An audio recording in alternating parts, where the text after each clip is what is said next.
Hello, my name is Marcus. I'm the compiler of a collection of therapy quotes entitled 1001 Windmills of the Mind.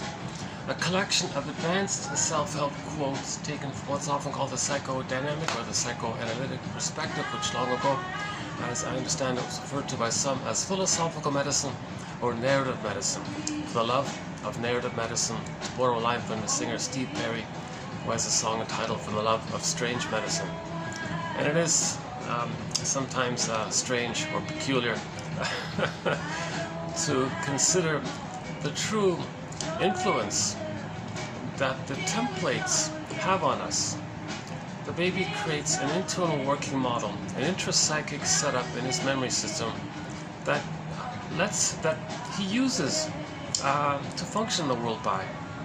Now, this thing that he sets up inside in the beginning is based on a misattuned mother, emotionally immature mother, narcissistic mother, the mother who gaslight the baby, put the baby in double binds, didn't meet the baby's needs, and he creates a model based on that original interaction. Okay, so the baby's brain is malleable, it's laying down all the neural circuitry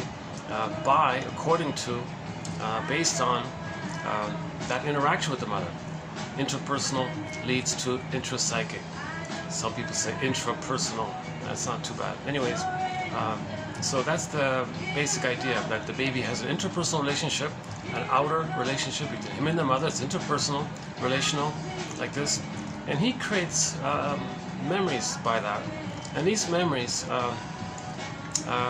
these neural pathways, whatever, they seal in. And there's even, and if it's really painful, this agents, they sear in, they really burn deeply in the limbic system, the survival brain. And there's even a name for the chemicals that kind of seal it in, catecholamines or something like that. So that's the issue. We don't want babies being compelled and cursed, so to speak, with these painful, seared-in memories of the mother. So the focus is not. The focus is on understanding. Well, part of the healing is understanding why the mother didn't meet the baby's needs. Why did the mother gaslight the baby, put the baby in double binds? Why did the mother think in one of these old cunning tales that she thought maybe she could use the baby to meet her needs? Or she thought she could replay what had happened to her, using her baby as a proxy or stand-in for her in the past. She plays the shaming mother and replays what happened to her by casting her own baby into the role of her as a baby. She plays the shaming mother. So the behavior, she's going to replay what had happened to her in a dynamic notice repetition compulsion. She wants to replay what had happened to her, but she doesn't play herself. So she finds the baby as a proxy of her. She plays the aggressive mother and replays it. So the behavior is the present is just a new addition to the past, the replay of the past, the reenactment of the past. And the present is just a presenting past, or we transfer the past to the present and act it out kind of thing in a melodrama, psychodrama. Oh no, sorry, let's not use that word psychodrama. So that phrase psychodrama has a very positive therapy approach, which I'm just now discovering a little bit. We'll get into so yeah, let's stop doing that. So back up a second. Repetition compulsion theory is the baby has needs with the mother. We get all that. Now, if they're not met, it's not like he can just brush it off and say, oh well, just keep going forward. It doesn't work like that. He needs to feel safe with her, to lay down a positive map with her from which he can go through life with normally. So if that's not there, and he's stuck frozen in that kind of place, and he's a simple, basic, classical conditioning, he's going to be afraid to be himself, because have his needs and feelings, and express his uniqueness, and try to be himself, his authentic self, because of the pain associated that he originally, when he tried to get his needs met with the mother. But the needs are still there. But the pain makes him unaware of the needs, but the needs are still there. So there's a huge inner conflict like this. But all the energy of the child's life force is to get those needs from the mother. Okay? And the confusion is that part of the brain doesn't know time. Doesn't know time. All time is that time. So the person goes through life, and yes, materially understands the presence of the present, but uses the present as just some kind of dreamy mirage scene, like a theater scene, like literally like a theater scene almost. And he's going to cast people into roles, and he's just going to replay that cry for love. So sometimes it's benign, the person plays himself, cries for love, and others disappoint him. Or he gets others to play him, sees them as them crying for love, and rejects them the way his mother rejected him, and then flips it, thinks the one he just shamed is the mother who hurt him, and he plays himself, fighting with the mother. And this is a painful working model that the baby was cursed with. So the baby's cursed with a very painful model, where he cried for love, mother said no. So he had to do some desperate things here in his memory system. How is he going to survive? How is he going to attach? How is he going to make it? Okay, so in his model, he's going to do several things. One is, first of all, this mother that's hurting him, first of all, he's enraged at this mother. Now there's a thing called projection. So to buffer the feeling that he's so enraged, he'll say the mother's enraged. He has needs, no, mother has needs. So he morphs the image of his mother into an imago, they call it, like a fantasy, with spelled PH, meaning unconscious fantasy. So in his brain somewhere, he's got some kind of creature entity in his mind that is a bridge between the actual mother and him. But that imago is mainly composed of how he feels and his needs. So the baby's enraged, he thinks the mother's enraged. So, okay, back up, the fusion, they're one, right? So if he's enraged, the mother's enraged. If he has needs, mother has needs. Whatever's going on with the baby, he thinks the mother's that 1,000-fold or whatever. So if the baby ends up feeling like an enraged, angry, hungry wolf, the mother's like a monster wolf trying to gobble him up. So things are wildly exaggerated. I know my example isn't the best here, but so there's a thing called imagos. Baby creates images to buffer and deal with and to cope with the mother who's hurting him. So he says in effect, well, let me blame. The baby doesn't want to feel all the adrenaline and the cortisol that he would feel if he were to admit the mother's hurting him, because he can't flee, he can't fight with the mother, he can't do it anymore. He can't do much here. So he's going to be overflooded with too many stress hormones. So to manage his own brain chemistry or something, he fools himself a little bit by saying, wait a minute, I don't have needs. No, the mother has the needs. Me angry? No, the mother's angry. It ends up that the mother's a devouring monster that wants to eat him. Okay, or the boar queen, or the cyclops, or the witch won't eat me in Hansel and Gretel, or the guy with the horns, or an alien, or sea monster, any kind of frightening entity that has this oral issue of wanting to gobble him up. That's code for how he feels. Now again, this imago is now we can say it's a symbol. It's not real, but symbols point to something that's real. The baby's feelings and needs are real, so the symbol, and the mother's not a monster, so the symbol points to something that's real, that's invisible. So now there's like a symbol, image in his mind called an imago. So now, related to this image, he's terrified, he feels shamed, rejected, no good, defective, guilty. What's wrong with him? Why doesn't the mother love him? Is something wrong with him? Baby thinks he'll try to save the mother, maybe. He can't save the mother, but he'll try. He couldn't, he failed, he's guilty, he committed a sin. I mean, unconscious guilt, debt, sin, it's kind of synonymous. I'll mention that part later.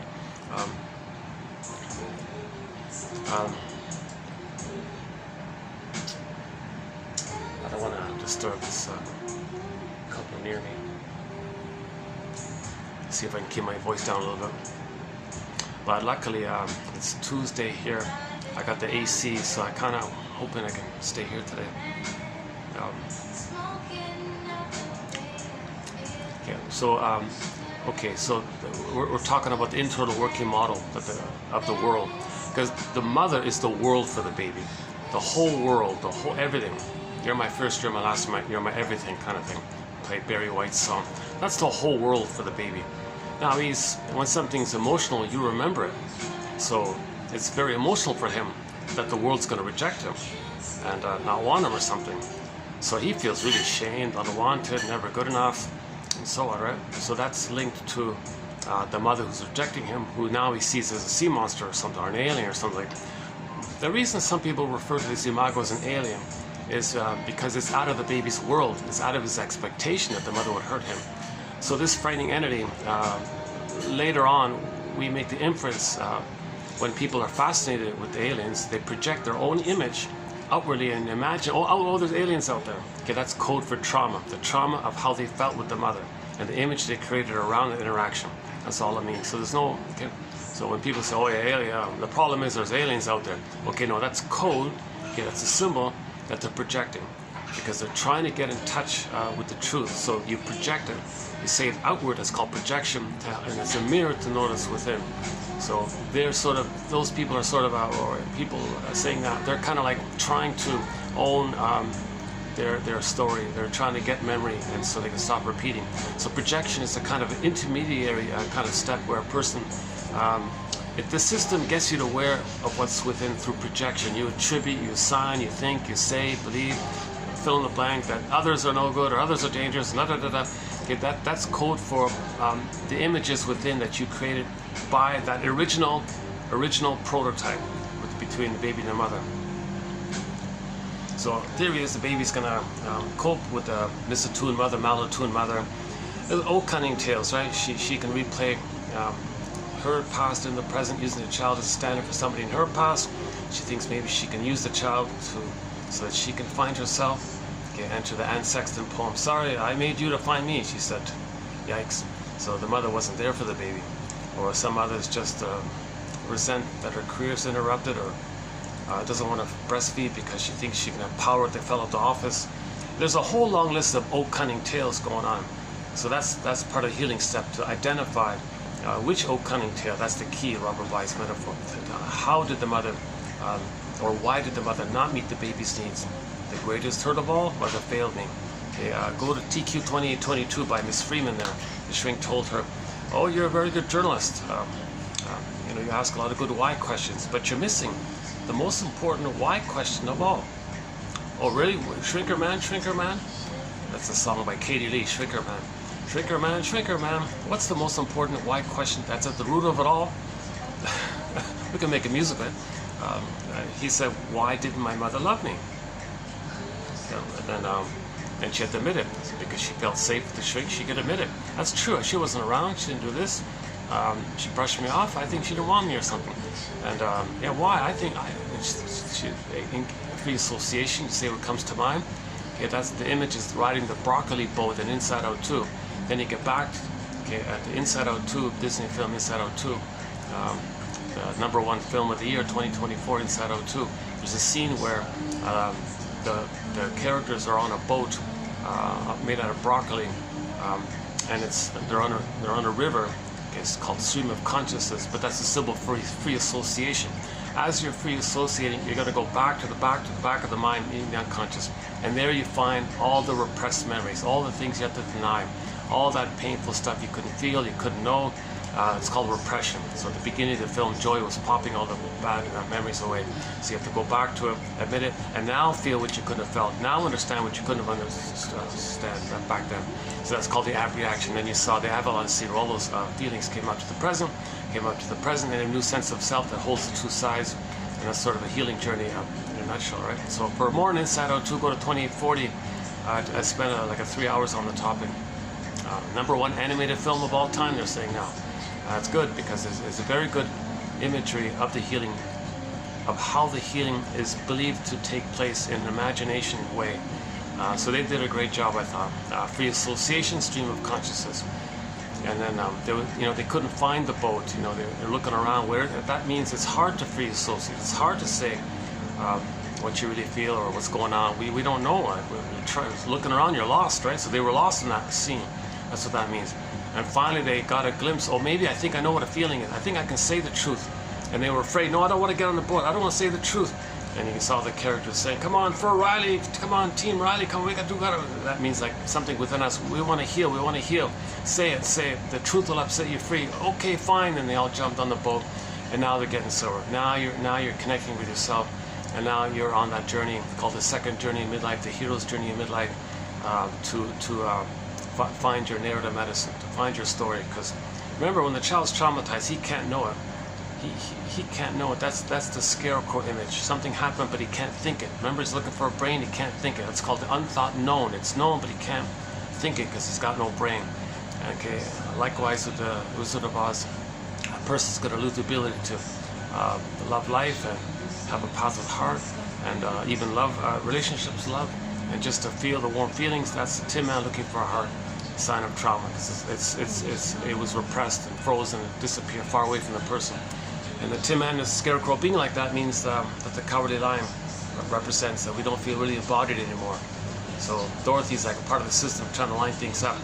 Mind, heart, body get aligned up like that. That's the image of the nature's efforts to heal us. So Dorothy's just like a spokesperson for that part of us within that's trying to line things up. So you saw the imagery, like an Insider Truth, the kind of imagery that's going on, where Dorothy gets them together, and the four of them hop along a yellow brick road. The gold, your feelings are coming back, that kind of thing.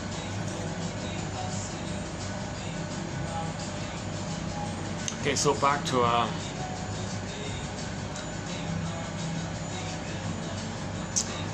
yeah, in almost every video I do, you'll see me distract a little bit. Let's quickly do my disclaimer. I haven't been analyzed, so I have anxiety, obviously.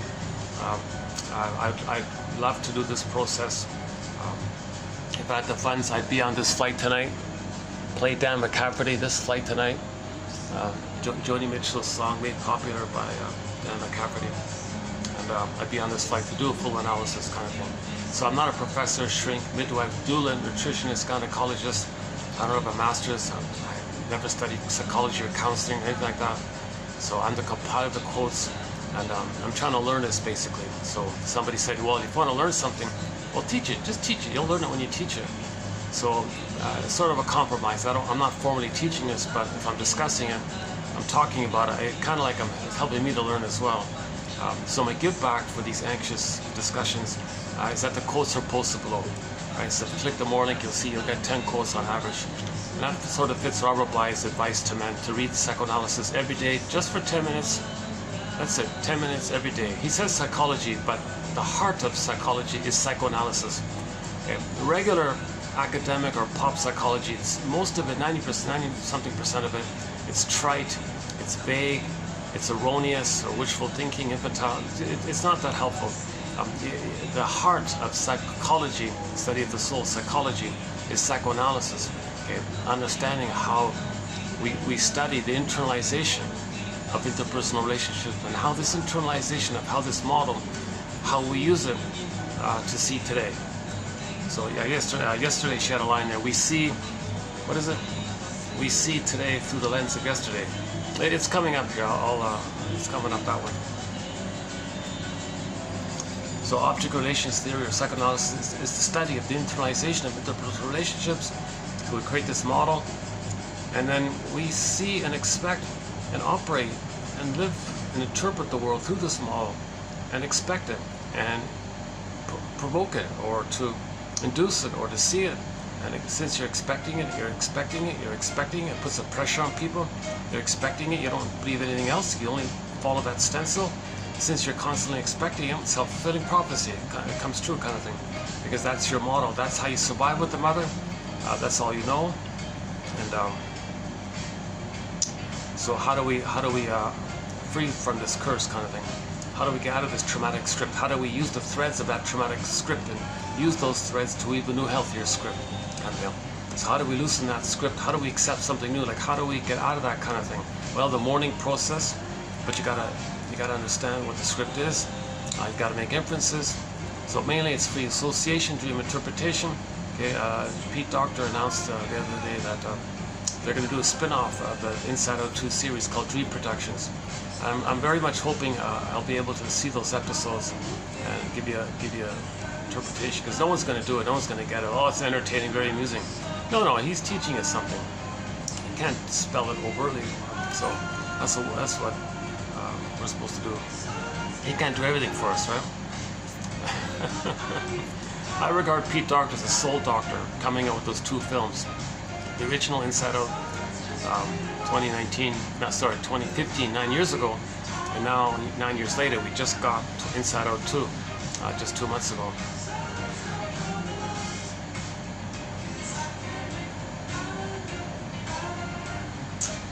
Seems okay, alright.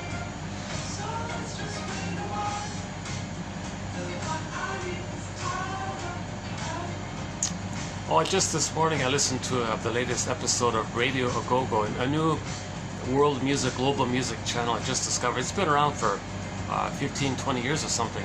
I just found it. I thought, you got to be kidding! What a great program. Luckily, it's all archived. Very good show. That's the best. My feeling at the moment is that's the best global sounds village, global village music, world music channel called Radio Agogo from, where is it again? Maryland or something, Virginia or something. It's from some small listener supporter, one of these community listener supported channels. It's mostly music on there. Luckily, it's all archived, so there's 15 years worth of great music. Oh my God, a lot of great songs. The other channel, Sounds from the Global Village, it's okay. I regularly listen to that one. I struggle with that World Beat Canada show. Once in a while there's a good song, but most of it, the host has a different kind of appeal or something, or he's coming from a different, I don't know, maybe where he's drawing his music from, or I don't know what it is, but I still listen to his show, but I find Sounds from Global Village really a show I can play again and again. But this new one, Radio Go-Go, he really finds the sort of like the underground classics of things, like bands that people like, but they're not like well known in the regular mainstream or something. So he's good like that. So he played. So those, for example, there's a cover of Ann Peoples' what's it called? Like, I Can't Stand the Rain song, that big hit in the whatever 70s or something.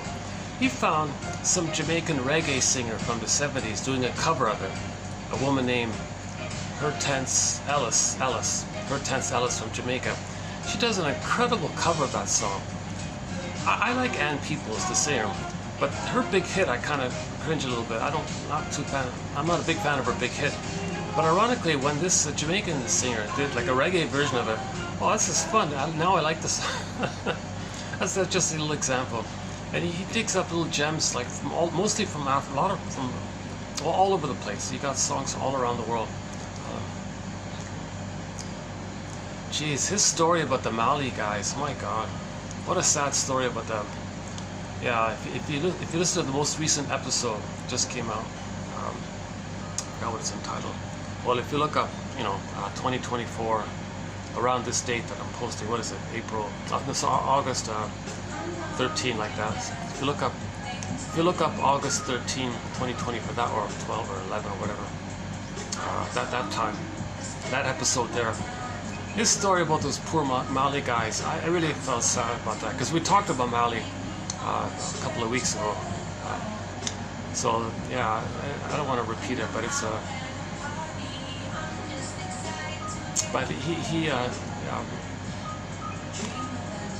he finds songs that no one is offering, like not even close. Kind of like many of the quotes in our collection here. Like no one's even mentioning some of the best quotes out there. So he's doing a kind of like a musical version of what we're doing here, I think, almost. I just discovered it, so I'll just pause it there for now.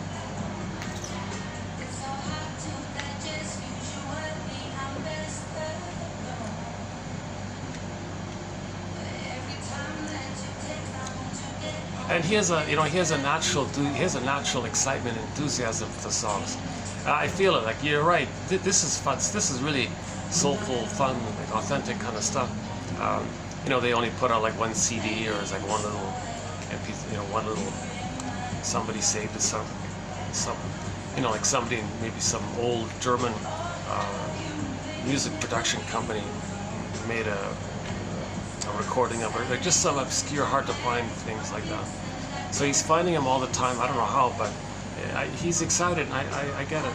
See, the other guys, they're kind of going through the motions. They've been doing it for a long time, so I think they're missing it. That's why. There's a lot of good music around the world. It really does connect you to. You do feel a connection to those places.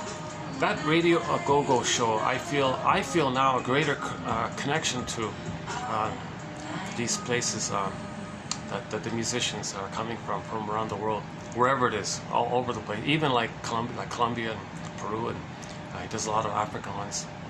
And, okay, sorry, yeah, I went off on a little side rant there. A little distracted environment here, but okay, let's so my disclaimer is 3 parts. I have anxiety, as you've just seen, you know, going off on tangents, ums and ahs and stops and starts, taking a long time to make a point sometimes, repeating a little bit sometimes. So that's, I regard that as anxiety, obviously. Robert Bly says, you know, when he speaks to an audience, he says to the audience, "Dear audience, 30% of what you're going to hear tonight is wrong. It's up to you to figure out which 30%. So likewise, a third of what you're going to hear in this video is not right, but it's up to each person to sort that out for themselves. There's no set answer here. Psychoanalysis is not a magic breast. There's no magic words here. We're trying to be detective. These are clues. These are all just clues. Every quote. So we posted we now have 10,000 clues here. Like good clues, I think. And they can lead to better ideas, and clues can match up and lead you to better clues. So we're trying to be our own existential detective, emotional detective. That's a tough one, emotional detective. There's a term called athemolexia, where we don't have feelings for our words. Whoa, you got these words, what are you feeling? I don't know, it's all frozen up. Symptom of trauma.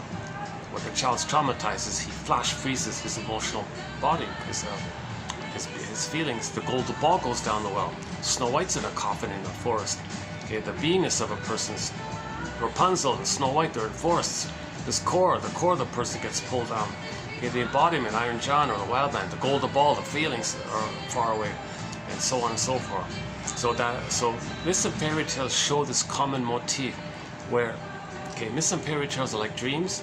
Every character in a myth or fairy tale, there's a personified element or some inner element belonging to a person, the mind of a person, soul of a person, or a life of a person, the memory system of a person. So like a whole fairy tale is like one long dream, and you interpret them as such. Now again, myths and fairy tales are all symbolic. That means they're not true, but they point to something invisible, which is true. And there's a link like that. So the invisible, the unknowns, we create symbols to point to them. And you don't take the symbols literally or concretely. Okay, so when the baby creates an image of his mother as a boar queen, so in the fairy tale White Bear King Balaban, there's a character called the boar queen.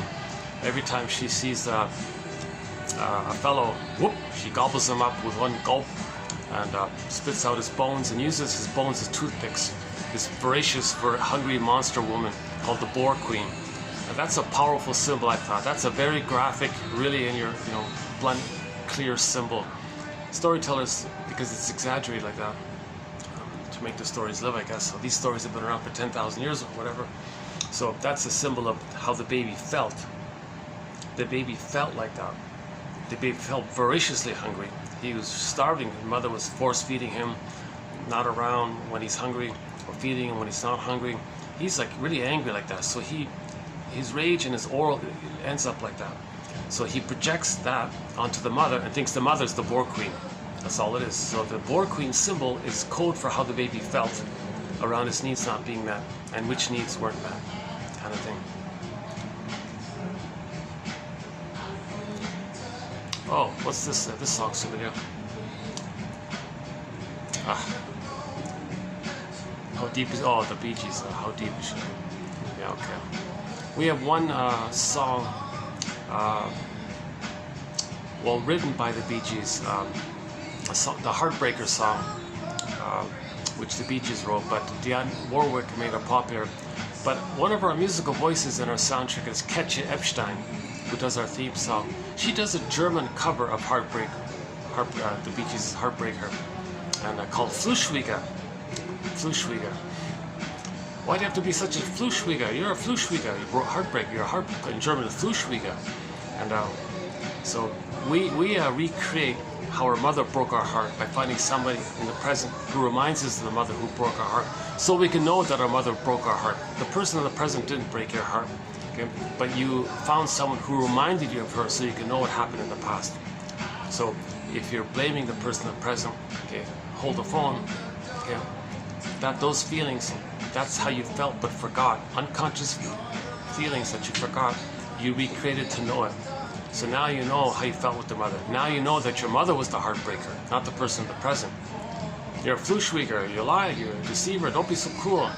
I trusted you. No, well, that's how you felt with them. All that's with you originally with the mother. You trusted the mother. You believed her, you trusted her.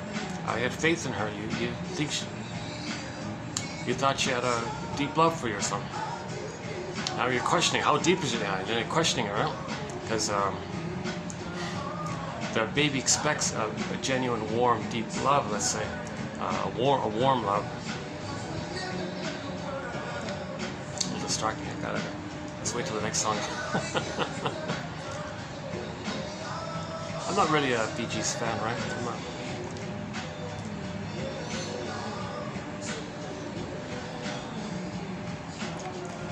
Yeah, we did hear his music a lot, right? In our youth, in the 70s, right? Tragedy or tragedy.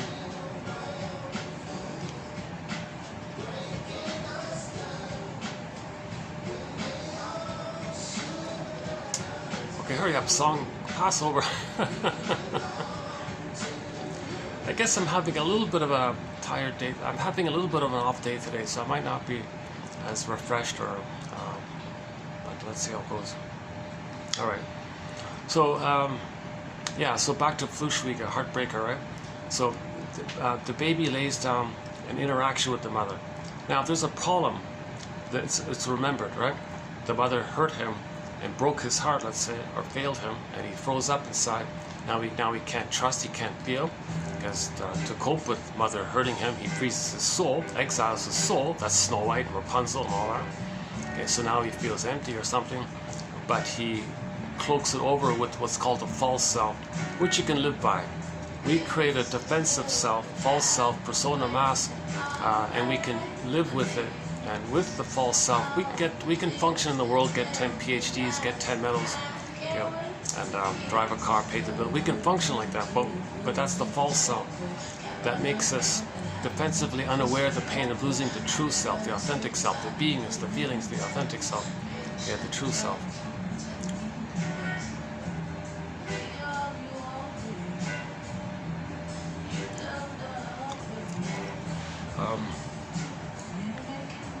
I'm feeling a little, I'm not feeling fully myself today, to tell you the truth. The last video was kind of absent-minded, right? I was just actually, it was okay. If you don't mind the noisy background. I was at the Swan place, a lot of fans and background noises. That video was okay, I thought.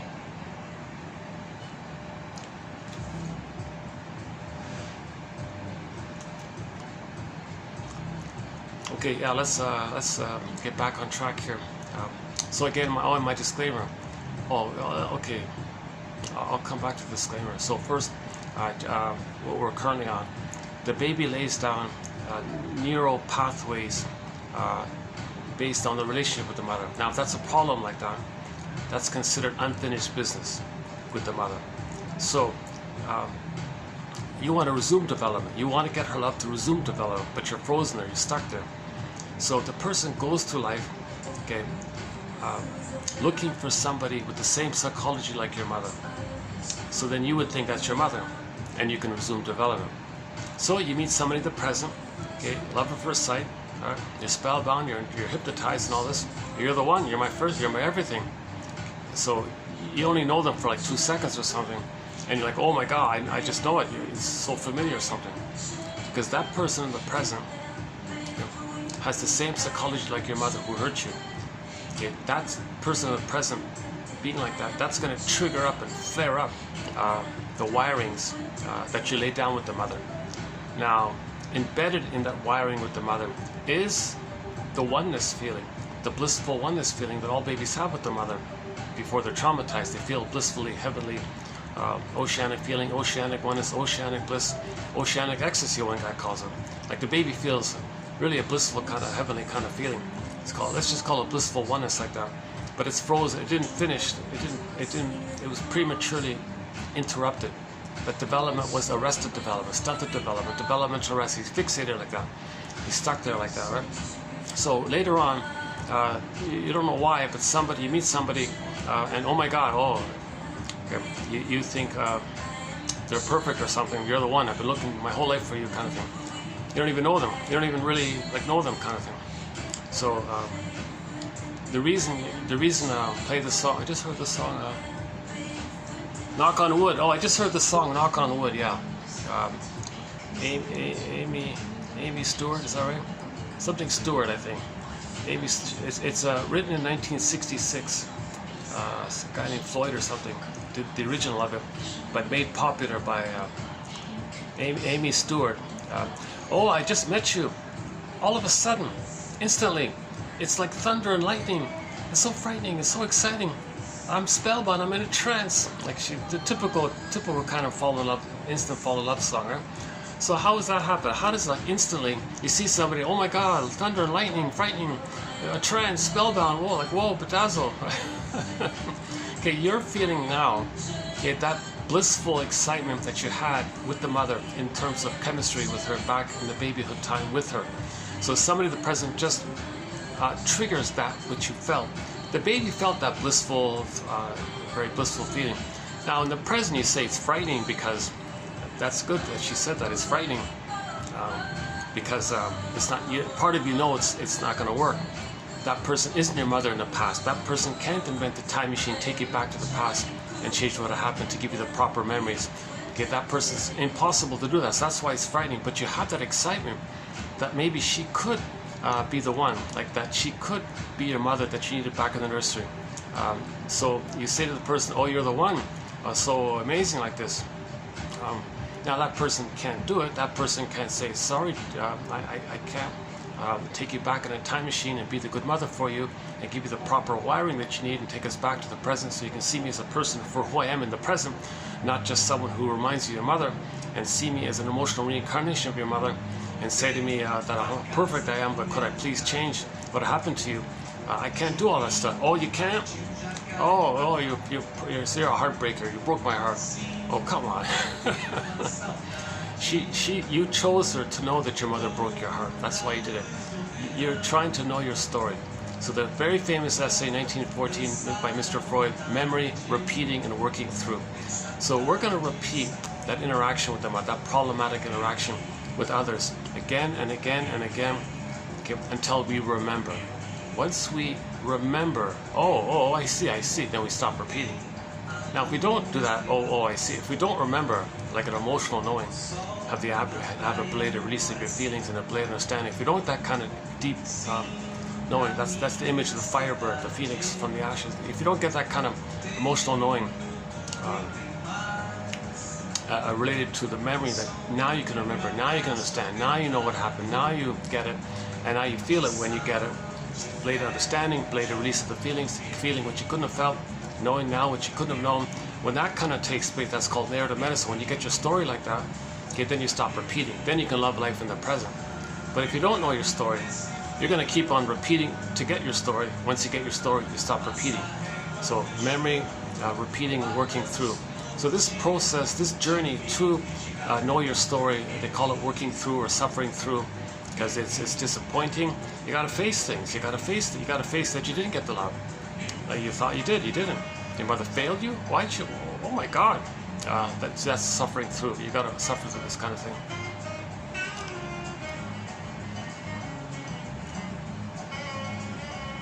Okay. Where are we here? Oh boy, I'm really absent. I'm sorry. I'm really absent-minded today. I tell you the truth. The last video, I was speaking. Actually, I was speaking solidly straight through, pretty much, but I was absent-minded. But today, I'm more absent-minded, so there's gonna be more gaps in this video. So yeah. So okay, so there's more.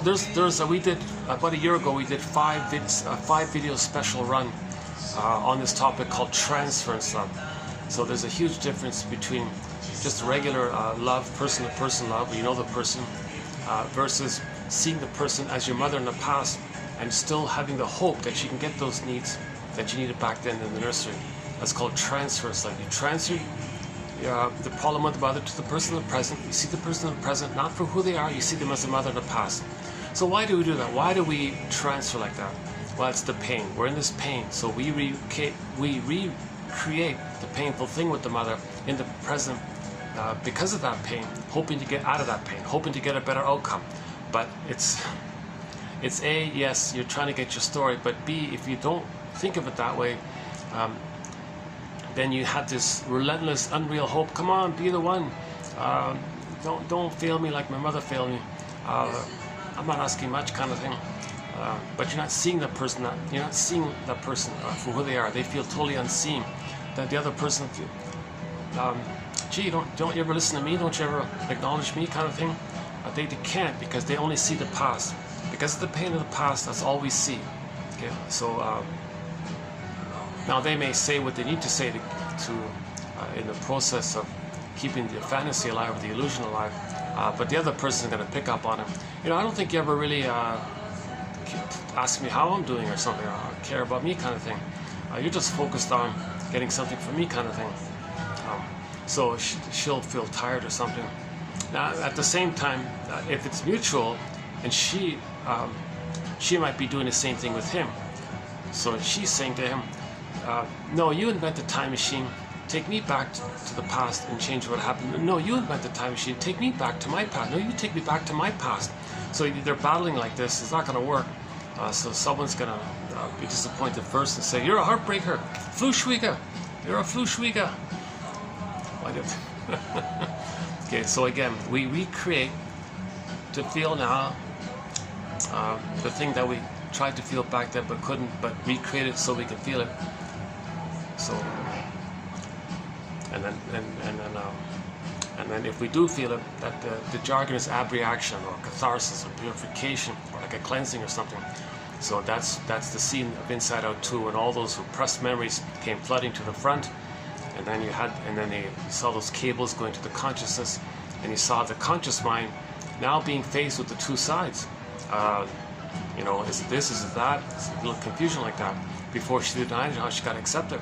Okay, so is she is mother wonderful? Is she terrible? What is it? Am I specially loved by my mother, or am I rejected by my mother? Always no good. Oh, I'm so wonderful. I'm no good. My mother's so great. She's awesome. Oh, she's terrible. Awesome. Like she had this splitting kind of thing from the two sides. The babies cope with things when they split either or like that. So you're facing this either or. So at the conclusion of Inside Out 2, you saw the two parts sense of selves alternating in a flipping thing. But the healing image is the third side of the coin, the golden mean, the middle way, the balance, the harmony of the two, something that holds the two. Okay, so you're looking for the third side of the coin that holds the other two sides. So that's when you see the group hug like that. So you're trying to contain and understand that it's not an either or, it's a human with a both and. The mother's a human who's loving but hurtful, but still loving in some way. Would have if she could have, but she's hurt, she's crying for love, but she's still trying to love. Like a little humanistic, realistic human scenario. We're all members of Homo Traumacus, okay? And so the child experienced that, and now he can feel the full reality of the mother being a wounded woman, tried her best but couldn't, and you coped with it by splitting. Now you're facing, oh, I see, she's wounded, she's repeating her past. I see, she was desperate to get her needs, and she thought she could use me because she was so desperate and love-starved and so pained, so she panicked like that. She couldn't see me because of her pain. Oh my God, wow, this is very sad stuff for her and for yourself. So you do this kind of suffering through kind of process. And then you reach, the goal is to reach a place where you can somehow handle this whole quote-unquote ambivalence, tension of the opposites, whatever you want to call it. So I think the third side of the coin seems to be my favorite one. If you go to Route 66, 25, the classic TV show Route 66, we have 11 quotes from that show in our collection here, $25.99. The fifth one down about the third side of the coin. By the way, some of the best quotes in our whole collection come from that show, Route 66. So we have an exciting, fun thread on psychologically or psychoanalytically minded TV show and film quotes. Not just Route 66, we got a whole bunch of shows in there. The Happy Days is even in there, one of them. And, Jeb for the Defense, the Fugitive series, and just the Drop That Diva show recently, a couple from there. The Harry's Law, a couple from that one. The legal comedy one. The dark comedy. Well, some of it, yeah. Yeah, there's some good lines on Harry's Law. Well, we just recently did that one. And like one or two from a variety of sitcoms for the past decades. And of course films as well, like Now Voyager, Lady in the Dark, That Uncertain Feeling, Spellbound of course, and a couple of others.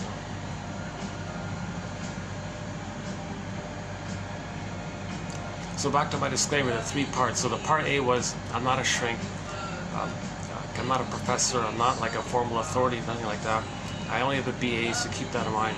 I'm discussing it to learn it. So the give backs close up below. 30% of what you're hearing is wrong. It's up to you to figure out which 30%. So we're trying to be detective here. We're trying to repair the ego, restore the ego. We need a catcher's mitt to catch the ball.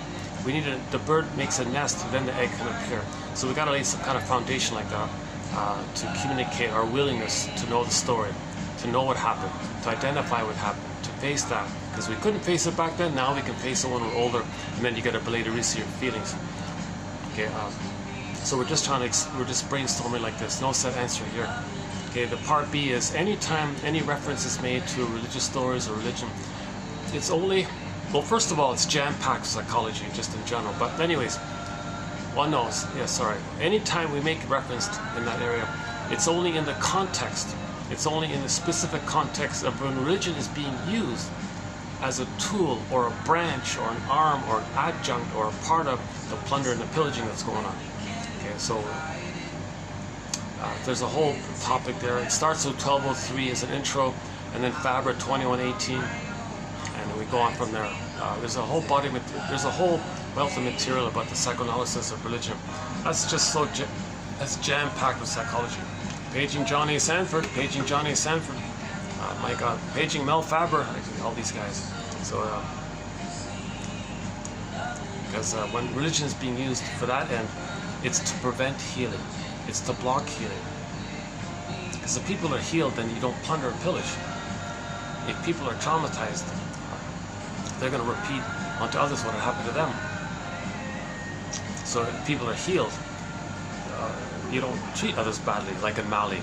My God, oh, back to that one. Jesus Christ.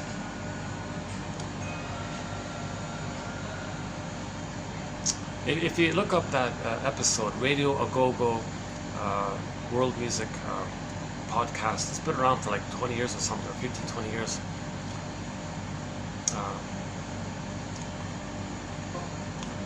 I find it through the Radio 4 All, like numeral 4 all.net channel.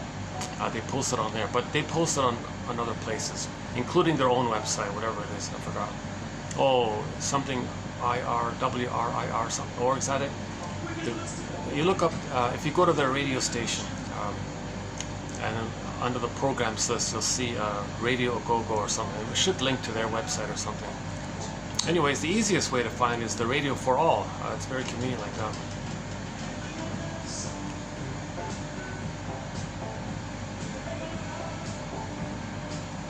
.net or it's either net or org. I forgot. Radio number 4 all.net. Yeah, net. I think. If I'm mistaken, try org. It's not com. I think it's net. Yeah, I think it's net. And just scroll. If it's not on the first page, go to click page 2 and page 3. You'll find it, Radio Go-Go, and then you click their link there. It all shows up.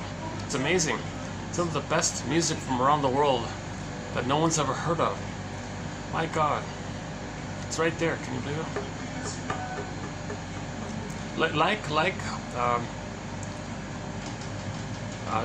Torrance's Hortense Ellis's cover of Ann Peebles' hit "I Can't Stand the Rain." I can't stand that song, actually. Actually, I like Ann Peebles, but I can't stand that song, I Can't Stand the Rain. But when she sings it, Hortense Ellis, the Jamaican reggae singer from the 70s or something, I like it now. I like it. I like her cover of it. So a lot of fun little things are there. And in that episode, as mentioned before, you'll hear the one about the Mali guys. Jesus Christ. What a sad talk about rags to what should be riches. I don't know.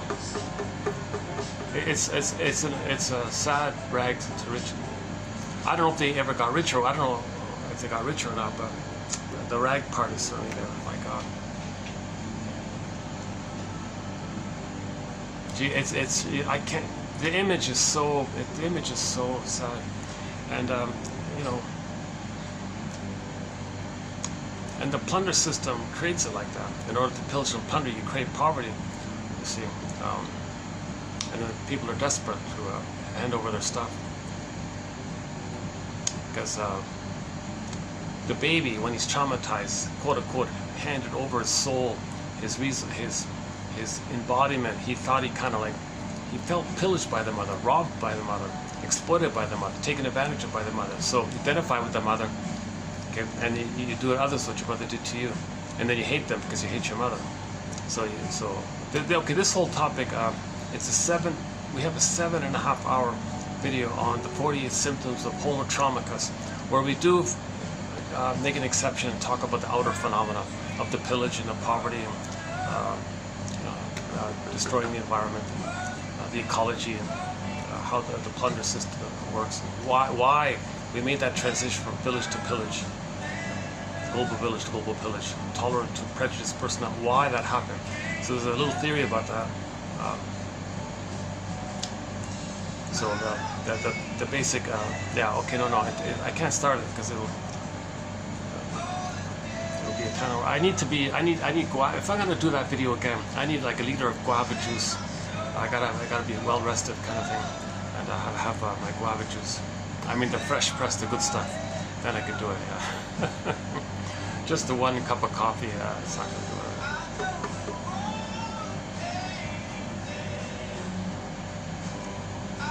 Okay, so back to the beginning of the video.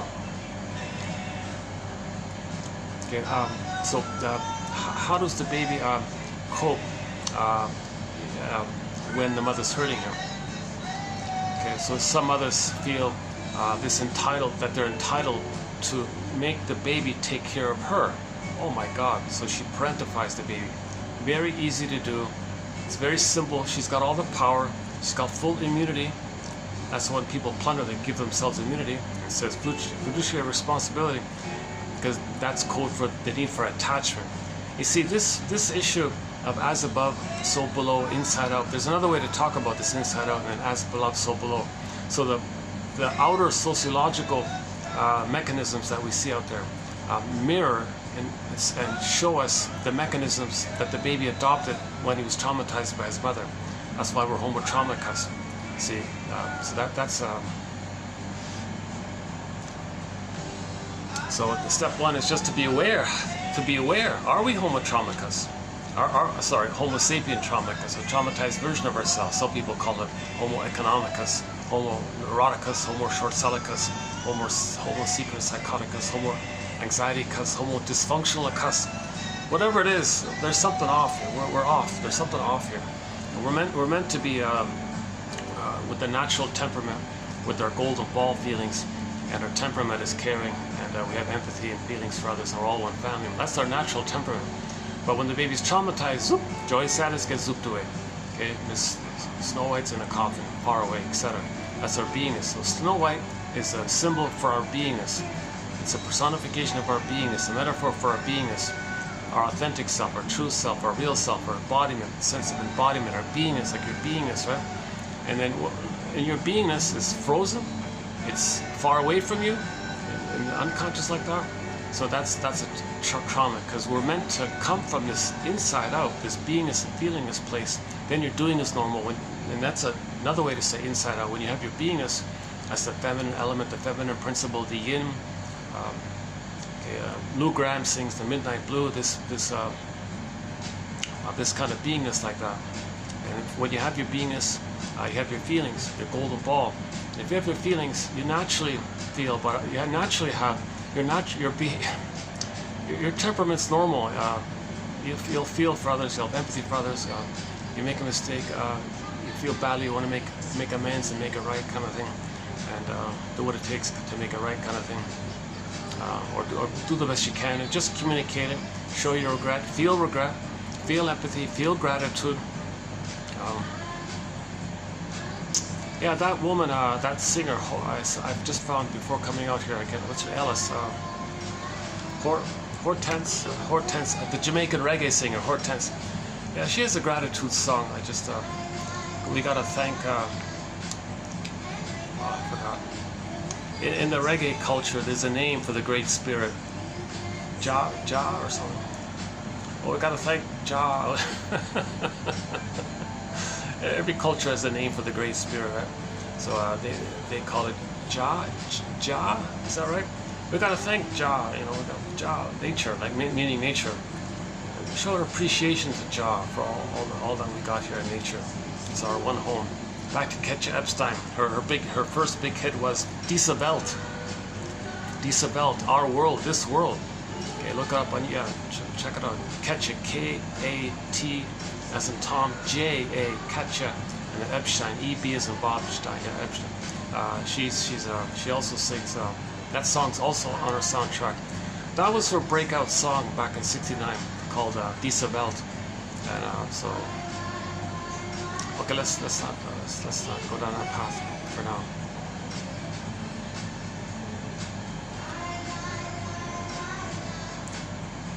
Okay, so the back to the basics. So the baby lays down a model, internal working model, okay, based on its memory with the mother, the world. When we say mother, it's the world for the baby. So the baby understands himself in relation to this world. So when the model says to the baby, okay, the world's not a friendly place, the world's a scary place or something. Okay, the mother was scary. If the baby thinks the mother's a sea monster or a guy with the horns, of course he's going to feel terrified like this, right? Now that's too much to deal with. So in his model, he'll split it. He'll split the imagery. So he'll have a part sense of himself that feels shame, no good, terrified, abandonment, depression, mother rejecting him, refusing him, scaring him. And that relational unit, that self and other, part self linked to part other relational unit called WORU, Masterson's jargon, W-O-R-U, withdrawing object relations unit. Withdrawing because the mother withdrew her love. Masterson's too polite about it. Mother just withdrew her love, didn't give her love. Didn't say rejects the baby or hurts the baby. Oh, she withdrew her love. She's a little too polite like that. Anyways, let's just for the WORU. Okay, that's a relational unit, split relational unit. He puts that memory network system into a separate bin, compartmentalizes it, so-called quote-unquote splits, disassociated, unaware of it, but it's there, the circuit's there, it's there, but he's just not aware of it. And then to compensate somehow, to survive somehow, he's going to be a little like the thirsty guy in the desert. He's going to hallucinate an oasis. He's trying to survive, so he tricks himself.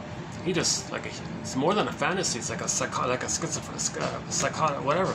He creates some kind of delusional goddess out there, think he's got to survive. Oh, there's my mother. He makes up some goddess mother, this ideal breast, who's reliable, stable, unconditional there, and that's the heaven he needs. That's how he's got to feel safe, and he's loved and special with this oneness that he's meant to have. So he does this. This is notice the splitting mechanism, psychic splitting. So in his model, he's got this kind of arrangement like that, of the kind of like either or like that. Mother's a goddess or a demon. He's wonderful or he's totally no good. He's got these units like that. Fairbairn subsplits the WORU into the alluring mother and the rejecting mother. Then the child's the allured self and the rejected self. That's interesting as well, yeah. And there are other relational units. So we're trying to create a quote unquote map, or some concepts around what might it look like. How can we picture the model the baby creates? So that's called object relations theory. We study this imaginary internal working model. He creates a model, a blueprint, a script, a schema. He's going to see today through the lens of yesterday. Can I find it here? It's coming up. I think it's in today's quote. Hold on a second. Yeah, he's going to read today through the lens of yesterday. So he's going to read every day through the lens of yesterday. He's going to interpret every day through the lens of yesterday. Mr. Kant calls it a temporal spatial spectacles, like a spectacles. He only sees through that spectacles. So he'll distort, blot out, deny whatever's real. He only sees it according to the spectacles. So he filters and does what he can to fit the spectacle thing. He's going to read today through the lens of yesterday. So what way you're putting it.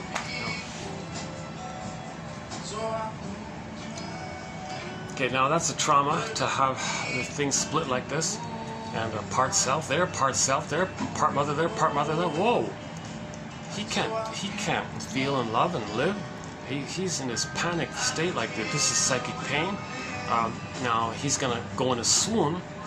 Emily Dickinson calls it a swoon. There's a pain so utter, the soul is fragmented and all this damage, and then he goes in a swoon. Okay, Emily Dickinson again. The baby had a great hope for mother's love. Great hope fell. You heard no noise. The wreckage was within. O cunning tale that let no witness in. That's the scarecrow again. He can't know it. It's known, but he can't think it. He can't think it, but it's implicitly known. It's unconsciously known, but he can't consciously know it. Okay. Back to the old cunning tale. It comes from there. Okay. Now, this is also known as the rest of the body, because he can't love life in the present and know his gifts and trust and do the normal things, the quote-unquote more human side of being human, where he's loving and living and thriving and like that. He's still in what's called a survival state. So, okay, because the psychic structure needed to love life and to enjoy your gifts that the Great Spirit, that Jah gave you. Was it Jah? And what is it in Jamaican reggae jargon, vernacular? Is it Jah? Is that right? So I just saw it coming out here today. So these are old songs from the '60s from Jamaica, and the Jah gave. Got to thank the Jah. Is it Jah or Jan or Jah? I like that because it again shows you how all places around the world have some kind of name for this natural great spirit, kind of natural energy like that. Some like what makes like in Groundhog Day, what makes a tree grow? He says, right? Same idea. Some invisible thing. Even behind the science, there's still something we don't know.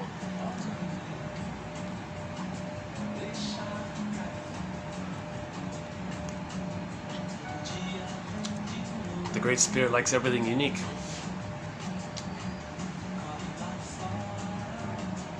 Right, so every pebble on a beach is unique. Right, so the psychic structure needed to love life and to pass with heart and your embodiment and to have joy at the console and the ability to mourn losses, to have sadness at the console. Remember with trauma, joy and sadness got zooped away. You're just back with fear, anger, disgust, right? If you go to the Disney film, the first one, it's very clear. You got 5 emotions there, right? Joy and sadness, put a circle around that. Those are our primary basic feelings from the feeling self, the embodiment self. But that's got zooped away. So when joy and sadness got zooped away into the unconscious, that magical place that's unconscious, who was at the console? Okay, mainly fear, anger, disgust. Disgust was mainly about distaste and dissmell. And then later on she represented shame, so she was doing double duty there. But fear is going to lead to anxiety later on. It says basically anger at the console. And in Inside Out 2, you saw the continuation that when in Inside Out 2, the number 2 character was anger, so it was joy and then anger. So, and they were both put down or repressed.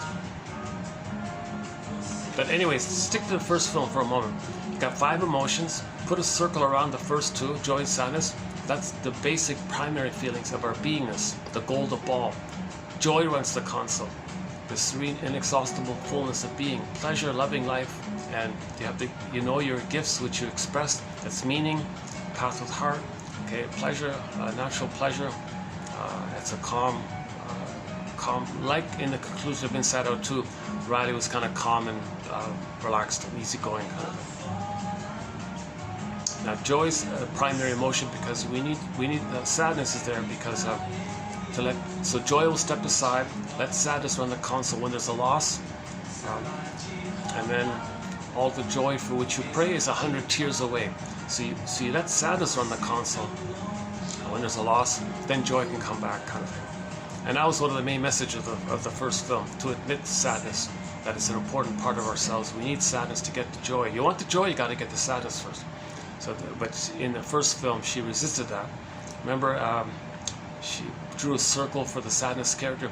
You sadness, you stay there and keep it to yourself, and just drew a circle there, pushed her toe, and okay, so she couldn't accept it. And then Inside Out 2, she was celebrating. Hooray, sadness is in the house. That means now we realize that you have your beingness. So joy and sadness are kind of like a primary. They're kind of together. They're part of your basic feelings, like that. So when joy and sadness got zooped away, you mainly saw the survival brain, the sensations of fear, anger, disgust. Okay, so quickly, once again, the brain has three parts. The famous triune brain, the 3-in-1 brain. So the first part of the brain, it's that survival brain. Language is visceral, sensations. So fear, anger, these are stress response. Shame, of course, is in there. Disgust is in there. Anything about your survival. And a lot of that, the language of that is it affects the body, automatic nervous system. So although we do call fear and anger emotions and feelings like that, they're technically more like of the visceral issue of the stress response of cortisol and adrenaline and all that related to the biochemistry of the stress response. So that's the fear and anger like that. Okay. So that's related to the first part of the brain, called the stem, the brain stem, the amygdala. Okay. Now that part of the brain is often nicknamed the salamander brain, okay, the iguana brain, okay, the chameleon brain, or the crocodile brain, lizard brain. Pick your favorite creature like that, and you can nickname that part of the brain like that, because that part of the brain, like those creatures, only care about the instinct of survival and reproduction. And they're not like loving and family play, like they're just like that, right? And there's no time. That key point, that part of the brain doesn't know time. Don't ask a lizard to tell you what time it is, and don't discuss feelings with a crocodile. That part of the brain doesn't know time and doesn't know feelings. It just has this impulsive instinct to survive and reproduce. There's nothing else. There's no like love or feeling or family or joy. Like there's no sad. They don't mourn. Nothing like that. So that's the part of the brain that's related like that. So we're just nicknaming that part of the brain like that. Okay, the main one is the middle one. Okay, the mammal. Okay, the feeling self, the embodiment, the sense of self, your ontological self, your emotional body, your home within, your beingness. And there's your warmth. There's the mammal. There's the warm feeling, and that's the mammal brain kind of thing. And the main emotions, the main representative emotions from that beingness is the joy and sadness, also known as the golden ball, the radiance. Like the sun radiates, the golden ball kind of radiates like that. So we nickname the primary feelings the golden ball because it resembles and radiates, hums out of us like the sun shines. Our positive basic feelings kind of make us feel warm, and it shines like that. So the storytellers would use a precious gem, usually a golden ball like that, or gold. And then the thinking cap, the third one, okay, the neocortex, which we grew 100,000 years ago, 200,000 years ago, whatever it is. Okay, so that allows us to speak and all that. So, now normal development, the thinking cap is aware and in communication with the feeling side of it all. And then when we have our beingness, remember the great spirit made everyone unique. So we're in touch with how we're unique. So then we express it because we're conscious of it, we're aware of it, and we're meant to express it. There's the bluebird of happiness Shirley Temple talks about. Okay, there's the love, the path of heart, meaning and feeling, and there's a natural joy to be who you're meant to be. There's a natural joy to express the little uniqueness that you are, to be in touch with it and to be that. It's a gift for everybody. Everyone's better off like that. Right? The best gift you can give others is that kind of place like that. Right? And now, if the feeling self is frozen, the middle part's frozen, all you're going to be dealing with is the first and the third, right? The one and the three. What the main one, the primary one, the feeling self, the ontological self, the quote-unquote more human side of being human self, that's all frozen up. So the way Janow puts it is the survival brain has all the memories of the trauma. It's going to repeat. It's going to repeat. So it has this relentless unconscious hope for the fulfillment of old unfulfilled needs. So it's going to cry for love. Mother said no. It's going to cry for love. Mother said no. Repetition compulsion. Now it's going to repeat it, repeat it, repeat it. Now there's two ways this looping, this infinite loop. Okay. When they say that gods live forever, that immortal, no time, because that part of the brain doesn't know time. That's a symbol to represent a psychology or biology that there's no time like that. So let's do the record for a second. The memories are relational. So babies created a painful script, just in a nutshell. Babies created some painful model going on. There's no whole object relations. I'm okay, you're okay. Whole self, whole mother, and it's two tennis balls. Like, there's no like normal. It's all fragmented up like that. Okay, the soul's fragment, soul fragmentation. That's a very painful thing like that. So the system says, well, we got to heal the soul. We got to get the wholeness. So how do we put these pieces together? How do we put Humpty Dumpty together? Whatever. I'm not sure if that story's about that, but anyways. So the soul, it's like part self here, part self there, that's too painful like that. It's meant to be whole self, sense of self, whole. Mother's a person, baby's a person, babies are human beings, mothers are human beings. We're all like people like that, and you got to have that kind of experience to that end and a memory to that end. And mother loved, mother saw the baby like that, so he had that for himself, he has it for others. But the mother didn't see that, so the baby felt thingified, he had this pain, split to survive. So whatever it is, the baby creates a painful internal working model, and because of the pain of it, okay, there's the thing called repetition compulsion. Nature is saying, look, we got to get those needs. The survival brain's got to get those needs, got to get those needs. But the memory is, the memory loop is that's sealed in is baby cry for love, mother said no. Baby cry for love, mother said no. Baby cry for love, and it goes on infinitely, ad nauseum, infinite. It's timeless. It's an endless, infinite loop like this. Because he's trying to get mother's love. So the metaphor that Burglar uses is, imagine a 45. Oh yeah, or her Ellis, Hortense Ellis's, some of her songs are just on 45s, yeah. So I was listening to the 45s, the old 45s from Jamaica. So imagine a 45, there's only one, so those 45s only have one song. But imagine side B is the same as side A, or there are no grooves on side B. Those 45s, the point is they only have one song. So that memory loop between the baby and the mother, okay, baby cried for love, mother said no, baby cried for love. Imagine that somehow, the image of it being grooved in, like grooved on those vinyl records. That's why they use the vinyl, because you kind of groove it in like that. And so that loop is, it's just one song. Let's call it the Cry for Love song. That's all he's got now. He's got to repeat that. He can't. Okay? So that's his number one agenda. He's in survival mode. He's not in loving mode or feeling mode or trusting mode. He's got survival. He's got constant survival anxiety. He's got constant.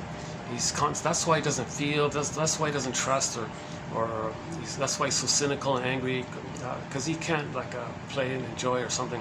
He's just in basic survival mode. So he has a. It depends on where the. It's a question of degree. If the trauma is before 18 months, he's more really in that survival place.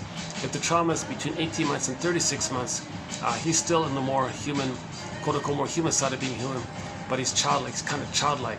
He's a human child, but before 18 months, he forgets all that and plays Ipatah God the way he thought he was a god in the uterus, that kind of stuff, called narcissism. Right? Okay, so imagine this 45 record. He carries, now this Cry for Love, it represents or symbolizes neurosis. Neurosis is the petrification of this conflict that's repressed. Okay, it makes the person neurotic because you're not loving life in the present. The present is still the past.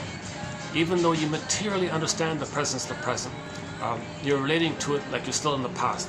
So you're casting people in the present into roles for the past to replay that loop, that Cry for Love. Okay, so Burglar's line is as follows. Every neurotic is a music enthusiast, but he only has one record, which he carries with him everywhere he goes.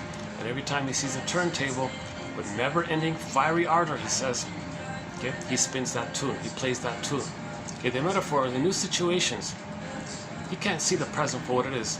He's got to recreate the past that's recorded on that 45. He's going to recreate that past in the present. New situation, again, changes places, new job, new relationship, new country, new whatever, flips around. He's same record, same record. It follows him wherever he goes.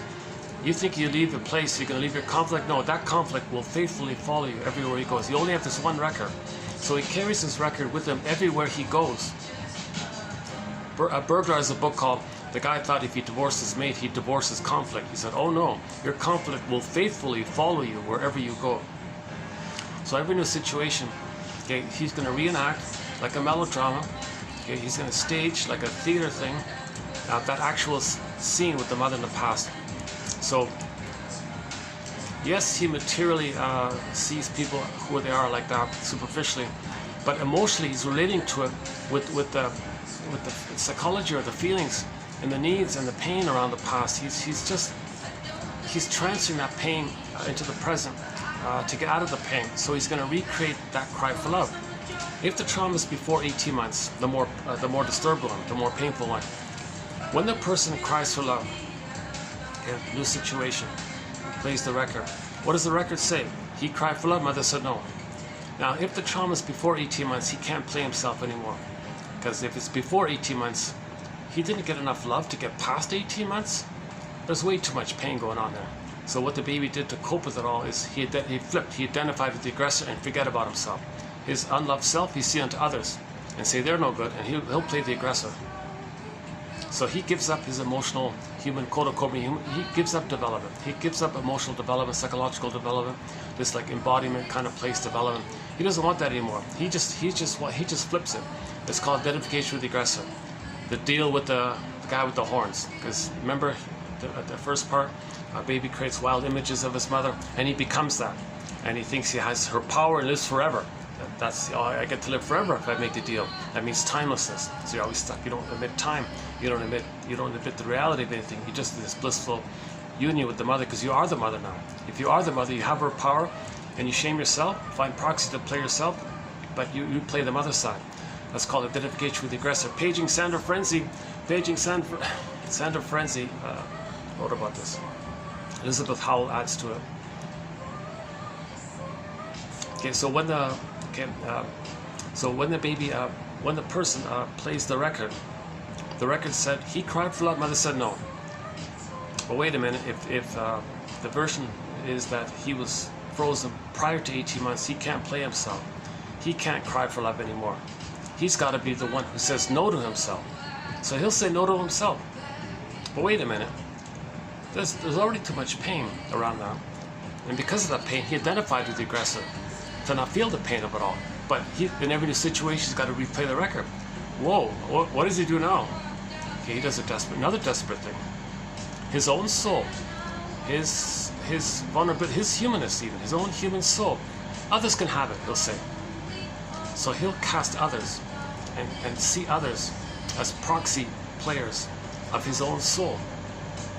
So he'll find others to play his innocence, his vulnerability, his human needs, his human trust, his human need for love. He'll see others in that way. Okay, that's how he was with his mother, but he becomes the mother now, and doesn't want that for himself. So he's going to shame himself the way his mother shamed him because he is her, but he's got to cry for love and shame himself. So to avoid the double pain on it, to get away from the double pain of it all, he'll find a proxy to play him. He says to himself, hey, wait a minute, maybe I can fool myself this way. I'll find proxies to play me crying for love. I play the shaming mother. So although I shame myself the way my mother shamed me, because I'm loyal to her, I can trick myself if I think that the proxy is me. And I'll shame them because that's me. So I'm loyal to the record. I cry for love, not by thinking that the proxy is me crying for love, and I shame the proxy. That's not me, but it is him. So, but when he shames the proxy, thinking the proxy is him, he externalizes. He thinks outwardly. That distracts his attention. That makes him unaware of the pain. Now, okay, so that's part of it. but there is pain. That's the rest of the pain. So the pain is split. The proxy expresses his pain for him, feels for him, plays a role for him. Okay, so it cries for him. So proxy, you play me as a baby crying for love. All right, good, that's me. I play the mother, says no. So the behavior is he's going to replay the record, the original scene. All right, baby, you play me, I play the mother. So he shames the other person. Okay, being loyal to the compulsion to repeat. So he's got to repeat it. That's this cry for love, right? When the baby comes out, mother, where are you, mother? This all of his drive is to get the mother. That's like a compulsion, like a drive, like that. Okay. So the proxy played him. He plays the shaming mother. Now, here's another key point here. When he shames someone else who's holding his soul, and he shames his own soul, okay, he gets the perverse pleasure of being the mother who shamed him instead of him being shamed by the mother, because he is the mother. Now, that means he maintains the blissful feeling with the mother. Okay, in the beginning, all babies have an oceanic blissful feeling with the mother. If the mother hurts him and he flips and becomes her and he shames himself, he maintains that trauma bond, that symbiotic fusion, the tar pit of a negative symbiosis, so stuck and so painful he becomes her. So he's in bed. This is like a perverse, one guy calls it morbid gaiety. Most people call it a pathological joy or perverse joy or some kind of schadenfreude or some kind of sick joy. It's a sickness kind of joy. It's a disturbed kind of thing. So because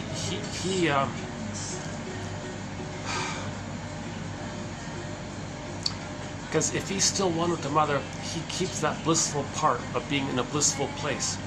But how does he get that blissful attachment with the mother? The only way to get it is to do to others what his mother did to him, because he's now the mother. And he's got to replay the record, so he gets the blissful part of it all. Now he's addicted to it. Now he feels like the only way to get some pain relief, the only way to get out of the pain, is to find proxies to play his pain, numb the rest, and replay the loyalty to the mother, being one with the mother. Now he's in this timeless place, lives forever, right? Makes the deal with that, lives forever. Now he lives forever. Now he lives forever. He's in a state of timelessness, oceanic feeling with the mother. And he's in this blissful kind of place, and it's considered addictive now.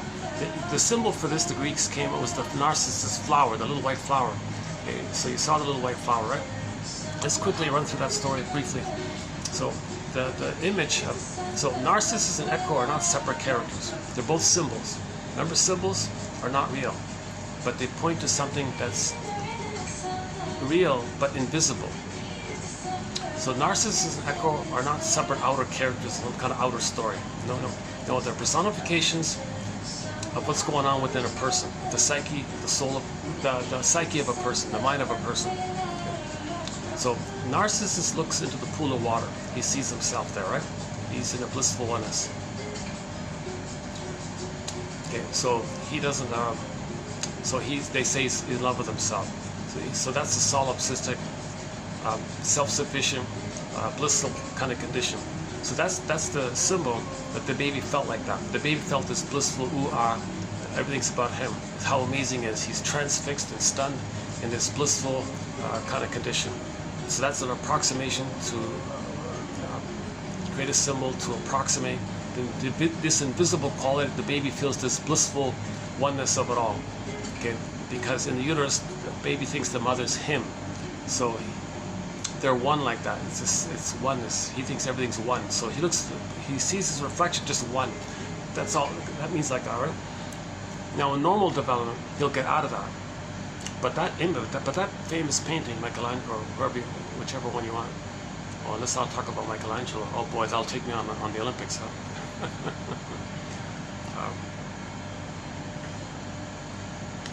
This is a tree. This is a rare tree. Yeah, so far.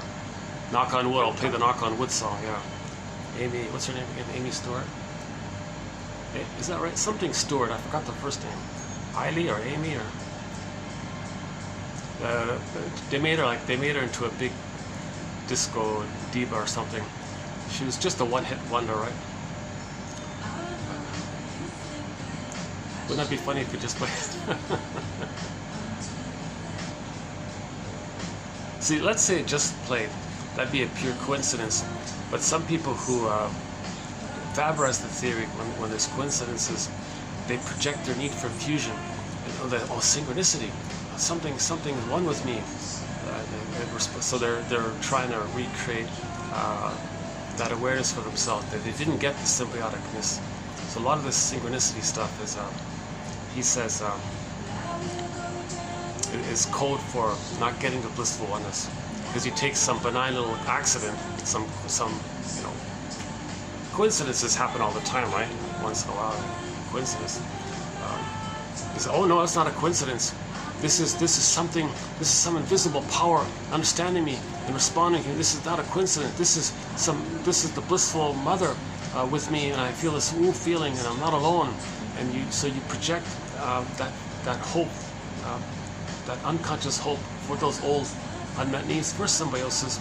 So you take a coincidence as an opportunity to twist it for your need. You see your needs, you don't see the reality, kind of thing.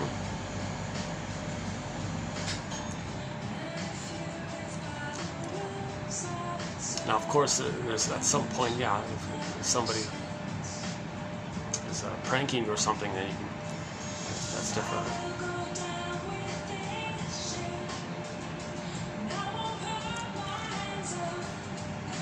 Okay, so we're talking about identification with the aggressor, repetition, compulsion, single personality pattern. If it's the record, so if the trauma takes place prior to 18 months, the person's going to play the record. I should get one of those. Oh my God, I should buy a 45 just as a prop to have. Yeah. Oh my God. Actually, I did see one vinyl store. I wonder if they have 45s. Yeah, it'd be a nice prop to have just to make it clear, kind of thing. So when the person before 18 months is traumatized, when a person's traumatized before 18 months, and when that person plays the record says that they got to replay them crying for love, mother saying no. Wait a minute. They've identified with the aggressor. So how are they going to cry for love if they're the aggressor who says no to them? Well, find a proxy. Believe that the proxy is you. That's you being loyal to crying for love. You just found someone to cry for love for you. Again, proxy means when someone plays a role for you, has an identity of yours, feels for you, speaks for you, does something for you, like that. So you think like that. You think the proxy is you as a baby. And remember, the crocodile brain doesn't know time. Okay, so that's why that's why it's doing this.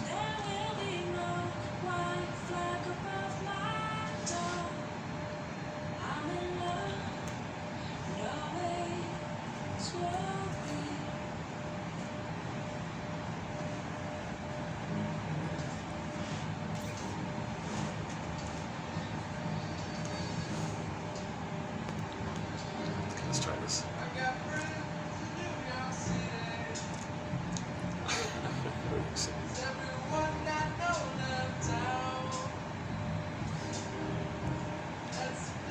I think she went to New York City, the Hortense Ellis, to seek her fortune or something, and then she went back to Jamaica or something. Her brother is apparently, I didn't know this, but her brother is also a reggae singer or something.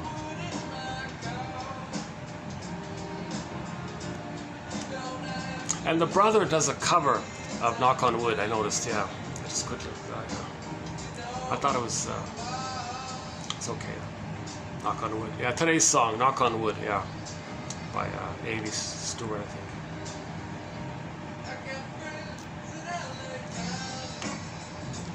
Okay, so the record. Every neurotic is a music enthusiast, but he only has one record. He carries it with him everywhere he goes. Every time he sees a turntable, meaning new situation, new place, new opportunity, basically. Okay, he's gonna play that tune. He's gonna recreate stage as a theater thing, because he believes he's still in the past crying for love. But the stingers, the various personality patterns that develop when trauma takes place prior to 18 months, they're called the stingers. Okay, so there's a whole bunch of various stinger personality patterns. The various narcissistic types, okay, the familiar cookie cutter exhibitionistic one, Okay, like the Don Juan and the Peer Gynt, the Plague Boy, the Peter Pan one. Okay, then you got the Clinging Vine one and the Turtle one. Okay, and a couple of others. And the Voyeur, don't forget the Voyeur. The Voyeur narcissist, don't forget that one. Okay, then you got like the Bully Pattern, of course. Then you got the Iago, the really envious one, sarcastic, envious one, and a few others in that area. But the commonality is they're addicted to hate, greed, envy, grenvy, spite. They're addicted to shadow fighting, okay, grievance collecting, injustice collecting, survival slogans, survival anxiety. They only think in survival terms. They've lost all of their slogans are jungle slogans because they're still fighting with the mother. Mother hurt him. He's fighting with the monster in his brain now. So he's in survival mode. So if you say to somebody with a single personality pattern, gee, that behavior was hurtful towards others, they don't know what you're talking about. They're just trying to survive. Their emotions are coming from a place where, for example, imagine a 2-day-old baby getting a rage at his mother and then bites his mother's nipple or something, and the mother's in pain like that. And somebody said to the baby, that wasn't nice that you bit her. Don't you see that your mother's in pain? Really? Seriously? He's just trying to survive. He's relating to a monster. He doesn't understand the mother. Oops. He doesn't understand. He doesn't understand. There's a fly in here. How did I get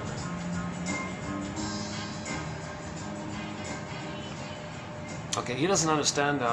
I keep all my bloopers, so yeah, I'll leave the fly. An embarrassing moment, yeah. I keep all my mistakes and bloopers in all these videos. I don't want to delete the whole video because a fly landed on me or somewhere, or a flea or whatever it was. Food fly or something. Where'd that come from? Well, I am sweaty. By the time I get to these places, I'm usually a little sweaty. Yeah, so. Well, my disclaimer, yeah. So so I did part A, part B of the religion, and the part C was I'm not looking for I'm not trying to put myself out there some kind of a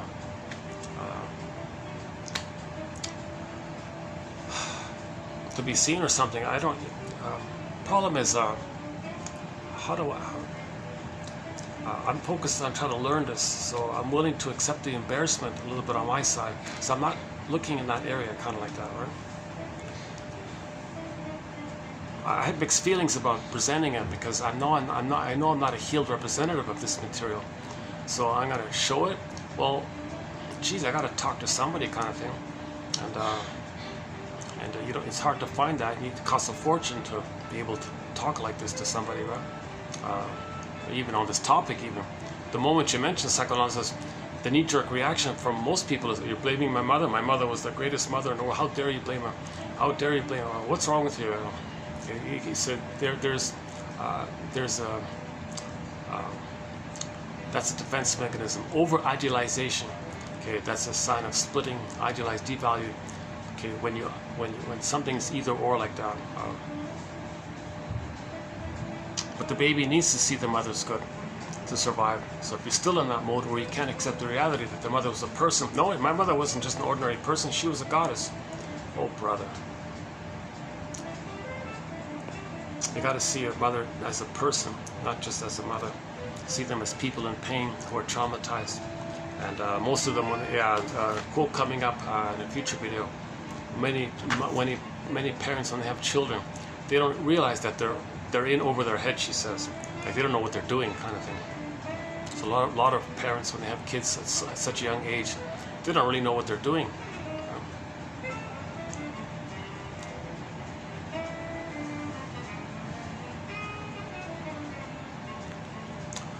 Okay, so the record, yeah. So the sting of personality patterns. So they're addicted to greed, envy, grenvy, spite. They're addicted to shadow fighting, grievance collecting. It's dark. Oh, the survival slogans, right? So imagine a 2-day-old baby. He thinks he's got to get mothers. He has needs with the mother. He needs a blissful oneness for the first 4 to 5 months. He needs to be seen. He needs to be soothed, accepted. These kind of basic motherly kind of functions. He has that kind of need for that safety and trust, the rhythm of safety, the smooth kind of safety, where the mother sees, hears, feels, comforts, is there for the child, present for the child, likes the child, welcomes the child. Then he does those things for himself. he's going to internalize and treat himself the way his mother treated him. So he needs the mother to treat him well, so he'll treat himself well. So he's still in that kind of place like that.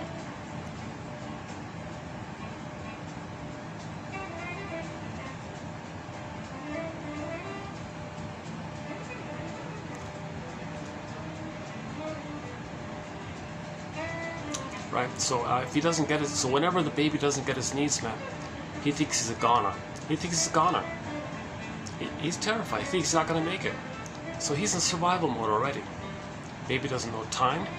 If the mother hurts him, he's got to go to her to soothe him, but she hurts him. But he's got to go to soothe him. He's enraged at her, sees her as a monster. He's not going to make it anymore. So he's in survival mode. So later on, okay, that template's there. Later on, you say to somebody with the stinger personality pattern, or the narcissistic patterns, for example, or the bully pattern, or Iago, the very cynical, sneaky, behind, quiet, those ones, okay, the most cynical ones who do everything through bullies as proxies for them, the 5-8 Enneagram link. So their attitudes that they're coming from the emotionality of that baby, that he's going to be a goner. He's just trying to survive with the mother. So, and if he, in his attempt to survive with the mother, and he bit the mother hoping she'd change her ways, he's just trying to survive. It's one way. The mother's meant to just one way feed the baby, comfort the baby. He's not supposed to like give something back or care about her or have empathy for her or do something for her or show respect to her. The baby's not supposed to do that kind of stuff. It's all one way. It's all one way.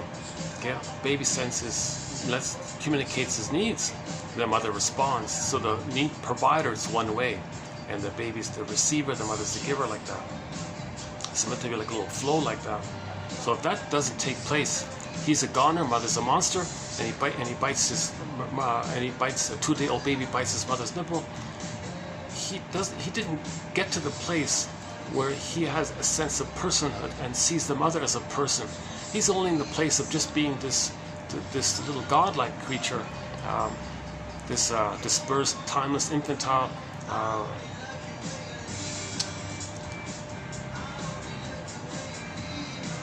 He thinks it's the universe or something. He doesn't get the human realm yet. He's one of the gods like that. One of those. Doesn't get the personhood thing yet. He didn't get enough love to get in touch with his feelings and all that. Babies are in a symbiotic state, and they think the mother's him, and the belief is he's a little god or a little king or something. He needs to get enough love from the mother to feel safe to separate from her. Then he gets person to person. Okay, I'm okay, you're okay, basically. So he's trying to get enough love to get to that, but he's being in that symbiotic phase. He's being hurt. It's a double insult. It's triple insult. So he's just survival mode.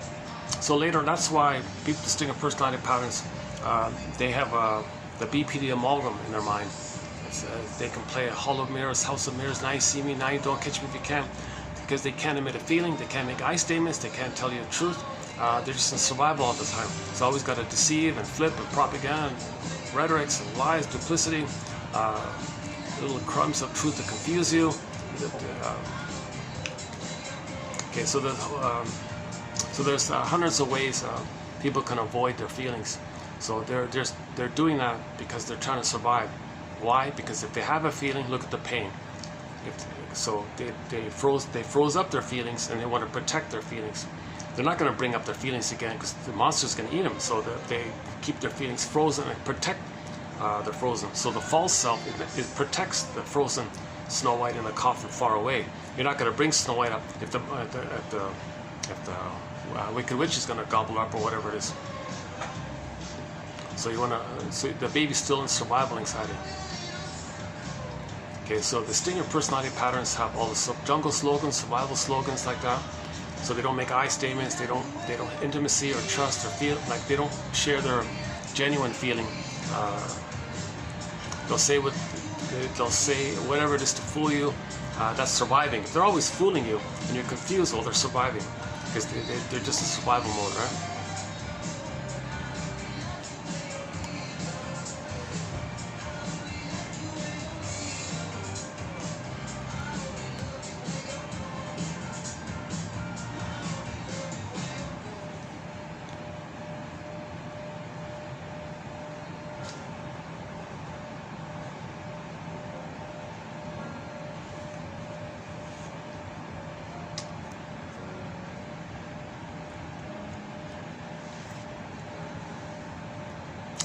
Okay, let's continue. So we're talking about the stinger personality patterns when they play the record. Okay. So the compulsion is they have to cry for love, but they don't. But they don't want to. They want to survive. They can't admit it, but they are going to cry for love. No, proxy, you cry for love for me. Oh, that'll do it. So it's a trick like that, defense mechanism. They have already identified with the aggressor. To have a mother, to be loyal to the mother, they're going to be the mother. And that's the tar pit of being one with the mother. They are the mother. Huge mother complex. They didn't get her love, obviously, but they're surviving. The baby's surviving. He becomes the mother. That's the way to survive, to become the mother. Because if you are the mother, then you have this strategy to avoid the pain of you hurting yourself. If you are the one who hurts yourself, instead of being passive mother hurting you, you become the mother who hurts you. Then you can find a proxy to play you and hurt them. A little strategy like that. So he replays the record. All right, you person in the present, you play me, I play the mother. So he did it. He played the record. He believed in his fantasy that the other person was him as a baby, and he was the mother and then he, with his negative humor, put down humor. Okay, usually he puts the other person down, or shames the other person, or thinks ill of the other person. Okay, because he's the mother who thought ill of the baby. From the baby's perspective, he becomes her now. So he played the record. Okay, now at the same time, the truth is, he still has the hope to get mother's love. But wait a minute. His hope to get mother's love is that if he's angry enough, that if he can control the mother, possess the mother, devour the mother, maybe the mother will change. Okay, so the baby's hope was, when he was angry at the mother, he had a fantasy that he can gobble her up, control her, possess her, gobble her up, contain it, control it. Maybe he can make the mother cooperate or something, if he can control the mother. So how does the baby imagine he's going to control the mother? He's in the oral phase, so he's going to gobble her up. That's the hungry wolf image like that. So he has this fantasy like that. That's his hope to get mother's love. That using his anger, he'll make her change her ways or something like that. Okay. So part A was, first the proxy played him, his no good self. Then hocus pocus, Alice in Wonderland. Okay, that meant, by the way, that mentation is primary process thinking. Okay, the up is down, Alice says up is down, left is right. Okay, there's no, the cat says there's no like normal logic there. Okay, everything's true for that moment. There's no time, so there's no contradiction because it is what it is for that moment. A second later, that's what it is for that moment. What about a moment ago? Well, there's no time. It doesn't exist. Only now, so there's a lot of like in the dream world, things can displace. Like if you feel something with one person too dangerous, you transfer that feeling to another person. Now there's condensation because you can take bits from different times, put it into one time because there's no time. So it doesn't matter like that. So in this Alice in Wonderland world, things are very topsy-turvy and flippy-floppy and shape-shifting and morphing. In stories, when things morph and shape-shift and things are magical like that, it's in reference to primary process mentation. That these images are all chaotic like this. So, okay, this is the place of double think. This is the place of double speak and double talk and all this double stuff. So the proxy just played him. Okay. The question is, if he's the mother, how does he fight with her if he is her? So he goes back to the proxy person in the present. All right, you, thank you for playing me as a baby, and I shamed you the way my mother shamed me. That was my cry for love. Now I'm angry at her. So now you play the mother proxy, and I'm going to play myself, and I'm going to hate you and try to control you, and because I'm going to continue my relentless battle with my mother. So now then the rationalization, the left brain part. Well, why'd you do that? Well, they're no good and they're dangerous. Okay, so the baby felt no good and the mother was dangerous. Fusion. So they project that split, that fused part self, part other, fused, split off unit onto others. Okay, that's called splitting a projection. So they felt no good, mother was dangerous. No, they're no good, mother's they're dangerous. Okay, so they're no good, that's them. They play the mother. Then they flip it. Okay, they're my mother, they're my dangerous mother, and I'm gonna fight with her. Okay. So a lot of prejudice comes from this mechanism, by the way, splitting and projection. Okay. That's a key. We have a key thread on prejudice, got several theories on there. But that's sort of the core, basic one. But there are a lot of other good ones. Yeah, like a lot of good ones.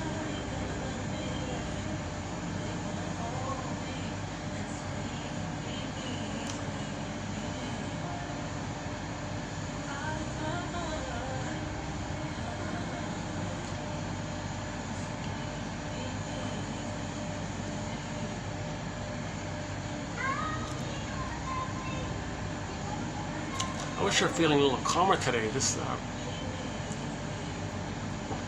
Yeah, I woke up kind of too early. I think that's part of it. Yeah, so.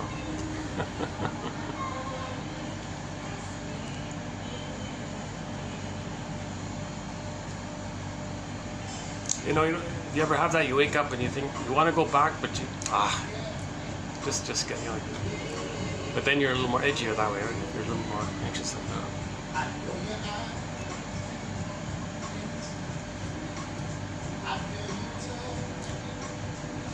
Oh, again? You're kidding. Looped again already? The Bee Gees song is back again already? Oh my god. These guys need a better loop. A better music loop. Or they should change it or something. They should play the Radio Go-Go. That'd be interesting. I think people would flock here just to hear the music. That's a great channel. That's quite a good channel. I've heard, I think, 3 episodes so far. And they were all good. They were all good. The one that focused on Africa, that first one I heard was really good. Then they did like a South America one. That was also okay. That was good too. And this recent one, it's an interesting mix. Yeah, it's good.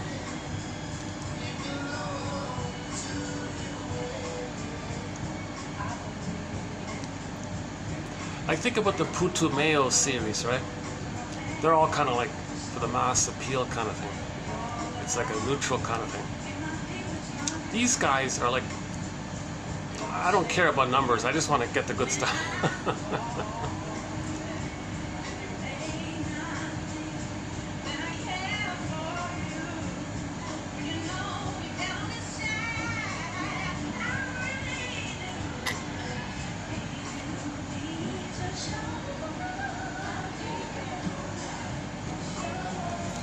Well, how deep do these quotes go? Well, I think what we're currently talking about is pretty much as deep as I found so far. Ah, Jesus. Let me wait till this bit is over. Hold on a second. Let me take a break here.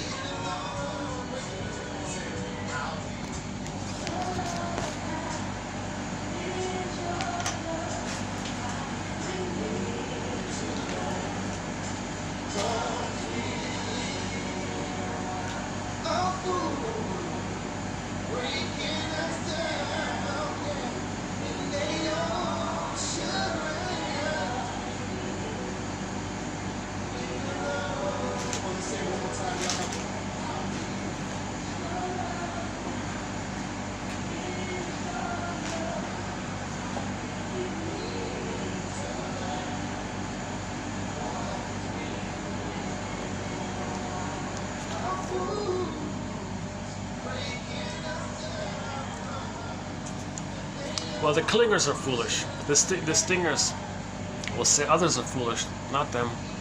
They deny their foolishness. They find proxies to show their innocence and shame them because they were trusting, quote unquote, foolish, trusting their mother, naive with their mother. Mother betrayed them. Now they become the betrayer. Find others to play them, betray them, to replay what happened to them. Now, ultimately, that's to get their story, to know what happened to them.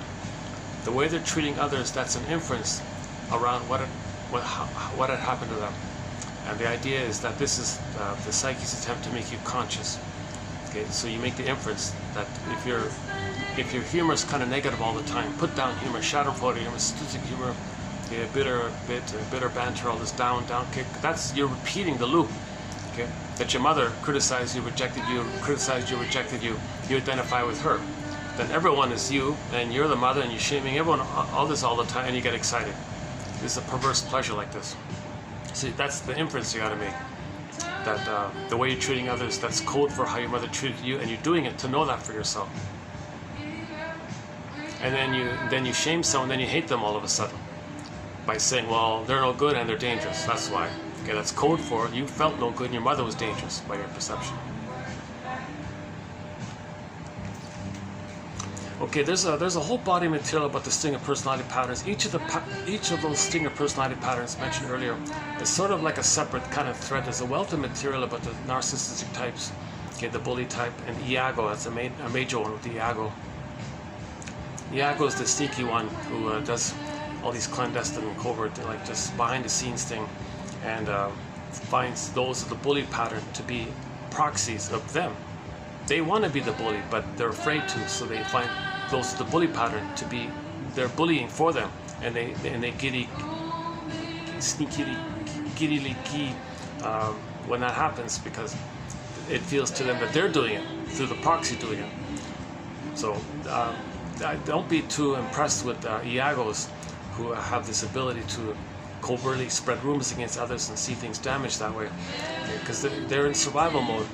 Okay, the Iago, the emphasis with Iago is that the baby interpreted the mother as the envy breast, who hated his goodness. He becomes the envy breast. Then to have a mother, the condition is he's got to hate goodness, the way his mother hated his goodness. So if there's goodness out there, to have a mother, to be loyal to the mother, okay, to have a mother and to be loyal to her and to be one with her because he is her, the condition is, and to get the good feeling of being with her, okay, the condition is he's got to hate goodness. So if he sees goodness out there, that represented his original goodness. So he's the mother who says he's going to hate his goodness. His mother hated his goodness. He becomes a hating mother. So when he sees goodness out there, he's got to hate it and see it damaged because mother damaged his goodness.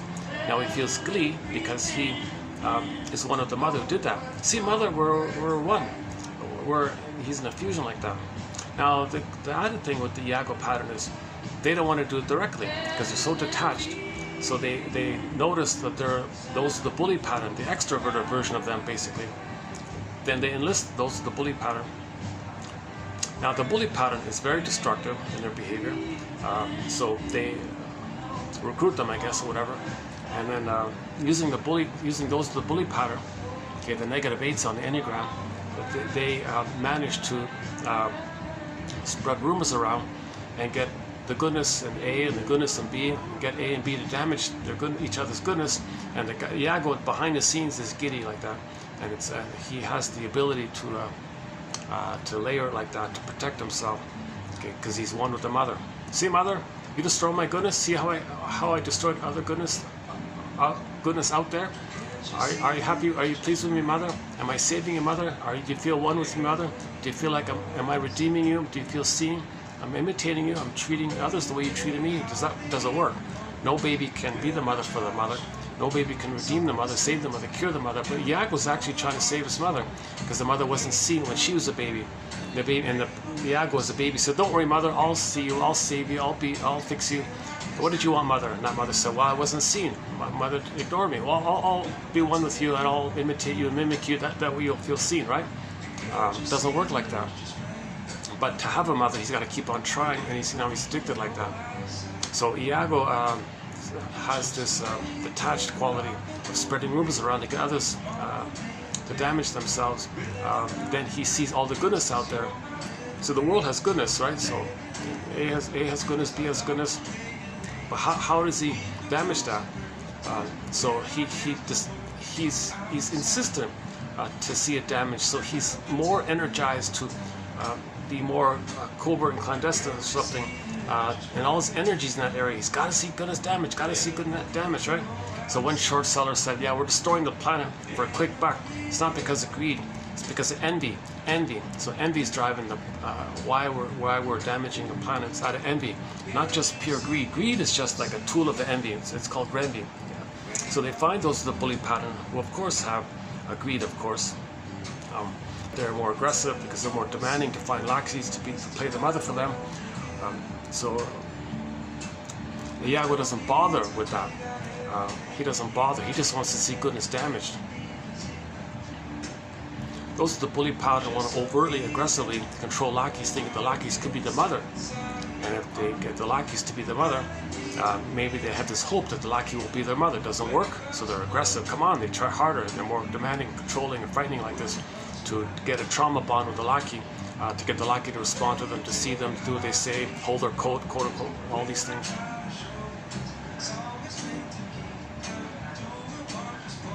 So the Iago enlists those are the bully pattern and gives them assignments, whatever. They're thrilled. They're thrilled to have that chance. They don't care about the behind-the-scenes thing. They just want to find the lackeys. But that's damaging. Their greed and their aggression is damaging. Iago behind the scenes like that, and they're drinking champagne, so to speak, because all the bullies around them are damaging things. And they say, "Look, mother, all this goodness out there, it's damaged. You damaged me. I'm damaging outside because you damaged me, and I become you, and I'm repeating the repetition compulsion." So mother damaged took away his goodness. Mother was a robber baron. Mother short-sold his soul. Okay, mother had immunity. Mother exploited her power. Didn't care. She felt entitled. She felt privileged. She felt that she had this entitlement to get love because she never got love. So she thought entitled that she can use the baby to love her, to be the mother for her. So that child identifies with the mother. So in the process of the mother using the baby, he felt all of his goodness was damaged like this. Because he wasn't seen, he was objectified, he was used, he was thingified, quote unquote. So he identifies with her. All right, mother, you damaged my goodness. Well, whatever out there, that'll represent anything goodness out there, that'll symbolize my original goodness. And I'll see it damaged, and I gotta hate it because you hated my goodness. You hated my goodness. So to have you, mother, because I'm you, I gotta think like you. So your thinking was that I had goodness, and you rejected it, and you saw it damaged, and you got some benefit by it. Well, I'll do the same thing. Whatever goodness is out there, I'll get some benefit, just like you, and see goodness damaged. And again, Iago's trick is he doesn't do it directly. He just schemes and connives like this and spreads rumors around covertly. See, mother, look at all this goodness being damaged out there.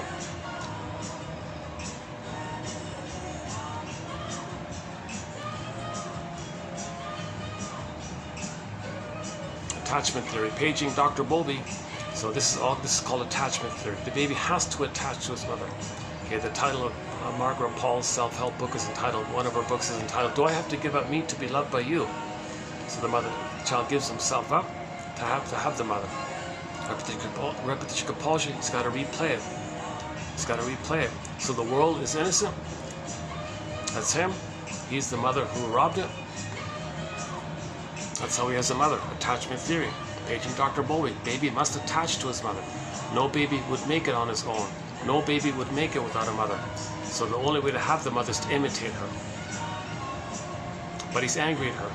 So after he shames the innocence out there, he hates it. So he shames, then he hates the same innocent ones. So that's the experience the baby had with the mother. The mother hated shamed him, and he thought the mother hated him. That she was dangerous, and he was angry at her. The mother rejected him and shamed him. So he rejects others and hates others. He's just that's code for what the mother did to him. Now in the healing process, we got to figure this out. We got to be a detective, like a forensic kind of detective, forensic psychological detective. What on earth? Why would a mother do these things? Like what's going on with her on her end that she can't meet the basic needs of a baby? Well, some mothers resent it. They say, well, I never got it, now I'm supposed to give it. I resent that. I can't give it, I never got it. No way, don't tell me to give it, I never got it. I feel so violated, I feel so negated, I feel so insulted. I never got love, I'm supposed to give it. I can't. Some others have that old cunning tale. So you got, again, the old cunning tale is you got to go through the old, I think, one day we got to run through that whole old cunning tale. There's just so many of them. My God.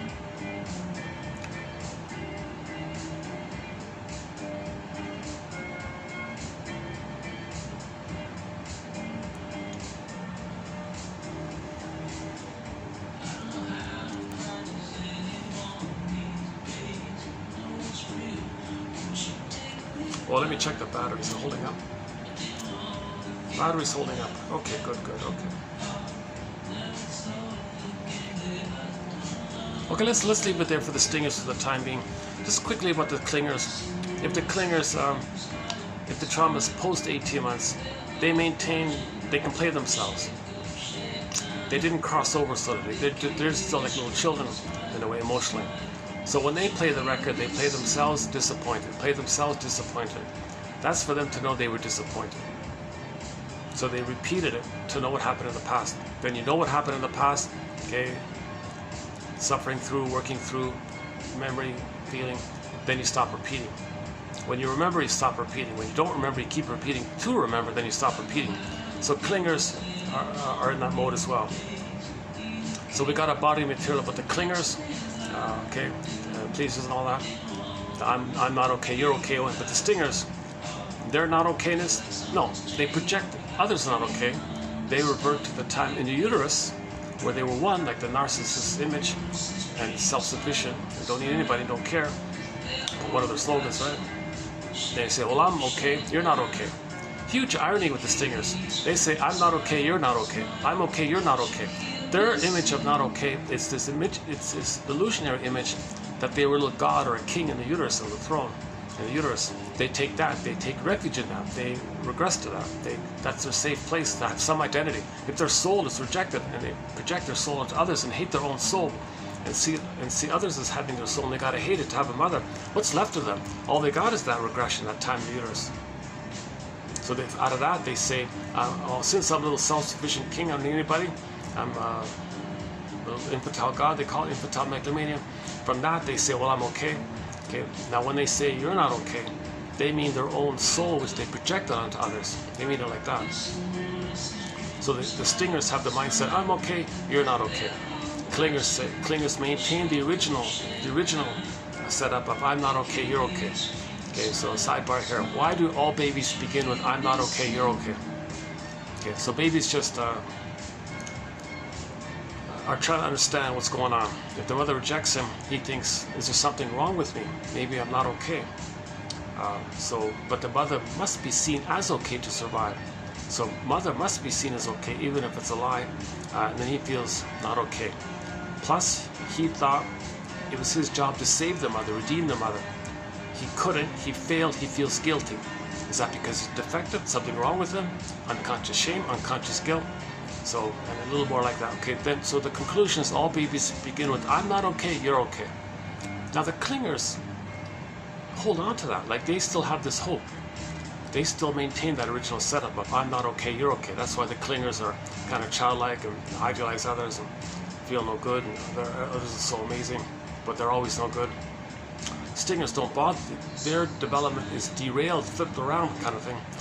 It's because their soul and others are no good, and they play infantile god, and they stuck there. They're addicted to that place. So it's there's more work to unravel that kind of thing, to unwind from that kind of thing, or to loosen that up kind of thing, to face that kind of thing. So stingers have maybe a more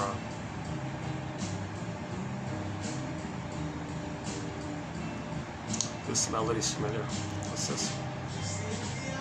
Oh no. Something else. Yeah, that thing with the Mali song. Oh my god, I feel so sad for her. That's really sad.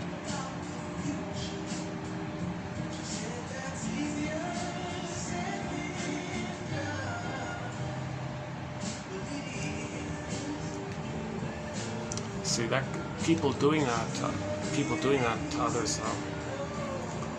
That's like saying, well, my mother didn't. My mother impoverished me, degraded me like that, or something. That's a sign of real shame. To that Mali story, I think might be like a communication that people pose that on them. They're saying, well, my mother shamed me, and what they're doing kind of symbolizes how I felt with my mother. If the mother doesn't feed properly, he feels disgusted and he feels hurt and pinched upon, imposed upon, force feeding, whatever, scheduled feeding, bottle feeding. baby's enraged, mother puts honey in the rubber nipple to trick him and overwhelm him. Very ashamed by these kind of things. So he's enraged by this. He thinks the mother's hating him, now he hates himself. So he's got to take in this hate. So maybe this malady thing is like a symbol of his hate. Okay, look, you guys, they create this symbol like that. That's for them to know the mother hated them. Yeah, I think so. Yeah, that might be it. Creating that's malady. I don't want to mention it, but if you listen to the show, he talks about it a little bit. That's creating that kind of thing. That's for the people doing it to know how they felt with their mother, that the mother hated them. Some others didn't want the kid. Some others maybe wanted the kid, but in a utilitarian way to have power over the fellow, over the husband or something. So the child wasn't wanted for himself. He was wanted in some other kind of utilitarian way. So he wasn't wanted for himself. So that way he wasn't wanted. He may have been wanted for her battle with the fellow or something. So she's fighting with the husband because she thinks the husband's her mother. She's fighting with the mother, so she enlists the kid as a tool to help her. And now there's a split there. The mother says to the child, with me or against me? So baby's mother, no mother, I'm not against you. So baby will choose the mother. And the mother says, no, he's the bad guy, I'm the good one. Oh, okay, splitting takes place. So the mother now has extra power. The father feels so sad by this. He feels so disappointed by this. He doesn't know what to do. He says he surrenders, he sacrifices himself, his son. Fine, you're so angry, I can't placate you.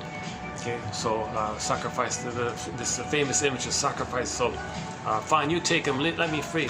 So the father goes to the garage. Leave me alone in the garage. And the poor kid said, no, I don't want it like this. So when the mother wasn't looking, he escaped the clinging, demanding, controlling mother. No, I don't want it like this, Dad. Hang out with me. No, leave me alone. Who are you? Go away. I don't. He already rejected her because he was so, because he already made that sacrifice. The father, quote unquote, sacrificed his son to the mother like that because he felt helpless to get a relationship with the wife because she insists on seeing him as the mother who hurt her, but he's not the mother who hurt her. So he kind of gives up like that. Fine, placates the child like that. You okay, fine, wife, you take the child, leave me alone, give me my freedom, because he doesn't know what to do like that. Look at the poor kid, what a poor state the kid is in. That's what Mr. Freud's talking about, this whole Oedipus complex. Right? The mother was Jocasta, she gobbled up the kid like that, and it's too tight, the mother complex. So. And then the Laius said no, that's the rejection. So the father, like that's the Laius rejects the son. Okay, that's the Laius complex. So this is the common pattern that takes place with this triangle, the parents and the first kid. So some others hate the child for their uniqueness, just uses the child in her battle against the mother, i.e. / husband, symbolic reincarnation of her mother. Father doesn't know what to do here. He feels helpless with this. Fine, keep him. If that's going to placate you, leave me alone. And we saw the poor scene where the kid goes to the garage and father rebuffed him. Leave me alone, get out of here, I don't want you. In the book, when he's married to mom, it's like, I think it's a little bit like that. He said, he was jealous or he was overwhelmed, maybe afraid. Okay, the image I'm referring to, by the way, is from a film called Overdependency. Go to the website NFB, NF as in film, B as in board, nationalfilmboard.ca. In the search engine, type in over dash or hyphen dependency. It's a 30-minute film, 1947. Oh, today's quote. Is that today? About the color? Who cares about the color? Yeah, don't care about the color. You're not going to be diminished because that film is in black and white. Don't worry about the color. So it's an old film. Now, yes, it's really slow and boring in the beginning. Like when I first saw that, I gave up. When I was doing the list on mental hygiene films, I completely skipped that one because I started to watch it. Oh my God. Is it really? I just gave up kind of thing. Then just recently, about a week ago, I accidentally managed to watch it again. This time I had more patience. Turned out to be not a bad little film. Okay, so in the 50s there was a whole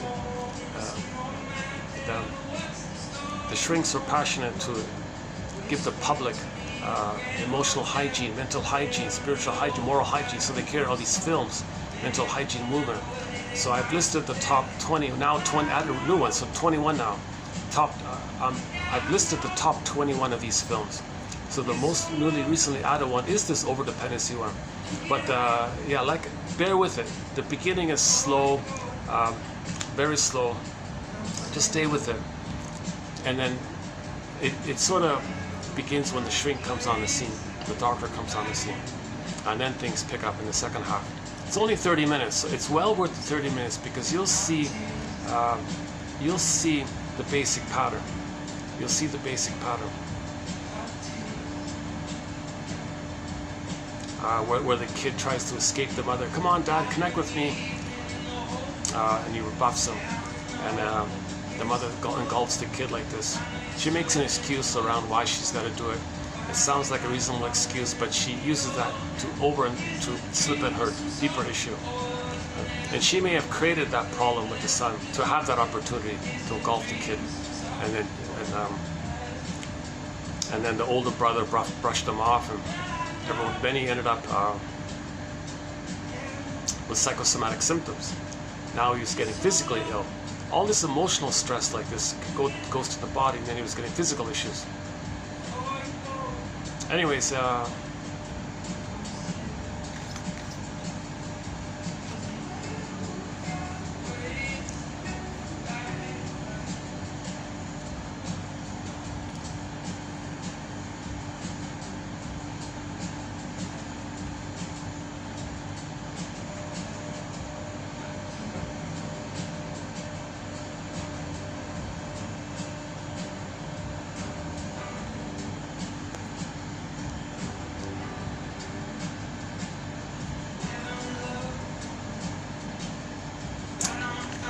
okay, where were we here?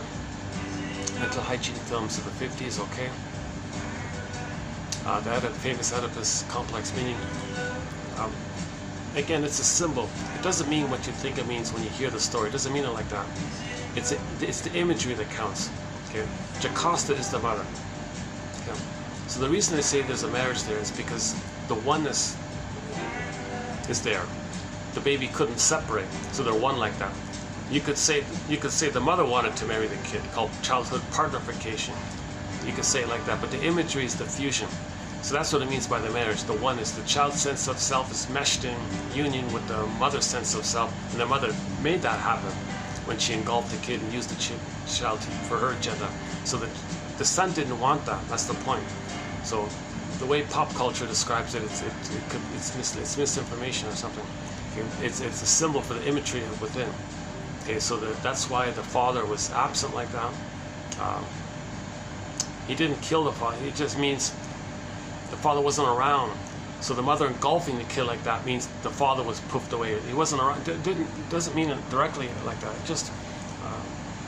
It's just trying to symbolize the imagery of the invisible kind of thing. It doesn't mean it technically how it sounds. So that's the common pattern. Mr. Freud emphasizes that too many mothers didn't get enough love from their mothers, so they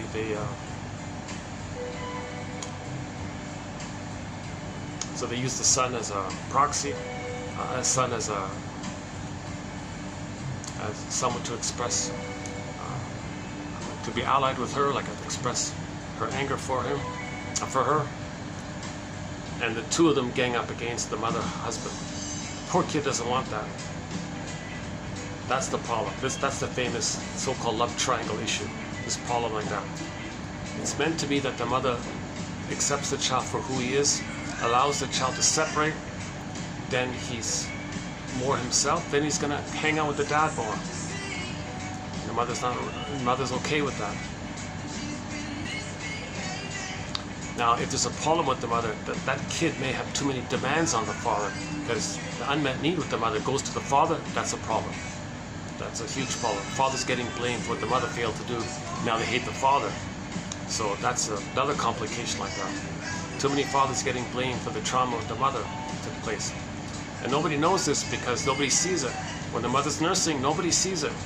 that she's pushing the baby, punishing the baby. She's angry. All right, I'm gonna take my anger on you, baby. I'm gonna control you, baby. You're gonna down.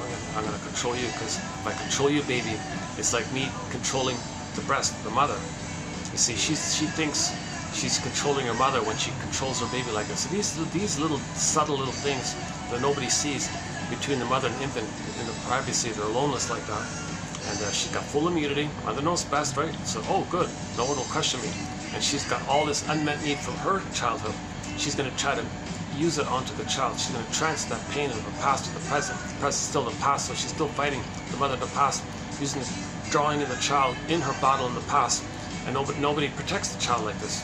Sometimes the kid says, sometimes kids who are traumatized by their mothers turn to their father and say, help, help, please protect me. And father, mother knows best, I'm not around, leave me alone. That's a double anger, right? Now they're enraged at the father, because he was like the last hope. Although he couldn't meet the mother's needs, he could still maybe protect the kid from the abusive mother. He could still kind of like protect her, kind of like he can still kind of intervene and do something. Look, therapy, talk about it, or what are you doing here? Why are you doing this? Okay, now I'm going to step in the middle like that. Thank you, Dad, for protecting me. You're my hero. Great, okay. Now, the father has this difficult problem. He's got to protect the mother, but not be the mother and replace it. He can just protect her and have a new relationship that's not, that can't replicate what was needed back then. So he's got that challenge like that, right? So in normal development, like Robert Bly says, the baby and the mother, and they bond, they attach, then the child separates, then they hang out with the dad. It's a different kind of attachment. It's not symbiotic. It's just a close connection, but it's not like merging. Like there's no merging. There's still boundaries like that. Okay, and then they separate from the father and maybe hang out with the mentor like that. You know, and then again, there's more boundaries. And then when he learns from the mentor, outdoes his mentor, outdoes the master, then he's on his own kind of thing, whatever he's studying. That's the normal kind of thing. But if this problem with the mother is still there, they transfer to the father. Problem there. Same problem transferred to the teacher, the mentor. Same problem. They transfer to people and the partners in the present. And they keep on transferring in the nursing home. They transfer to the nanny in the nursing home. They're still transferring that problem with the mother to they keep transferring that problem with the mother in every stage. And the guy in the nursing home treated the nanny or whatever. He thought that the nursing home was the nursery, his nursery. He transferred the nursery problem into the nursery and treated the nanny lady as the mother who hurt him. And this guy was like enraged and shouting violently at the top of his lungs, like an Archie Bunker, one of those crude, violent, shouting at this poor innocent nurse who was just trying to do the best she can kind of thing. And but you see, he's still enraged at his mother, so he's still fighting with his mother like that. So that problem with the mother just carried it with, he carried it with him everywhere he went, even into the nursing home.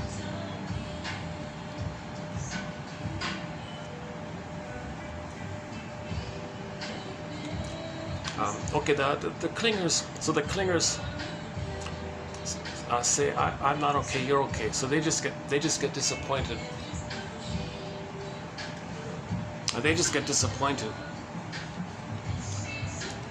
Okay, all right. They just get disappointed, and for them to know that they were disappointed. But clingers can make I statements. They can move forward because they're still on track towards "I'm okay, you're okay." Stingers give up on that. They say, "No, my not okayness will always be on others, and they're always not okay." So that they can't grow forward. They can't get to "I'm okay, you're okay" if they do that. And we got a body material about the relationship between clingers and stingers. If the clinger, who in a childlike model says, "I'm okay, I'm not okay, you're okay," and they happen to marry a stinger, let's say, the stinger says, "Oh, goody, of course, I'm okay, you're not okay." The stinger's thrilled to have somebody to shame, damage, control, belittle, put down, exploit, use, damage like that, because he's married to mom. "Look, mom, I'm going to do it to this nice clinger partner, this foolish one, what you did to me, because that clinger will play me. I'll shame them the way you shame me. See, mom, so he's still married to mom. That is okay." And then the clinger says, well, that makes sense. Ouch, but that makes sense because I'm not okay, you're okay. Stinger says, well, of course I'm okay, you're not okay. Okay, and this goes on like this for a while. Finally, the clinger wakes up 6 to 7 years on average and says, oh my God, the whole time I've been trying to help them and thinking so well of them. They've been mocking me, shaming me, and hating me the whole time. I've been so nice to them, they've been hating me. In fact, every time I'm nice to them, they gotta hate me if I'm nice to them. Oh my God. So the clingers do a thing called sweet lemons. To fit their model, okay, the mechanism is sweet lemon. They say, no, they're not sour, they're sweet. They twist, they lie to themselves to fit the model, to fit the blueprint. The blueprint, I'm not okay, you're okay. Stingers don't care about like if the cleaner says let's make ice cream, gotta psychobabble, let's trust and be close, impossible, no way, oh, I'll save him, I'll fix you. Oh, what a fool. Well, you deserve to be damaged because that's what happened to him. He thought the mother said that to him, and he's married to mom like that. So again, the clingers finally wake up, leave, and write a self-help book entitled "Codependent No More." Codependent No More. And they'll play the Glee cast's combo song "I Will Survive," combo Survivor. So they're surprised that this took place. They didn't know about narcissism. They forgot that. They graduated out of that, right?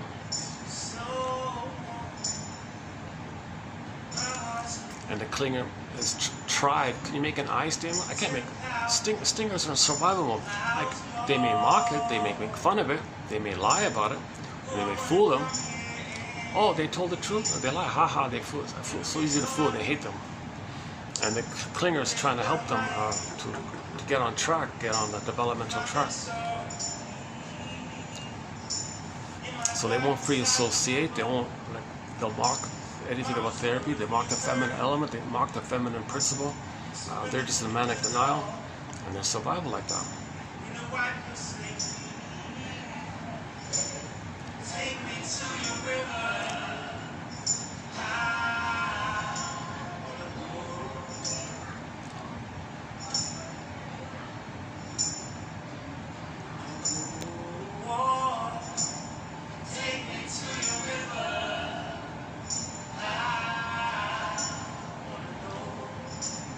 Reminds me of the song, the famous song, "Wait on the Water."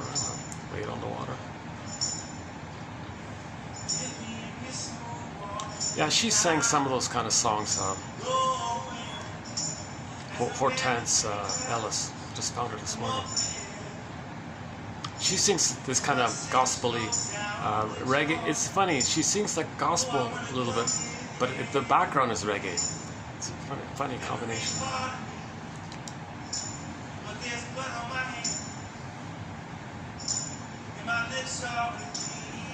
Oh yeah, that Radio Go-Go show also played the Wailers by Bob Marley and the Wailers, one of them, and like a little known song of theirs.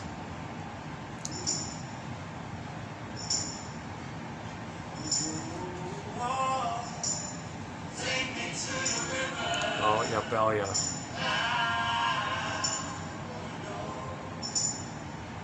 Oh, he also played. Yeah, that show also played one of those protest songs.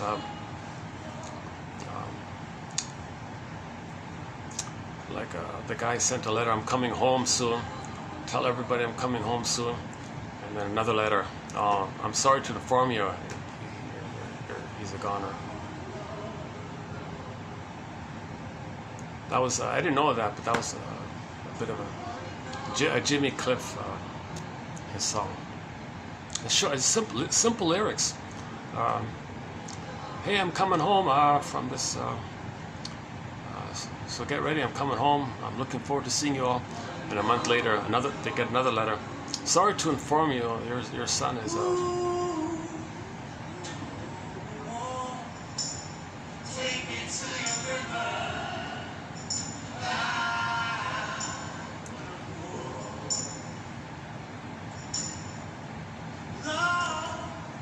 See, this demand to plunder and pillage, this like aggressive demand, that's the rage the baby felt. The rage the baby felt when the mother hurt him at the feeding time. Right? That's this aggressive demand like that, and he's entitled like that. The baby is entitled to get fed properly, soothed properly, comforted properly, held properly. He's entitled like that, so he feels entitled. He's enraged like that. So this transfers over, it broadens to the pattern of plundering and not caring. So the mother might say, gee, did anybody care? The behind the scenes characters are...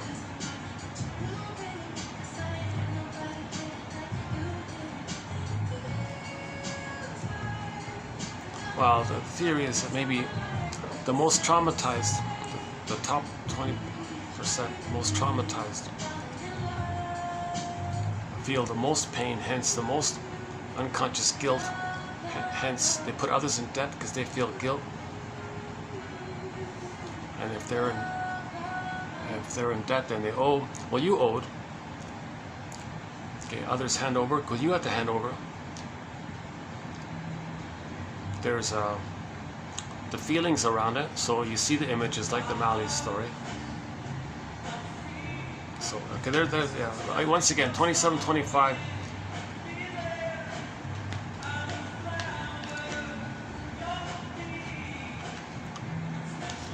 The stingers do a lot of scapegoating. If two stingers get married, let's say, one of the children is going to be the container of all the anger between the parents. So Sharon Wade Shader, is that right? Had one example with the 4 kids. The 2 stingers had 4 kids. The first kid, they decided, could be a narcissistic extension to redeem them and save them. So they supported the first kid. And he had all the pressure to kind of save his parents, like, so they had a lot of hope on the kid like that. That doesn't work.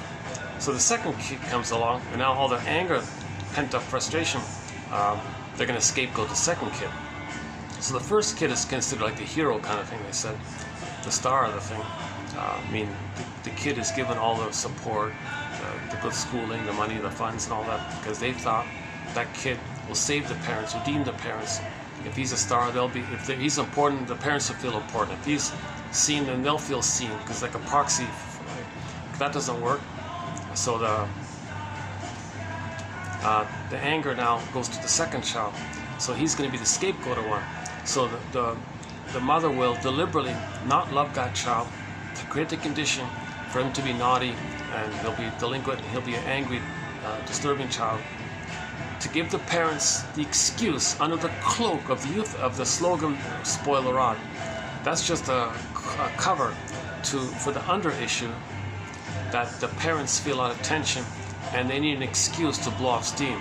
So they made the child, they provoked the child, they coaxed the child, they made the child be naughty, so they can stay. So the parents can say to themselves, "Oh, that naughty child of ours, we got to discipline. Yeah, spare the rod." So now, the anger they feel amongst themselves, they now have a green light to shame their own child like this. That's a scapegoated child. Okay, so he's holding all the anger and he's keeping the parents together, blowing off steam. Murray Brown calls it this triangle issue, emotional triangle issue. So he's diverting the steam between the parents. The parents have a lot of steam and pain because they don't feel. They're not feeling. Remember feelings with your embodiment. The embodiment's frozen. There's pain. So the pain steams up and they got to blow off tension. So and then they do it again and again. So they're constantly shaming the second kid. So he's a scapegoated kid. Third kid comes on the scene, and they just kind of ignore him. So he's like the lost child. He's in the library or something. The fourth kid comes on the scene. What role is he going to play? Often he becomes the mascot. He's got the most freedom. He goofs around. He finds a way maybe to make everyone laugh because there's so much tension between everybody. Maybe he discovered that if he did something silly, made everyone laugh finally, and he just, oh my God, there's my role. So then from your role, you build your personality or something. So she had those 4: the hero, scapegoat, lost child, mascot. That's just one version of the family order thing. We don't really have much of a thread on that. But anyways, the stingers will scapegoat one of their children. They'll scapegoat one of their children. You can see if 2 buddies they're both stingers. First thing they do is agree who are they going to hate, because they don't want to make I statements together. They don't want to be vulnerable like that, because they both hate vulnerability. They both hate feelings. So the first thing the stingers will do is, okay, identify who they're going to hate. So they'll pick a third out there. Then they'll agree. It'll be like an open secret between them that anything to do with feelings and humanness and vulnerability and quote-unquote weakness and sensitivity and trust and needs and childlike. Okay, the third will be that, and they'll hate it and attack it because it was done to them. And that allows them the freedom when they blow off steam to then take turns playing. All right, now that we blew up some steam, you get a turn playing big shot, I get a turn playing big shot, and they take turns playing big shot like that. Anything real comes up, okay, quickly they hate the third. So they both agree to hate the third. They don't even care if it's, they have a psychological need for it. They don't care if the reality if it's true or not. They just have the psychological need to blow off steam all the time. So so they'll take turns playing big shot together. So that's emotional triangle. Again, Murray Bowen about the triangle thing, scapegoating.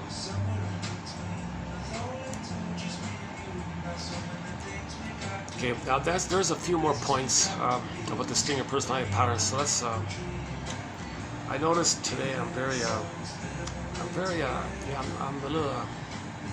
I'm not on my best today. That's why I'm losing track of time here.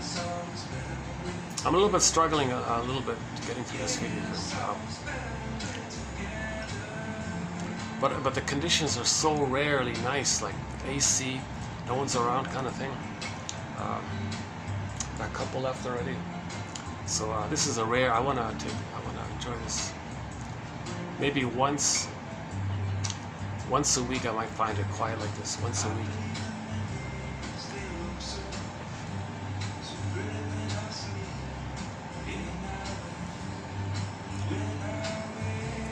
So the Stingers are just addicted to that state. And okay. So that's why they hate vulnerability and weakness and all their jungle slogans. My greedy, and the slogan, the jungle slogan, my greedy, your greed, is because they think if they're not going to be the aggressive mother, who's now a hungry wolf, right? They think they're going to be eaten by that image, by their own image. Perverse logic. So, but they don't understand. They see things through that lens, right? They see today through yesterday's lens, so they don't understand another lens that's a lens that would be there if the person were loved. They never got that experience, so they don't understand it. They only understand the survival area. They think that's all there is, survival. So that's why the slogans and philosophies of the Stinger personality patterns are quite negative like that. So any kind of philosophy or attitude in that area comes from trauma prior to 18 months where they identified with the aggressor. The clingers, you know, they have a little more hope and they want to grow and heal. And if clingers get married, they can make I statements if they're aware. They can free associate. They're still on track like that. They admit that they're wounded. They admit that they need help. They admit it. They admit that they're vulnerable and they're little children and didn't finish development. They admit that. And they want help. So they're kind of like trying to go forward like that. Stingers give up on that. They hate all that stuff. Give me a thing. Okay. So the Stingers play infantile God. Okay, the clingers play the little human children. They don't want to play that human child place. They just want to play this infantile megalomania kind of place. So they're usually pretty sarcastic and cynical towards people, right?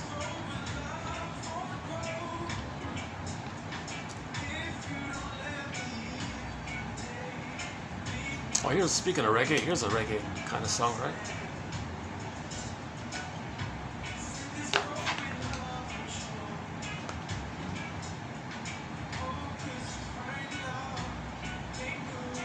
Maybe what I can do is, maybe what I'll do is, in the last video I did do a preview of today's quote, 2870. Okay, okay. So this is part 3 of 3, mainly that'll include some quotes on the whole propaganda issue. I'm only including quotes on propaganda because it's loaded with psychology. I'm focused on that. I'm not trying to talk about current events or other events really. I'm trying to understand the psychology. So, so we posted in the past 2 videos a few sampling of quotes from Laird Wilcox's collection of quotes on the topic. So this is part 3. It's just half of it. So let's maybe run through it.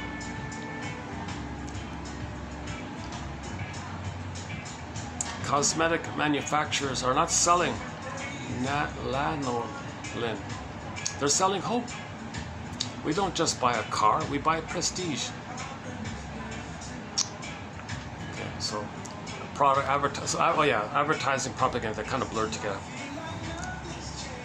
So they appeal to your unconscious. You think you're reasonable, but they're appealing to your unconscious needs.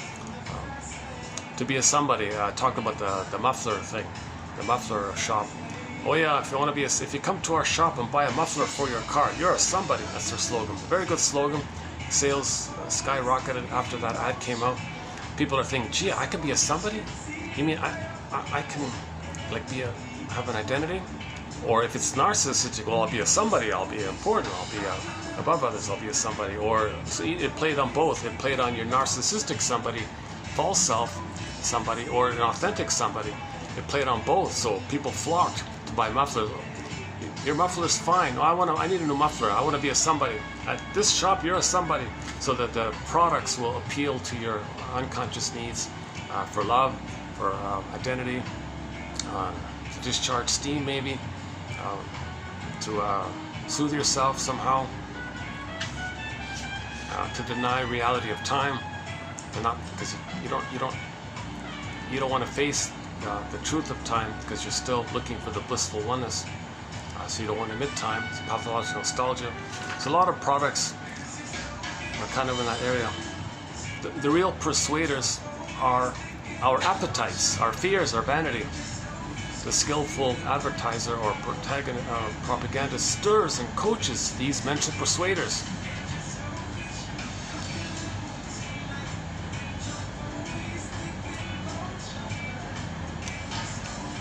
Advertising in many ways is a con game. Human beings don't need new cars every third year. A color TV brings little enrichment of the human experience. A higher or lower hemline, no expansion of consciousness, no increase in the capacity to love. It is not surprising then that politicians and advertising men should have discovered one another.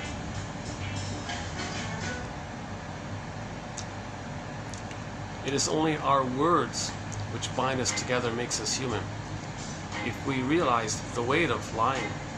So when you're creating narrative medicine, you're telling the truth, that means you're accepting more of yourself, that you're more, quote unquote, more human because you're more connected with yourself. More feelings, more regret, more truth. So you're more human in the sense that you're more in touch with what you denied previously. So the truth is humanizing. Now if you're lying all the time, okay, you see the effects of it, right? So the truth will upset you free, emotionally free.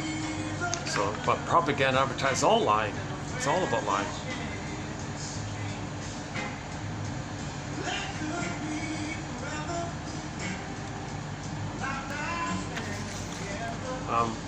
Give me the writing of a nation's advertising and propaganda, and I care not who reads the teleprompter. So that's the power of it all, right? So the scriptwriter, doesn't care who's reading the teleprompter or improvs from the teleprompter. As long as they stick to the script kind of thing, they can do a little ad lib or something, but they got to stick to the script, right? So they don't care about who does that. So again, propaganda is part of the pillage. Okay. So the first video, two videos. What was it? Oh yeah, one was one guy said, "I run my papers purely for propaganda and for no other purpose." So this guy owned a lot of the major media, and he said it. Yeah, my only purpose, the only reason why I bought all these newspapers is for the propaganda, to pillage and plunder. No other purpose. I forgive you for being so wounded and so hurt that you did these things. Judith Orloff. That's back to 2868. That's in there.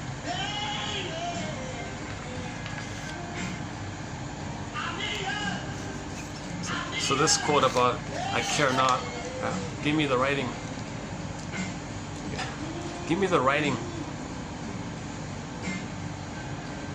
of the country's propaganda, and I care not the other things.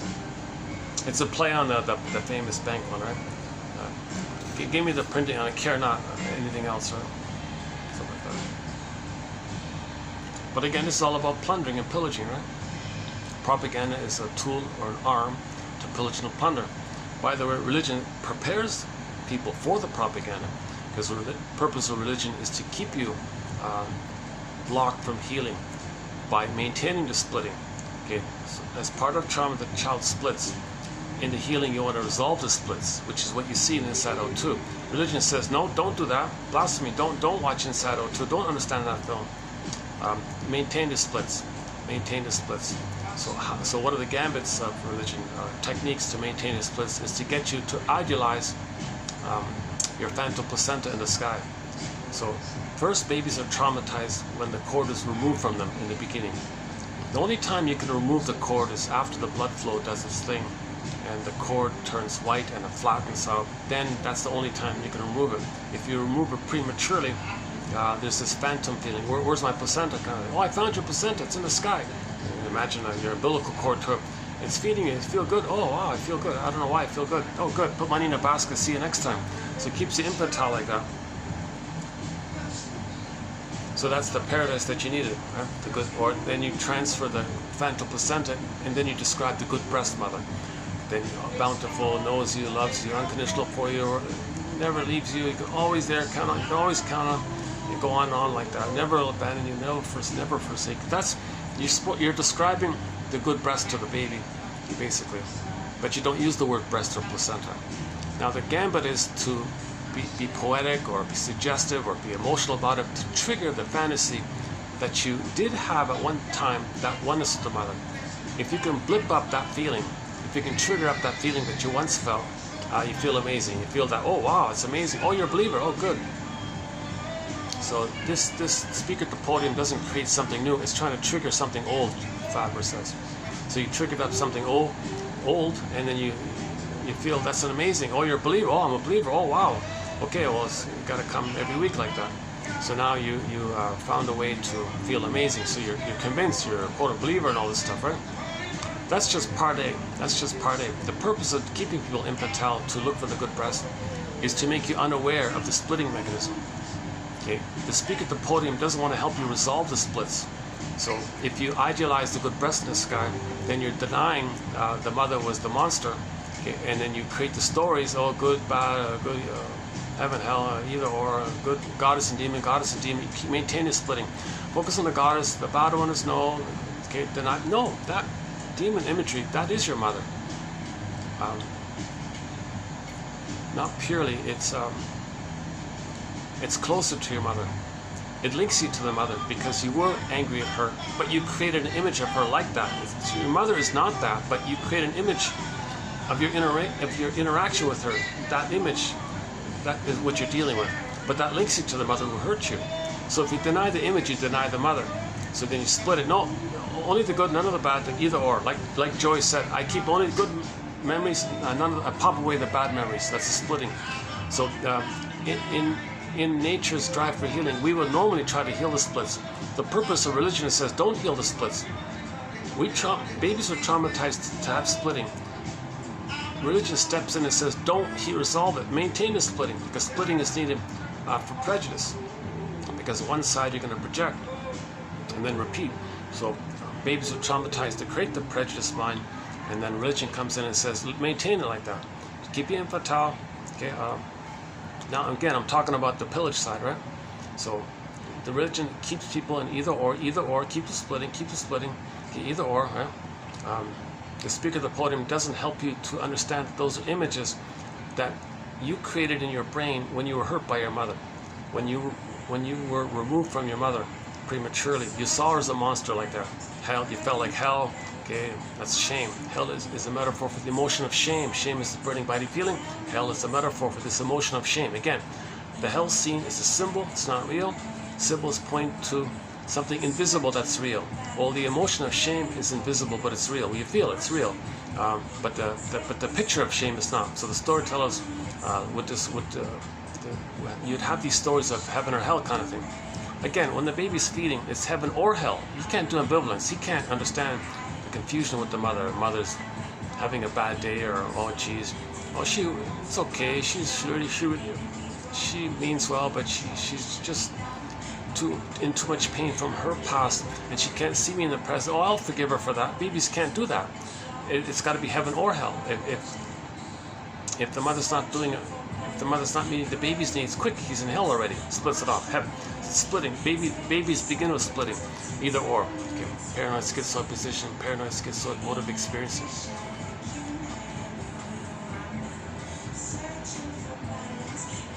Okay. So that's set up like that in the brain.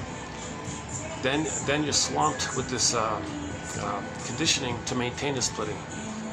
Okay, so you maintain the split when you keep getting the good feeling of the good breast in the sky. That's your good mother that you needed. So you trigger up that good feeling, and you're dependent on that good feeling. And then the stories say, well, either or, either or, either or. Now you're conditioned again and again with this either or, either or. Okay. Then step in the PR, probably turn the TV and the propaganda. Oh, well, we want to plunder over there. Well, people over there are we want you to project your feeling of you being no good and your mother being dangerous. So we're going to say over there, people are no good and they're dangerous. So could you please project your image with them of you being no good and your mother hurting you? We want you to see that, fly that, imagine that, attribute that outwardly like that, because we want you to see them like that. So that's you maintain the splitting for that. Now, since you're angry at your mother,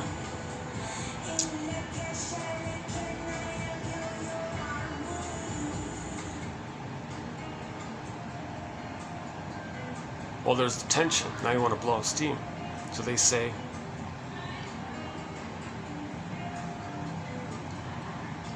so okay, I'm doing it too much here. So first, there's goodness over there. Wait a minute, you had goodness and it was robbed.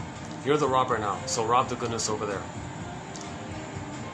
Now, the people over there, in order to pillage, you feel emotionally impoverished, so give them physical poverty, because by giving debt, because you feel guilt to your mother, pain, guilt, debt, sin, all the same. Yeah, so the thing about the slogan, sin, and all that stuff, okay, that's the psychology that you feel guilty and a debt to the mother. So put others in debt because you feel guilt, and the trick is keep using that stupid word sin all the time, right? The misuse of that word, the misunderstanding of that word, sorry. Yeah, I'm tired today, yeah, sorry, I'm not speaking well today. I'm speaking in a very jumbled way here. Oh my goodness. I'm just on the verge of just closing this video and just shutting it down. I can't tell. Sometimes I think that in a video and I play it back and I go, oh, that's not so bad after all. I don't know what this is. I don't know if this video, I can't be objective right now if this, how helpful this video may or may not be.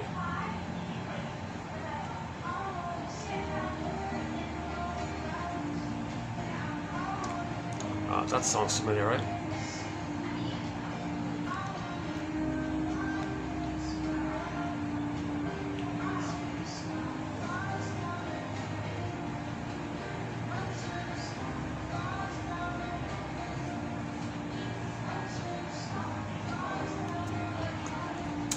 Okay, let's just finish that bit about the religion part. So, the speaker at the podium wants you to maintain the splitting. That means you don't heal. Oh yeah, right, okay. If you don't heal, you see, if you do heal, you'll have feelings and empathy, and you won't hurt others. And you know what's going on inwardly, then you know what's going on outwardly. As above, so below. Okay? So if you don't know what's going on inwardly, you don't know what's going on outwardly. As above, so below kind of thing. So they don't want you to know what's going on inwardly. If you heal, then you do know what's going on inwardly if you heal. Plus, if you heal, you'll have your feelings, and you're ethical and virtuous and normal like that, right? A person like that. Others are people. We're all people like that. Come on. It's normal, like a religion. No, don't be people. No. Maintain the splitting. Don't know about yourself. Don't know about outwardly.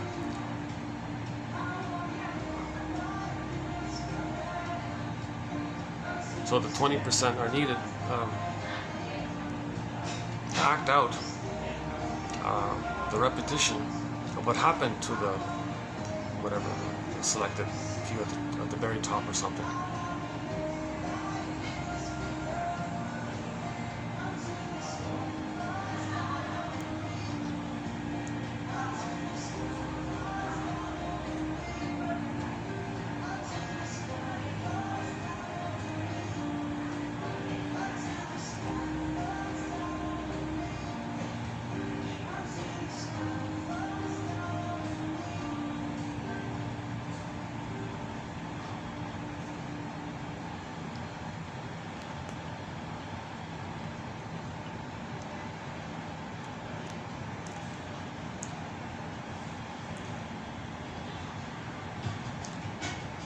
Okay, so repetition, if people are not healed, they're going to repeat. Don't heal, because if you're wounded and you don't know that you're wounded, you're going to repeat. And we want you to be unaware of this. So what are you going to repeat? Well, over there, there's goodness. Rob it, because you were robbed. Okay?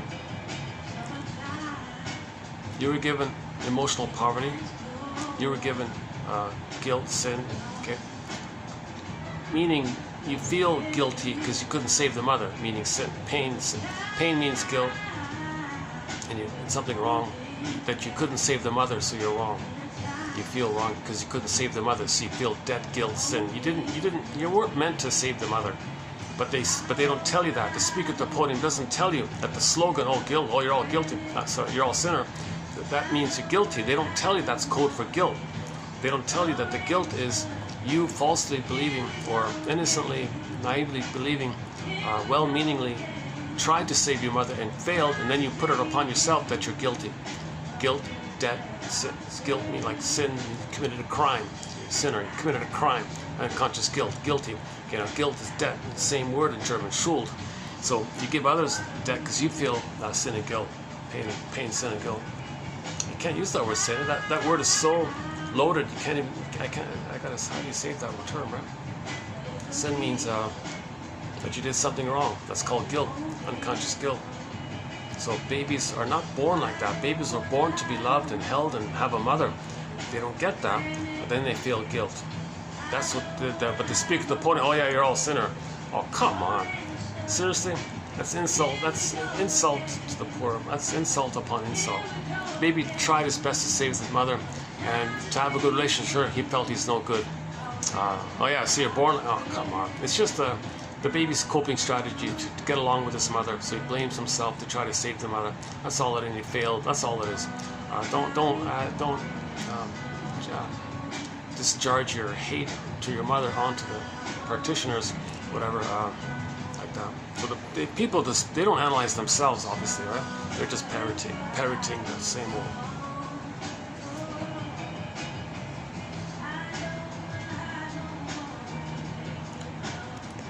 Okay, so if people maintain if people are maintain that traumatized state, they don't heal, and they're still traumatized, then they're going to repeat. So what are they going to repeat? So as just said, mother plundered them, mother was a robber baron, mother exploited them, mother used them, mother thingified them, mother objectified them, mother robbed them, she got pleasure, she got some benefits, she got some wealth like this. So you identify with that, okay. And then that's what's needed, that's what psychology is needed to pillage. Mother took away your goodness, take away other people's goodness. Mother gave you shame, give others shame. Mothers gave you pain, poverty, misery, give others pain, poverty, misery. And there's a book, I haven't read the book, it's called How the Fill in the Blank Creates SH, fill in the blank, fill in the blank, fill in the blank, fill in the blank, LE countries. Because they felt the shame, poverty, misery. Let's just make a synonym for it. Pain, poverty, misery. So give others pain, poverty, and back to the Mali story. That awful scene like that. My goodness. Jesus. That's got to be one of the most shaming things there is. My goodness, poor people. And the guys, they try to spin it a little bit, you know, try to make it funny or something. Like the guys are trying to cope the best they can with it, right? And they became musicians, and they played one of their songs in that thing. And ironically, the song was okay, the song, but when you hear the name of the band, you're kind of like, oh, and you know what it means. It's hard to...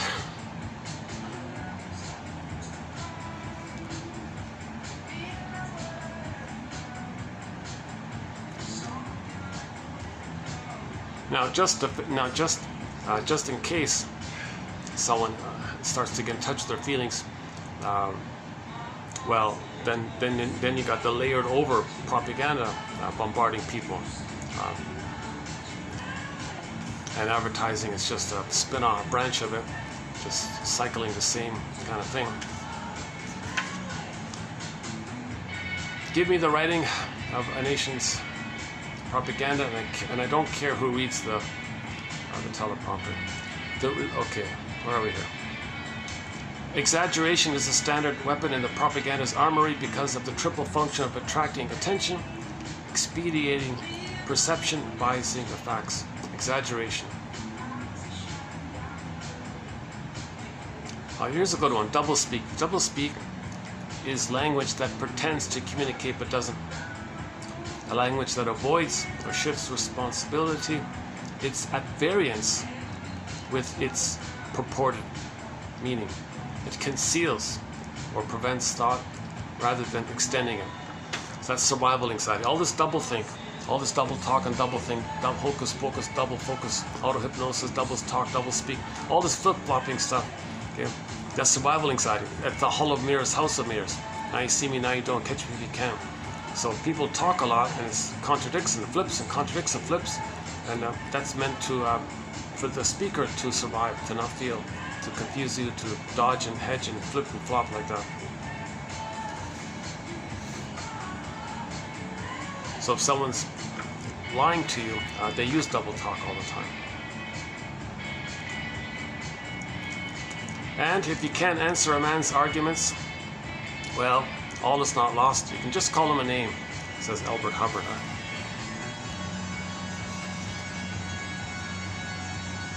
Well, he's the guy who said in Harry's Law, they quoted Albert Hubbard. Every knock is a boost.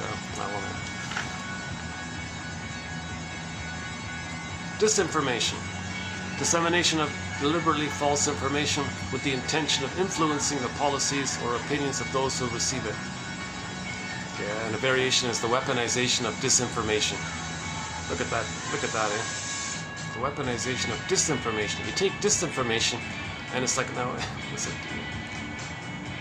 Dissemination of deliberately false information with the intention of influencing the policies or opinions of those who receive it. So you trick others to do something based on a lie. The agenda being that the others will do the thing based on the lie. But the purpose behind the whole thing is that the effect will have some harmful effect on. So the middle people are harming. The middle people are like the useful idiots or the flying monkeys unknowingly to do the bidding. They don't care. They don't question the wrong. They probably know it's wrong, but they know it's their job, and they want to keep their job, kind of thing. So now they have a rationalization. Oh well, this report says this. Okay, well, they deny. They want to believe it to please their mommy, their employer, or something.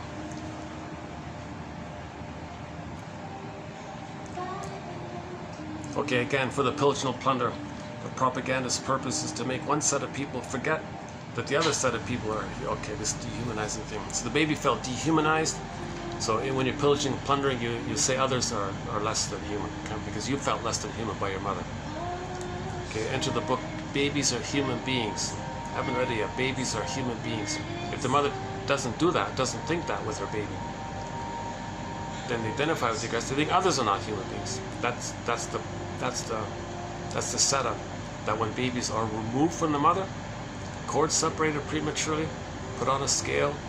Some babies are tortured, put in a straitjacket or can you believe it? Some babies are actually tortured when they're removed from the mother, and they're bleeding and all this. In the name of pillage and plunder, we want you to create a scary image in your mind and be that, worship that. That's your mother now, and we need you to be like that, because we're plundering and pillage because that happened to us.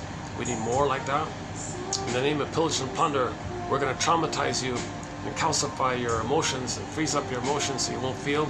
Because if you don't feel, then you don't care about it. You know, if you think mother didn't care about you, you become the one who doesn't care. So that's the psychology of pillaging and plunder. Alex, yeah, this is our first quote from this obnoxious guy, Alex Huxley. What a miserable creature! What a mean, nihilistic, negative character.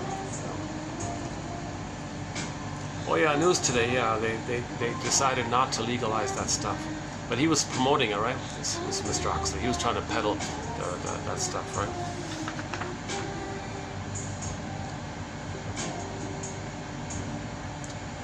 He was a very negative character. My God.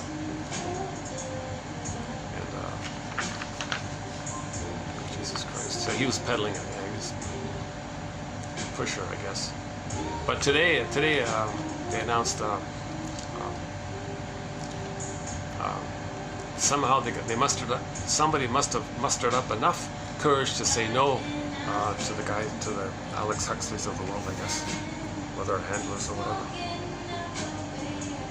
The behind-the-scenes cynics who want to control others.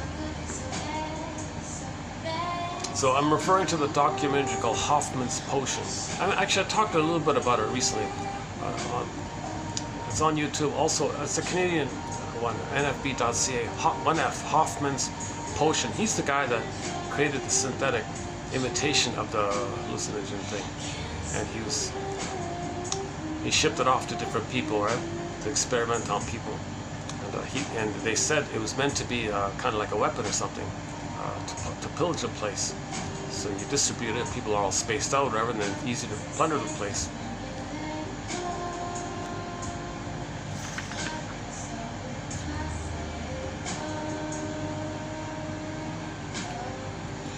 Maybe the person is behaving in this way because of an underlying problem that has not been addressed. Or they may be getting something out of the behavior. For example, people leave them alone and they like this.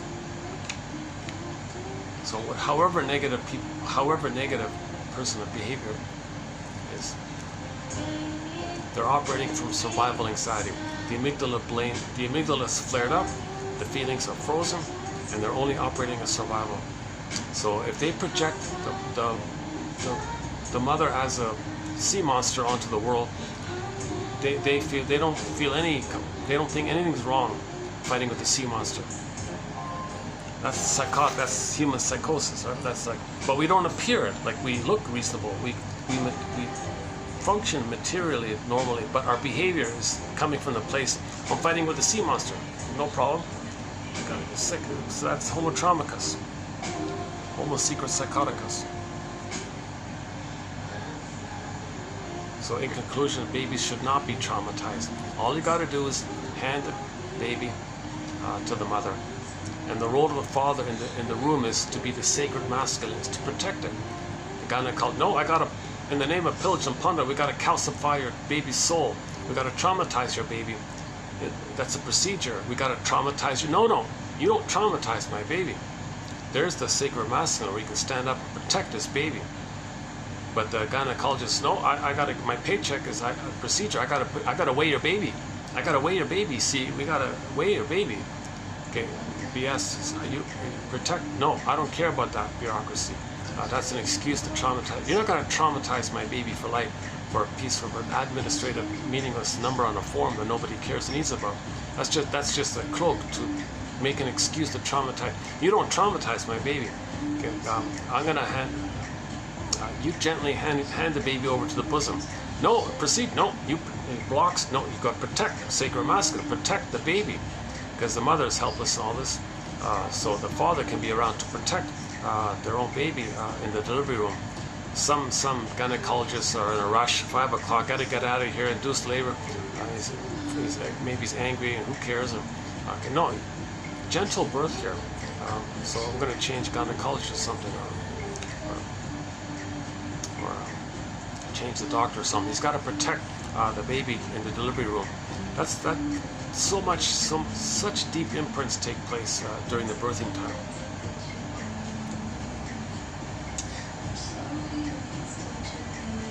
Now mothers have to prepare, do everything imaginable possible in advance to ensure a natural birth, gentle birth, smooth birth. So she's got to read about that babies need paradise in utero, no drinking, smoking, pills or whatever while she's pregnant, because then the baby's fighting with the sea monster. He's in hell like that, like not getting enough oxygen, suffocating, kicks around, twists the cord. He's in hell like that. Placenta, cord, 3 veins makes a sea monster like that. He needs paradise in there, right? The baby needs paradise. So the first job of the mother is to make sure babies have paradise in the uterus. So no pills or no too much, even too much caffeine isn't good. No alcohol, no smoking, nothing like that. Whatever the mother's doing, it goes to the baby. Not everything, but a lot of it. She's meant to almost like have this sense that the baby's there, and let the baby sense that mother's there for the baby. Have some kind of little rapport like that. So the baby can sense that somebody's seeing him and accepting him like that. So she has the attunement with the baby inside, so she knows what's going on with the baby like that. If she's malattuned like that, baby might be kicking. Hey, look, baby's going to be a soccer star.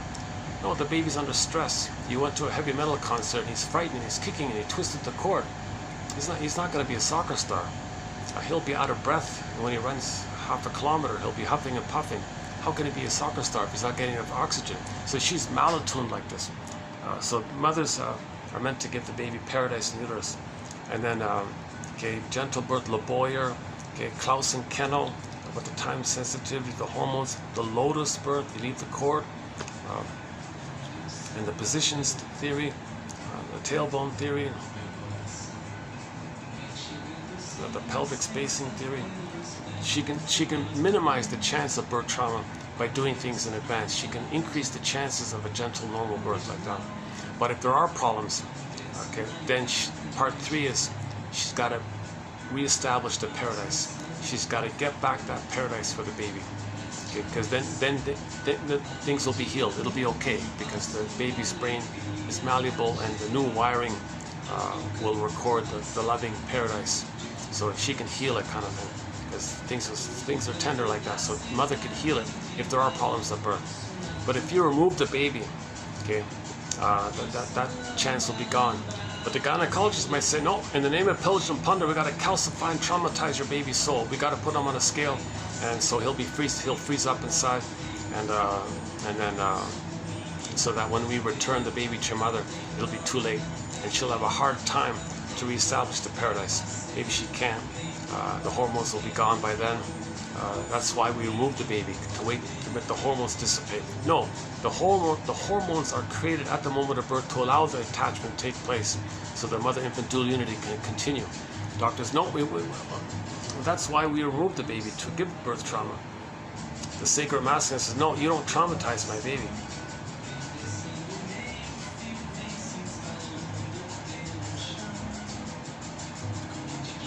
Okay, there's a whole body, we got a whole bunch of quotes sort of in that area. How do I do this? Okay. Is the lighting a little distracting with this? I like that.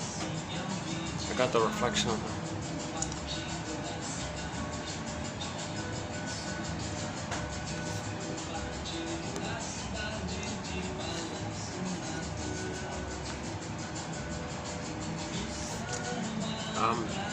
I don't want to spend too much. I haven't. Truth is, I'm not really interested in these propaganda. I'm kind of bored. I get it. The propaganda, just the thousands of ways people deceive and duplicity, all these tricks, the rhetorics and logical fallacies. That's the symptom of trauma. It's the survival anxiety. Again, the hall of mirrors, house of mirrors, all these duplicity tricks like this. My goodness. So there's so many of them. Like I just posted a few. I can't even finish that guy's book. So I've only posted. I'll revisit it later on. So In a society that prides itself on knowledge, science, rationality, etc., advertising represents a huge island of the irrational, where reason is intentionally obfuscated and decision based on intelligence, measurement and comparison are deliberately sabotaged. Yeah, they want to appeal to your emotions, your unconscious fantasies. Buy this washing machine. It'll be the good breast that you need in the nursery. Can you believe it? They describe the washing machine as your mother's breast. Can you believe that? That's irrational. The successful advertiser is the master of a new art. The art of making things true by saying they are so. He is a devotee of the technique of self-fulfilling prophecy. Truth has been, see, people want to believe stuff, right? Like they want to believe, they need it. You see what you need? Truth has been displaced by believability as the test of the statements which dominate our lives. Yeah, so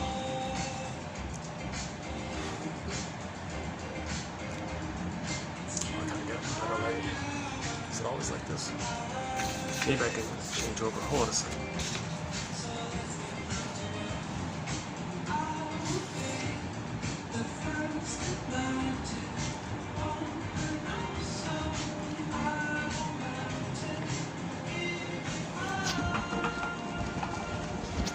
How's lighting here?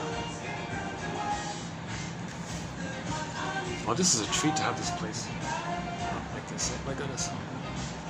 It's usually busy with people. The last, yeah. Okay, never mind. Let's keep going.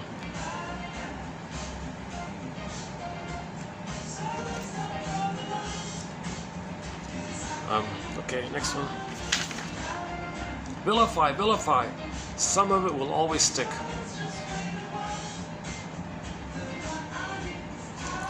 A great deal of intelligence can be invested in ignorance when the need for illusion is deep. And your need for illusion is deep, so your cognitive will be twisted to rationalize, make excuses, ignore the red flags. You want to believe something, right? Like if the person, if they need something and something's promising, you want to believe it, so you ignore the red flags.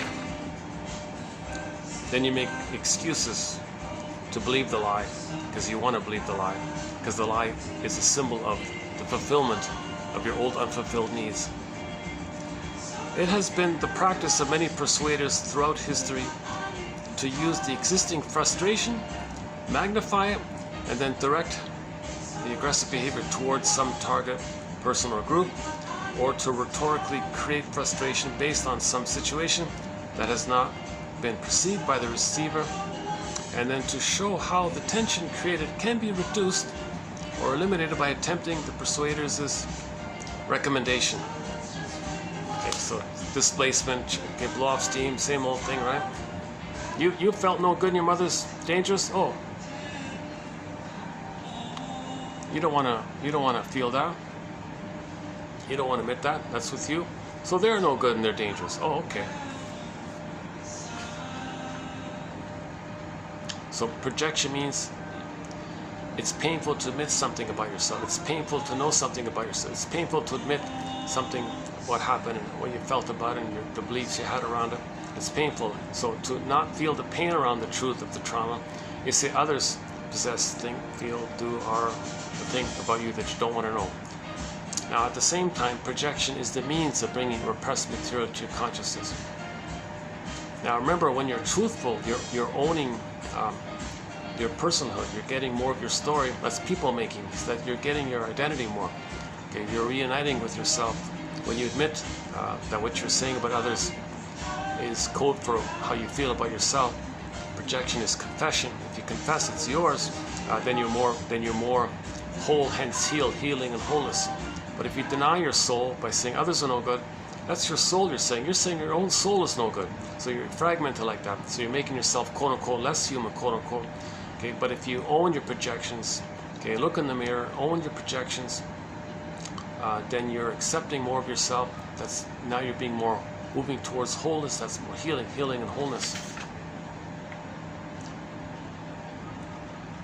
Propaganda is an organized and public form of the process which the psychology calls suggestion. Okay, so propaganda is meant to hypnotize you. Okay, the watch thing, hypnotize you, suggest, persuasion by suggestion or something. Meaning, please the mother, please the mother, please your mother, make your mother happy, make your mother happy.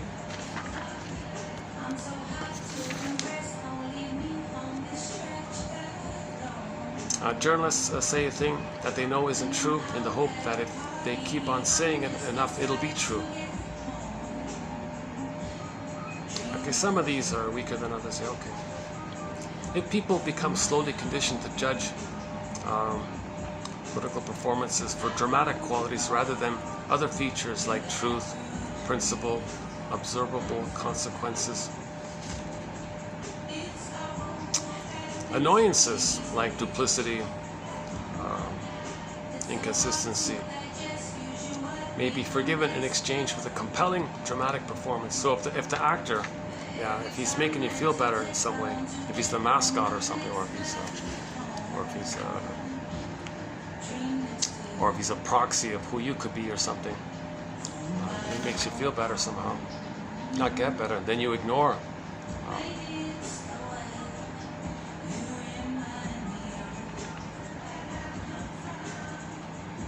He who presents his argument first may convert the audience. Oh, this one again. Okay, I did this one already. So this is the control the narrative thing, right? So the person who speaks first, it's a lie, but other people feel comforted by it. Then the truth comes out. Wait a minute, that's a lot of work. I'm going to deny that. I already felt better by the lie. So that's why the first one makes you feel safer. So the first one is the lie to make you feel safer. Then you believe the lie because you felt safer. The thing is, you felt safer. And then the truth comes along. Okay, remember there's a delay there with the truth. So the truth comes along. Oh, I don't want to hear that. I already feel better. He who presents his argument first may convert the audience, and they in turn may exercise their oft-exercised prerogative of not listening to the opposing case. Hence, to have the first word rather than the last word could be decisive in the real world, but for a reason which may seem irrelevant to the relative merits of primacy versus recency.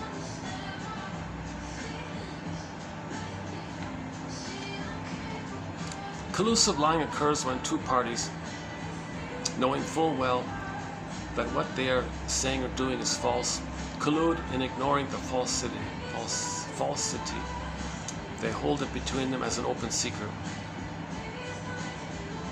Yeah, so the two stingers playing big shot with each other, they know that the person they're blaming and all this is not that, but they have an open secret, a quiet agreement.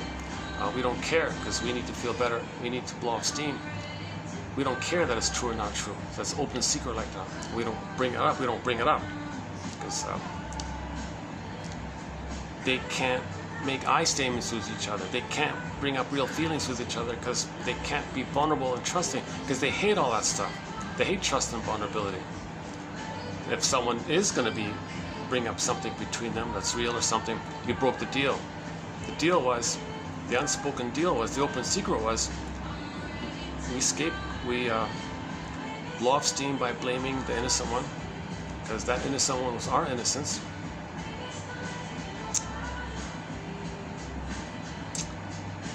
And we just take turns playing big shot. You play infantile God, I get to play infantile God. That's the deal. That's the unspoken deal. That's the open secret. That's a collusive agreement, unspoken agreement. Now, if somebody says between them, wait a minute, you're going to bring up something from your past and bring it up. Okay, whoa. I hate that. You broke. The thing breaks up. They ghost each other. They don't call each other suddenly or something. So you broke the deal like that. The first information survival skill we all need is the ability to decode propaganda. Psychologists politely call it resistance to enculturation. Ernest Hemingway had a less elegant term for it. Okay, fill in the blank, detecting. Propaganda is to arouse an active and mythical belief. Mythical because the baby's image, it's the mythical world, the baby. Myths and fairy tales describe the mythical world that the baby's living in. So you want people to project that drama with your mother outwardly, and you reenact the ongoing drama with your mother outwardly, and that's part of the pillage and plunder. So when babies are traumatized, it's easy to use them when they grow up to reenact their ongoing battle with their mother. So, transfer that battle outwardly because we want their stuff. Because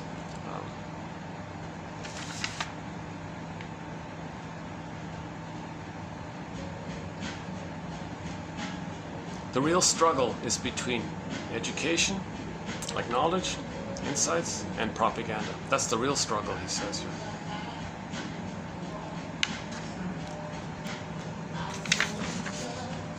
Oh, there's that song again. My goodness.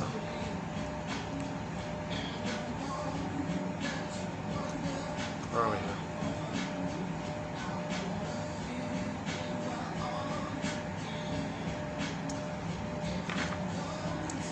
Advertising that appeals to utilitarian needs tends to be more informative and rational. Advertising that appeals to hedonic needs tends to be more symbolic and emotional. Yeah, so if they're selling paper clips, they'll just be reasonable about it. But if they're selling cigarettes,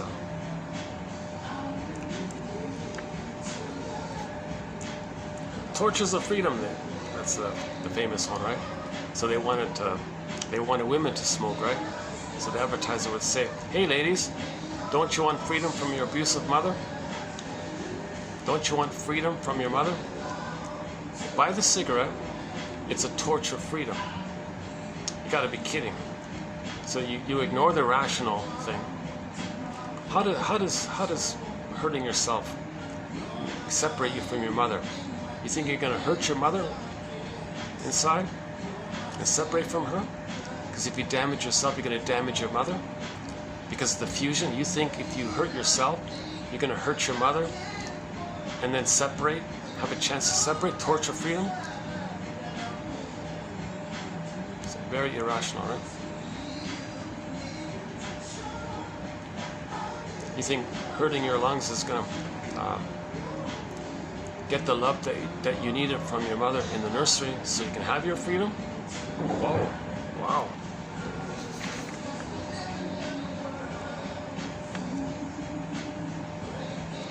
But my only guess about that is maybe some women, if they don't like the fellow on a date or something, then she blows smoke and puts a barrier there or something.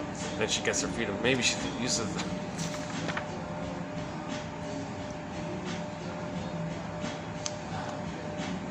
Oh yeah, okay, the prejudice. Okay, oh yeah. Let's not do the Archie Bunker one. Archie was an equal opportunity bigot.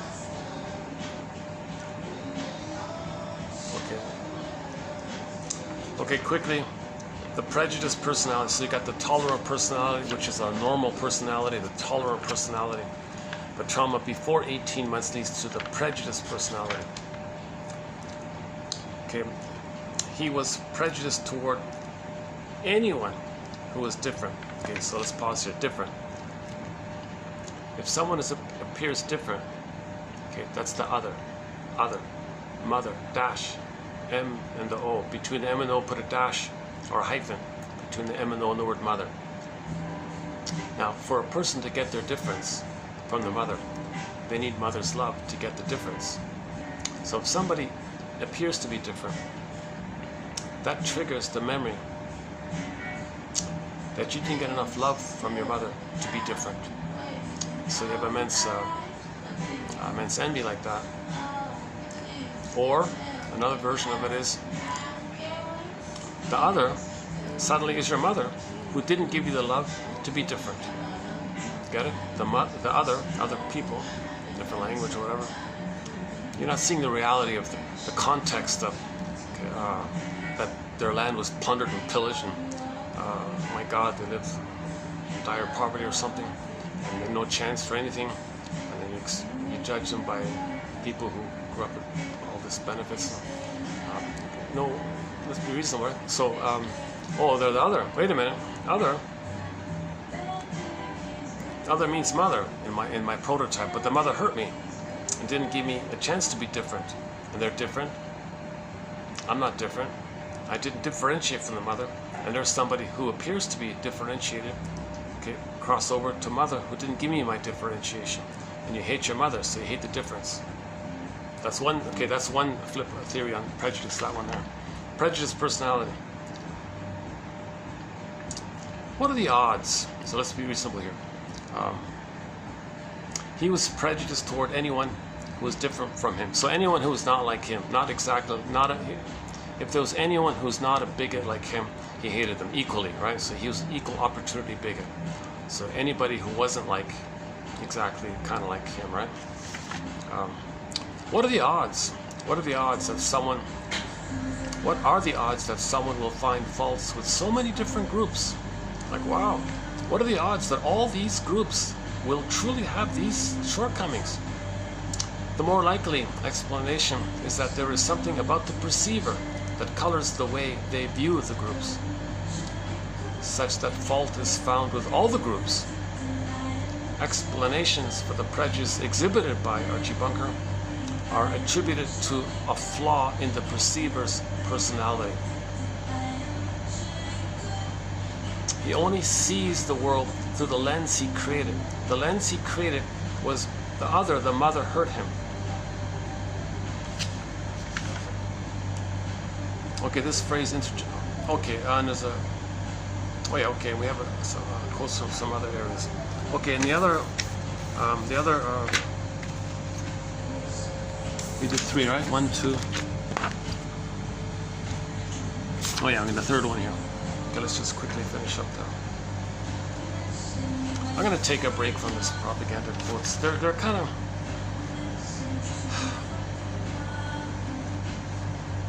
Maybe I'm not being more selective with them. Maybe... Okay, card stacking. We all know about cards. Here's an easy one. Card stacking. Card stacking.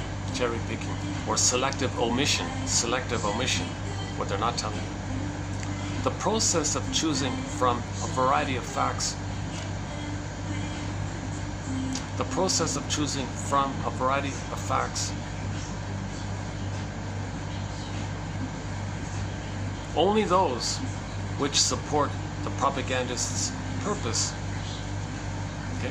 Facts are selected which most effectively strengthen and authenticate the point of view of the propagandist. So let's say you got a big lie you want to sell.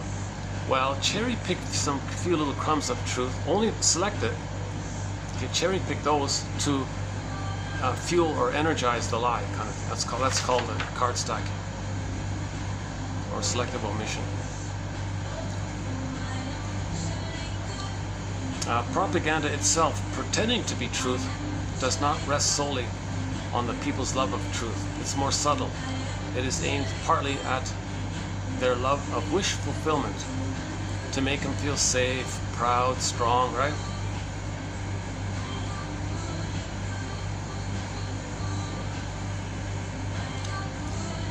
The deeper problems connected with advertising come less from the unscrupulousness of our deceivers than from our pleasure at being deceived. Less from the desire to seduce than from the desire to be... Okay, that's their excuse. A lot of people say, oh, they ask for it. Oh, they're looking for mother? Okay, well, then you ask to be deceived, because that's a lie. No thing can be your mother. So you deserve to be, that's their logic. You deserve to be fooled because you're asking to be fooled. You're looking for some appliance or something, some product to be your mother for the past. Oh, we'll happily fill that void for you because you're crying for it. Okay, buy this trinket and it'll love you. It costs a fortune, but you want love, don't you? You want the real thing, don't you? That obnoxious song by Eric Clapton, right? Oh, she don't lie, she don't lie. Your mother lied to you. Oh, buy this product. She don't lie, she don't lie. Dun, dun, that awful thing. He's another peddler, right? Like Mr. Huxley, another peddler.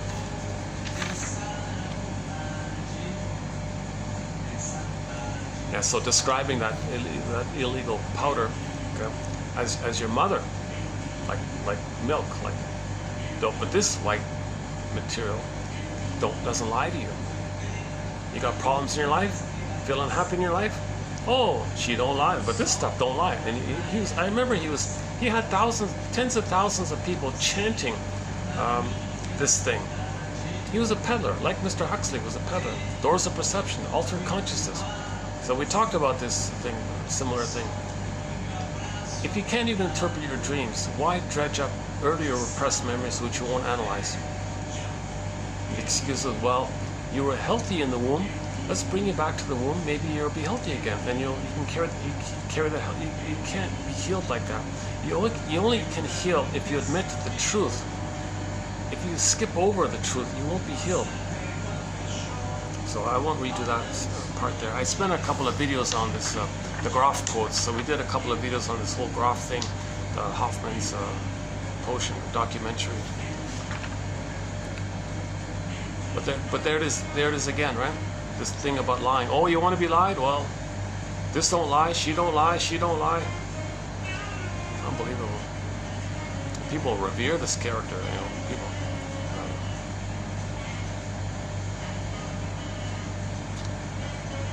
He probably sold more illegal stuff than the other ones.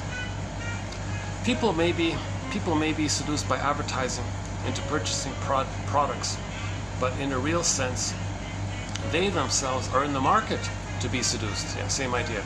They have certain unsatisfied needs and ambitions which the advertiser manages to channel in his own rather than in some other direction. Yeah, so here blaming the victim, right? So this is a lack of compassion, but it's just an opportunity to exploit.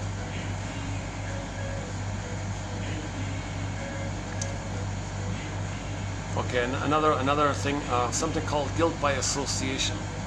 The propaganda technique of associating a position or person with an undesirable position or person in order to create a negative impression. Okay, so you want to make someone look bad, we'll say, or associate him with something that nobody likes, something that somebody that nobody likes. Make that kind of link like that, and people will automatically transfer the negative thing to the person you're trying to discredit, right? It's called transfer. It's a very common one. There's a film called Propaganda, old 1940 something. He's got it in there, transfer. Do the facts support you transferring your emotion from A to B? Obtain disapproval. This technique is used to get the audience to disapprove of an action or idea by suggesting the idea is popular with groups hated, feared, or held in contempt by the target audience. Same idea, just a variation of the same one. Insinuation. Insinuation is used to create or stir up suspicions. Iago is very good at this, Iago. The propagandist hints, suggests, implies, allowing the audience to draw their own conclusions. Covert versus clandestine. Covert operations. Operations which are so planned and executed as to conceal and identify, to conceal the identity of, or permit plausible deniability by the sponsor.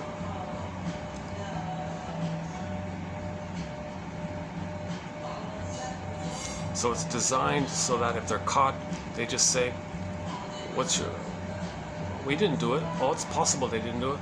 It doesn't matter, then they get away with it. But if that's not going to work, then the more deeper one, the more hidden one, they call it clandestine. Emphasis is placed on concealment of sponsor, or rather than on the operations. They don't care if people see the thing. They want to make sure no one can identify who's behind it. That's called clandestine. But covert means, well, if we get caught, we'll just deny it. That'll be okay. That's plausible deniability. Virtue words.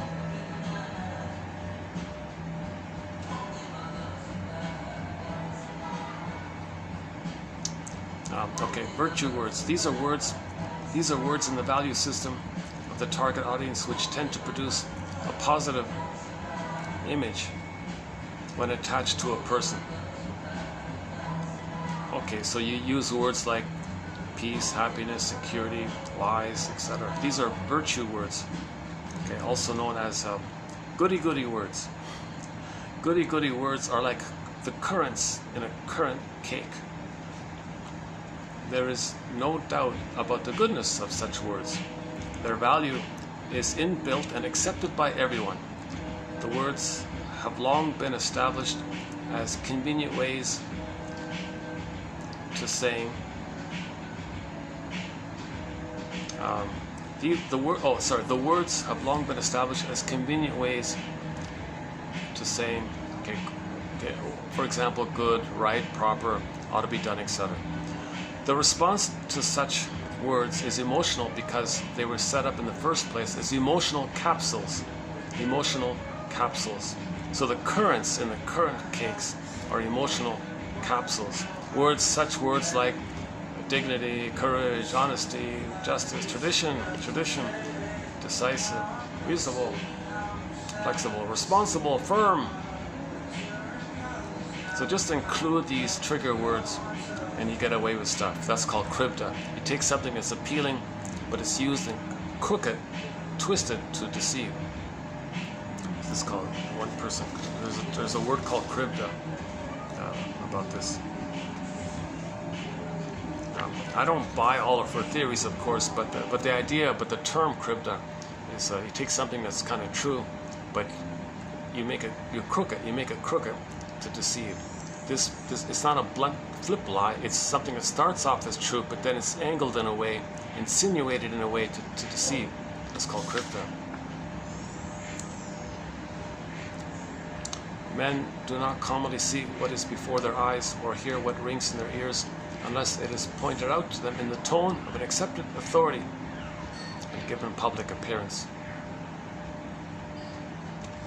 As somebody with a BA tells you something, you don't care. Somebody with a PhD tells you, oh, suddenly you care. But it was the same thing, right?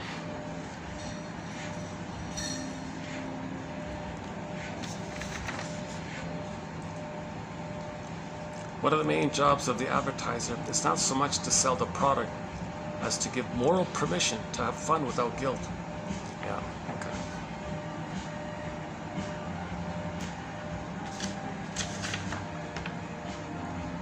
Yeah, so you don't have to feel guilty that you think the appliance is your mother. Oh, that's not a good example, right? All right. The copycat effect, the contagion effect or imitation, the power of the mass communication and culture to create an epidemic of similar behaviors. Yeah. That's why you want like ethical people in the public, right? If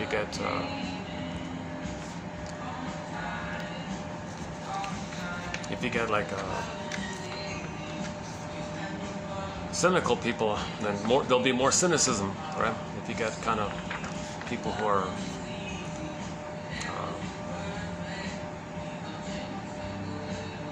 come from some place of generativity, then others will be generative. Copycat effect, contagion effect, emotional contagion. Mr. Eliot here, T.S. Eliot, half of the harm that's done in the world is due to people who want to feel important. That's the need, right? You feel important. You just feel important. I don't care what it is, I just want to feel important. They didn't mean to do harm, but the harm doesn't interest them. So the stingers and the pleasers, they got this. Their identity is seeing others in a down place, because that's their soul was in a down place. That's the only way to have the mother, because having the mother energizes the infantile megalomania, that they're a little god, one with her, feeling important. By provoking people to be unjust, they strive for a feeling of moral superiority, which is needed to increase their self-esteem. Yeah, to feel important, you want to provoke, to give the excuse, I see they're no good, I'm the right one. And no one knows that you spent all that time provoking. You want to get to the place where you can feel important. Okay, order relief. Okay, enough of this. I didn't really mixed feelings about this propaganda topic. I don't know why I got onto it. So I'm going to just take a pause on the propaganda topic. Okay, I want to read I want to run through a very good quote on the area of healing. So here we go into the area of healing. I mean, transference and repetition compulsion. Okay, here we go. Transference. Traditionally, transference. So you transfer it. If you see the present as still the past, that's called transference. You transfer the past to the present. If you think the present is still the past, or a new dish of the past, or replay the past, that's called transference. Recreating in the present the past because you're still in the past emotionally. Traditionally, transference has been understood as the projection of unresolved family patterns onto the therapist. Should I go back? Let me go back because I think there's better. I get a little more space from the staff there.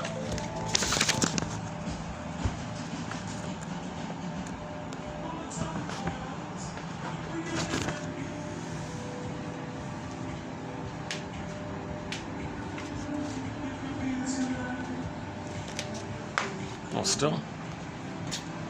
Are we still getting the light thing? Oh, still getting it. Oh, jeez.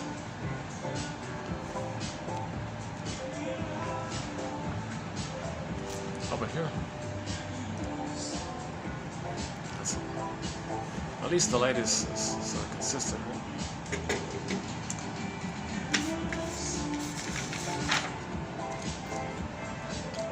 Okay, traditionally, transference has been understood as the projection of unresolved familial patterns onto the therapist. This projection distorts the relationship between the therapist and the client. Ostensibly, this distortion parallels distortions present in other relationships. By helping the client understand these distortions, the therapist helps the client see the dysfunctional patterns that interfere in relationships. The client brings to the therapist a set of expectations grounded in historical experiences and molded perceptually by those experiences, and invites the therapist to become a participant in a reenactment of those expectations. This is called transference. While the therapist invariably becomes a part of such a reenactment, the goal is to help the client consciously understand the origins of these patterns, which then offers some freedom to choose other interactional patterns.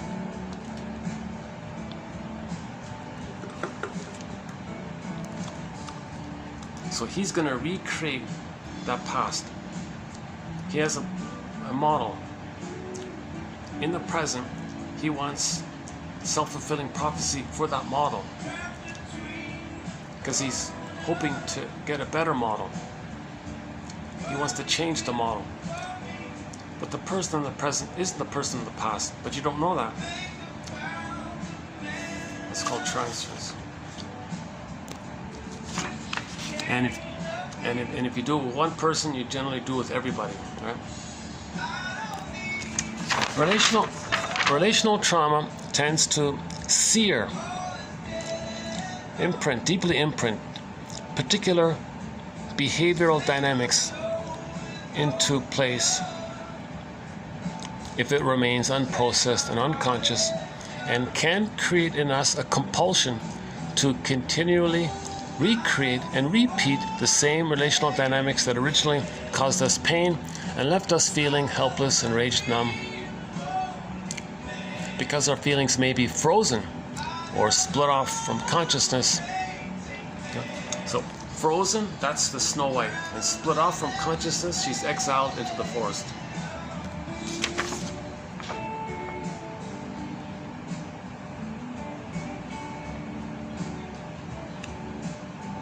They cannot tell us what's, because our feelings are frozen, they cannot tell us what's driving our behavior. You see, that's driving our behavior, but since it's frozen, we don't know it. But that's what's driving our behavior. That is, we cannot feel our way to understanding what we are doing. You see, this frozenness is driving you, but you're unaware of it because you're frozen to it, but it's driving you. The interface between psychic pain and physiological sensation can drop us into a stuck place, a powerful emotional undertow that pulls us into repeatedly cycling through dysfunctional relational patterns. We see what is in our trauma mind layered on top of what is actually happening in the present moment. We see what was mixed in with what is. We respond to today's relationship conflict as if yesterday were happening all over again, reading today through the lens of yesterday, simultaneously anticipating and fiercely defending against a repeat of the rupture and humiliation we experienced then, until, in our relentless efforts to guard against the past repeating itself, we actually recreate it in our present. That is not to say that the other person isn't actually doing the annoying things we think they are, only that our trauma mind, the part of us that's projecting past pain into the present situations, is making this relationship conflict so complicated and overwhelming that we cannot sort it through. There is no bottom to the conflict because the ghost relationship conflicts that are fueling it are in the basement of our unconscious. And to complicate matters even more, we often insist that the other person taking responsibility. We often insist on the other person taking responsibility not only for their own problematic behavior, but the problematic behavior of ghosts from past relationships. Yeah, so you want the person in the present to fix what your mother did. This is generally unconscious. That is, we don't know that we don't know. We see the other person materially, clearly, and we are blind to what we're doing. And we're convinced that we're right, even at times self-righteous in our devotion to our own woundedness. We recreate past, unfelt, unconscious emotions in our present that belong to the past. Our childhood wounds seep into our relationships. What happened to trigger us indeed may be occurring, but our reaction is more than is appropriate to the situation in the present. It is fueled by something that is unconsciously still affecting us from another time and place. Yeah, look at that, eh? Seeing what we may be projecting or transferring onto another person can allow us to see how much something from our past may have hurt us. See, when you see, that's the thing. You're trying to learn that the past hurt you so much. That your mother was a Fluschwieger.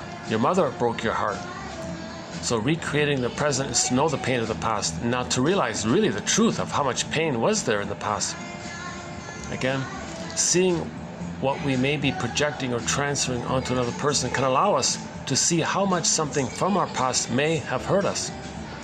How we are recreating past pain in present-day relationships.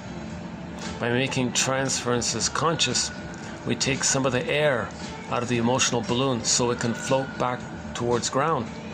Our transferences send up a red flag, marking the spot of previous pain. They are indicators of where our unfinished business lies. Yeah, that's not a bad quote there. I thought, yeah. So there's a superimpose something in the present, but you transfer the past and it's all mushed up.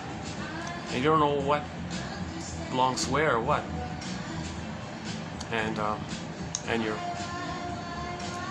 the idea is to unblend this. Well, what's in the present? What belongs in the present? What belongs in the past?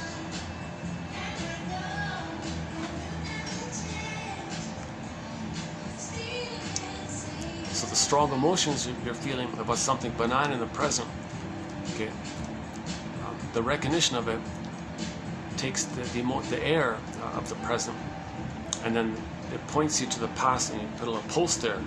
Here's the unfinished business. Click, stamp like a flag thing. Here's the unfinished business. It's back there. So when you know that you're projecting or transferring the past to the present, you calm down in the present, and then you realize it's something in the past, right?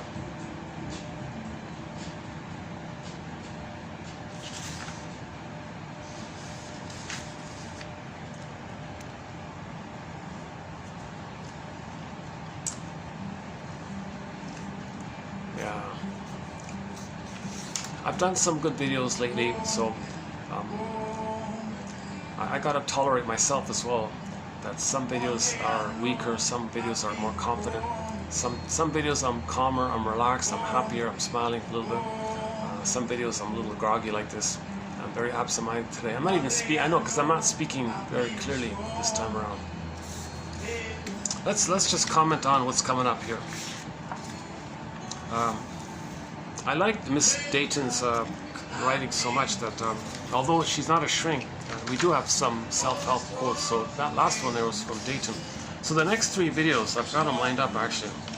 I'm going to run through the next 3 quotes from 71 to 3 are going to be from Miss Dayton, T.N. Dayton,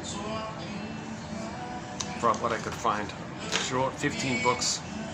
Some are not hard to find, or too expensive. So from the older material, there's still some good stuff in it. So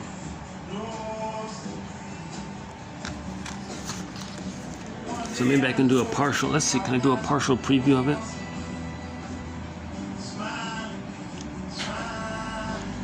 Yeah. So when people are healed, right? They take their own good advice. They separate the past from the present, which allows them to live in the present without sabotaging it with unresolved, unfinished business from the past. They are able to look at their own thinking, feeling, and behavior and have enough emotional distance from their self-identification so that they see themselves realistically.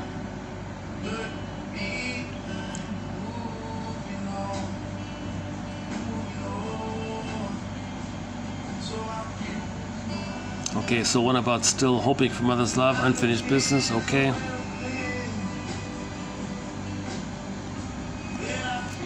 If we are interviewed in the role of parent and answer questions as them, we come to understand their limitations since they're unresolved issues. Okay, just ask your friend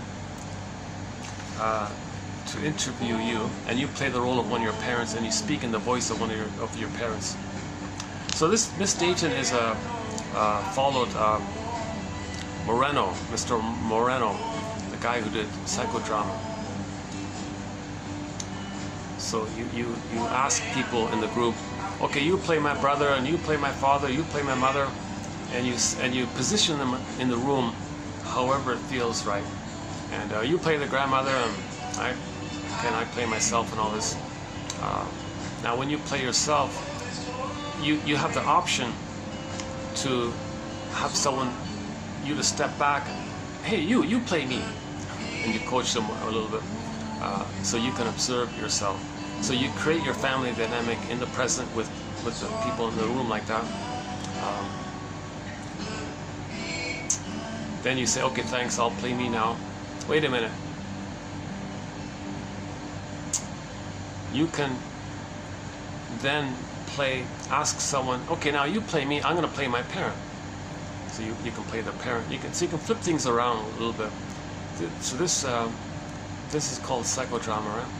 Kind of like a play, like a Greek play, she said.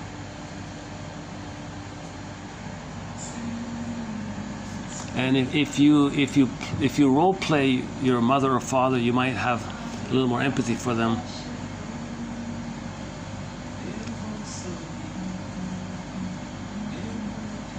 Okay, old baggage, okay. Body-mind connection, okay.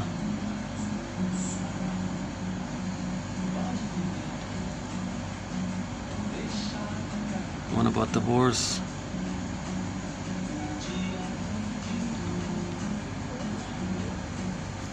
Okay, so there, okay, some are kind of.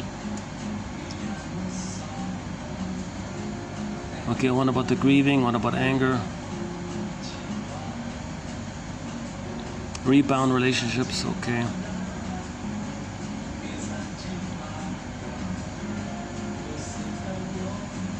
Trauma resolution is a spiritual journey, okay. Yeah, the very nature of trauma is that feelings become, in a sense, frozen and cast out of consciousness.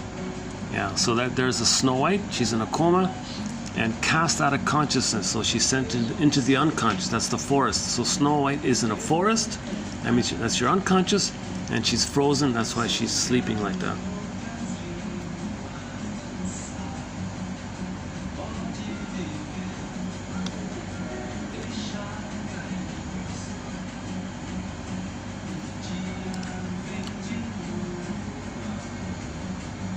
We understand that we were not the cause of the problem after all, that our shame and guilt over having been a so-called bad child was simply an immature child's attempt at making sense of the scary situation by taking on too much blame.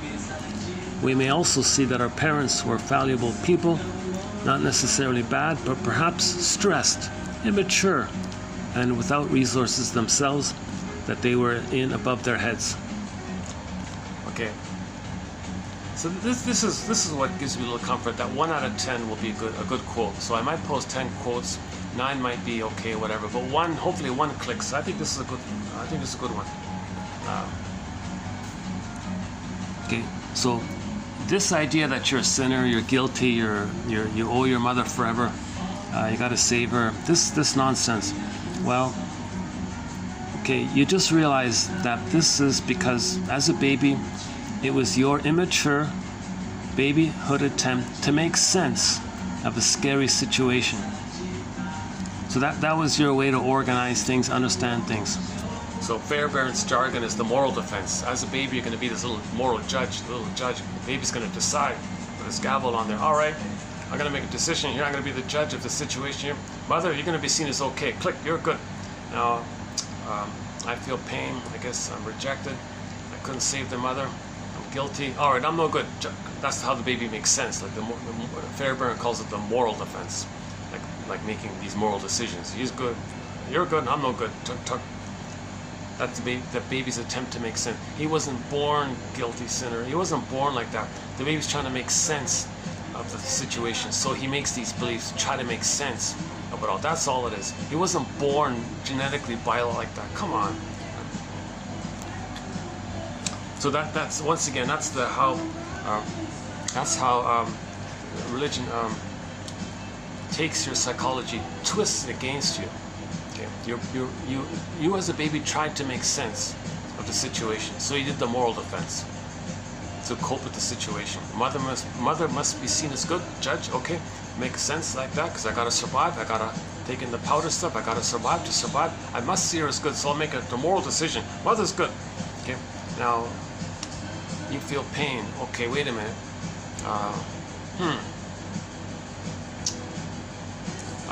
Mother's not seeing me. She's rejecting me. Why is she rejecting me? She didn't want me. Is something wrong with me? Okay, I'm no good. So I'm making sense of the situation. Wait a minute. Wait, maybe I'm okay. Hold on. Let me try to save her. I'll try to save her. I couldn't save her. Oh, I failed. Okay, I guess I'm no good. So you're just trying to manage and come to terms with some way to understand the situation. So you're not too out of it. You just have some organization in your mind. So the baby does this organization. He wasn't born with some magical unknown thing that he's born ill or sick or something. No, he wasn't born guilty. He wasn't born a sinner. He wasn't born bad. He was born to be loved. He was born to go through his developmental process. He was born to be an adult. He was born to be an elder late in life. Plus, you realize your parents were just ordinary people, stressed out, immature, and they were in over their heads. What my clients really needed was a place to come bring their tears.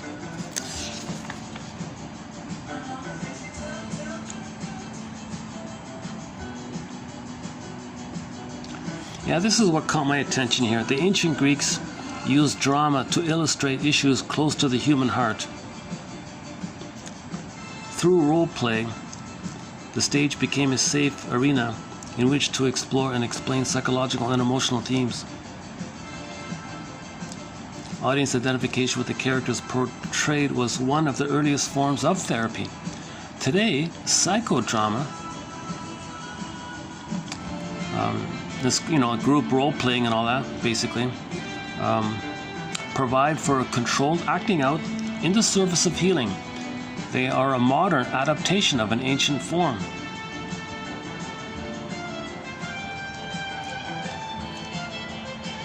And there's a clip on YouTube of her guiding one of these kind of things. Yeah, the clip I saw was the young lady was angry at her father. So the facilitator said, well, pick somebody in the group to stand in for your father. Okay, you sir, could you play my father? Fine, I'll play your father. So put him in the room somewhere. Well, okay, you just sit over here, I guess. All right, well, so there's your father. Okay, now what did you really want to say to him? Like, what do you want to say to him that you never said? Now you can kind of say it like that. So you say what you wanted to say, kind of thing. Finally. And then you can flip it. Then you can now play the voice of the father and answer. So the father now plays you, you play the father. You can flip it around like this is like a psychodrama, like a Greek psychodrama like this, right? That's what she means. And if she's in trouble, someone else can help her. Or and when she plays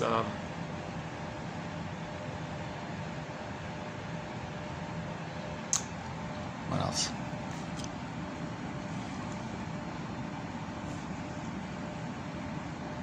Okay, yeah, motherhood is an opportunity to heal our past because our children awaken the sleeping child in us, those unhealed wounds that lie dormant within us. Our motherhood acts as a window into our own experience of being a child.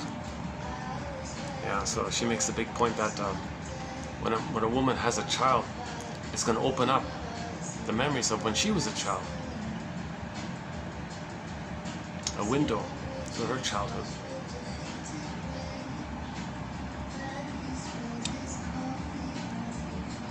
Okay, the one about the loving gaze, the love loop, she calls it okay.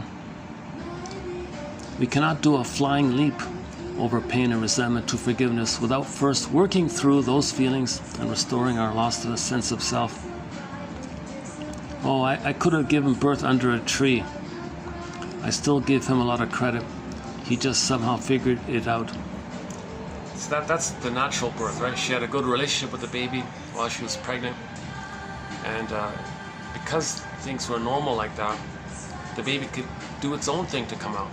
And she had a natural birth like that. She had a pure natural birth with no intervention, no pills, no forceps, no nothing. She said she could have just could have done it at home or something by herself. And she had the sense that the baby did all the work. She just didn't get in the baby's way, kind of thing. Some others freak out and clench up and tense up and panic, and they block the baby's chance to get out. Mother, what are you doing here? And the baby's struggling in the canal, contractions. I gotta go out here. Mother's clenching. Mother, let me out here. I'm in pain here. No, don't give me painkillers. I'm trying to come out here. Babies in life and death struggle like this, fighting in the canal like this. And in mythology, this is symbolized in mythology with epic battles of good versus evil. Big battles like that. Well, the babies in his life and death struggle in the canal. Okay, the contractors are pushing him out. Mother clenches, trying to fight like this. This is a real life and death battle like this. So this is symbolized with these epic battles in mythology stories.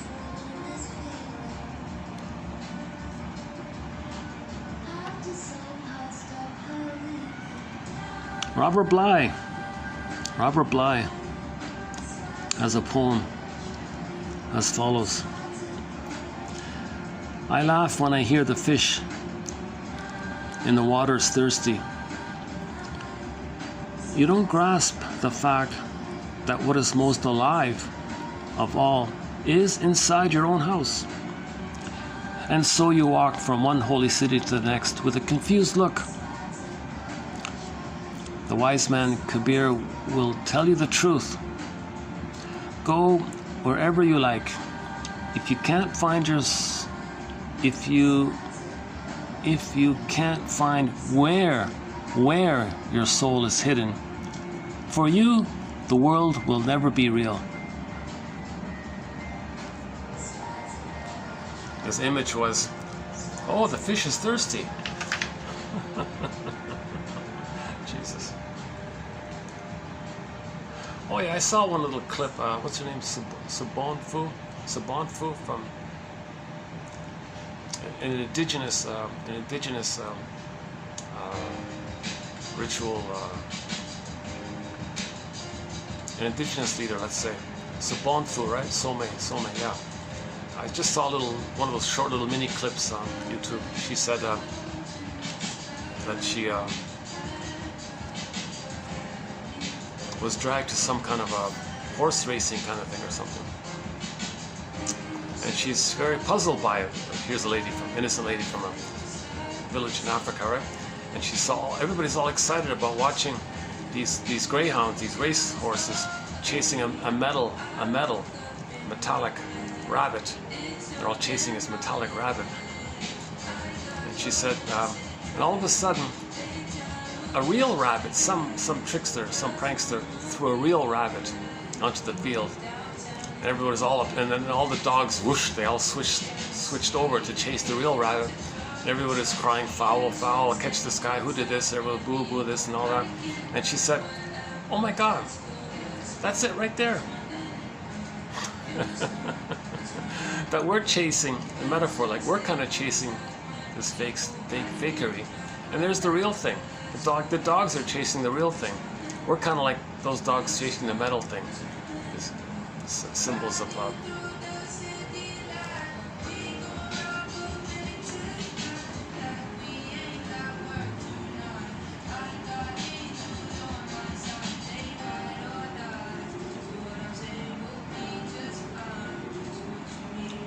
The pain we can't move past in some way repeats itself in our parenting.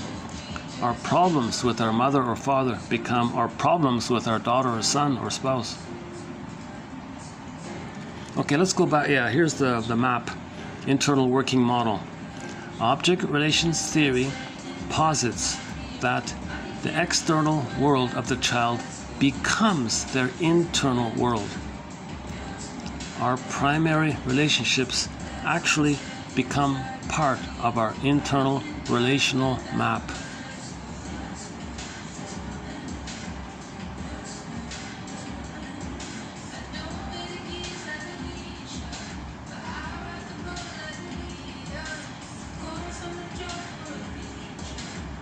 Emotional eating. Trauma victims attempt to control their internal state through the use of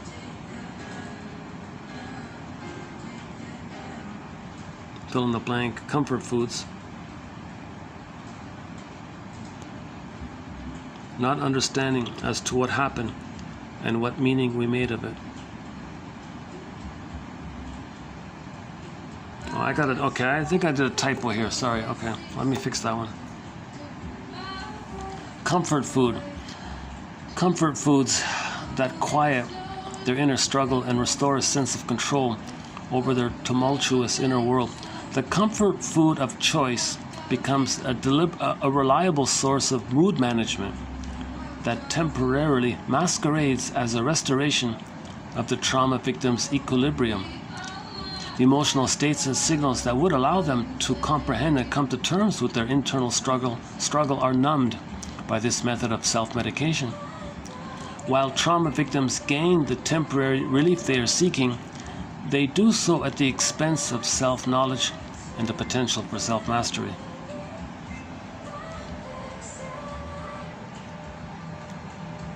So Roger Gould calls emotional eating over-the-food tranquilizers. Ice cream and all, cookies and all that. Over-the-counter tranquilizers. And Janov has the line about the cigarette. When the guy is reaching for a cigarette, Does he know that he's in pain, reaching out for a tranquilizer to numb the pain?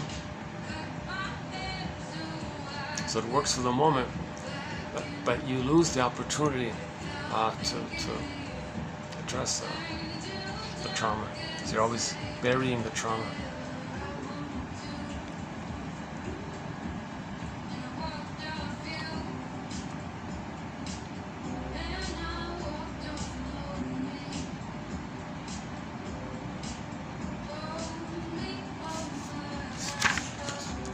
Okay, so I'm gonna focus on these three in the next video. Next one. I'm glad I did a preview of it, so I'll fix it up next time. So I highly recommend this one here, this last one here, 2880 by Tian Dayton, and plus 2869, this one by Cornett, this one here about the transference. And in 2868, I kind of like this one here. I forgive you for being so wounded and so hurt that you did these things. She said, even if you don't feel it fully or you don't believe it fully, just say it anyways. Just say it anyways. Hey parents. Hey there parents. I forgive both of you for being so wounded and so hurt that you did those things or these things. She has these things. Again, I forgive you for being so wounded and so hurt that you did these things. I'm assuming you're talking in the present, right? All right. So it's a little bit of a slip to slip in the idea of empathy, all right, to make you, compel you to realize that their negative behavior was due to their pain. They couldn't see the present because of the pain. The pain kept them in the past, and all time is the past. So the present was just still the past for them. So if they criticize you, because that's either they're imitating their mother who criticized them, or they see the child as the mother and they want to criticize the mother. I forgive you for being so wounded and so hurt that you did these things.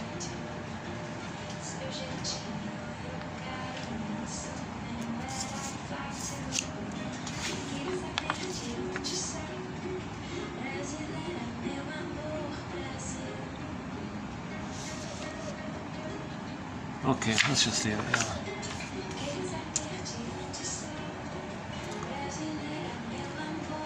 Wow. Jeez, the day I have the place to myself, I'm feeling like this. What a pity. This missed opportunity. This could have been a great video today. With these conditions.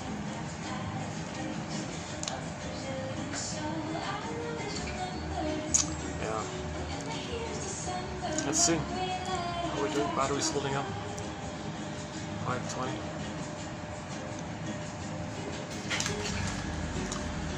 Any final thoughts here? Is there any way I can end the video on a cheerful note, happy note? These propaganda quotes are little downers, right? Jesus Christ. That means they're angry, they're entitled, they're preserving their narcissism, that's their only remaining identity.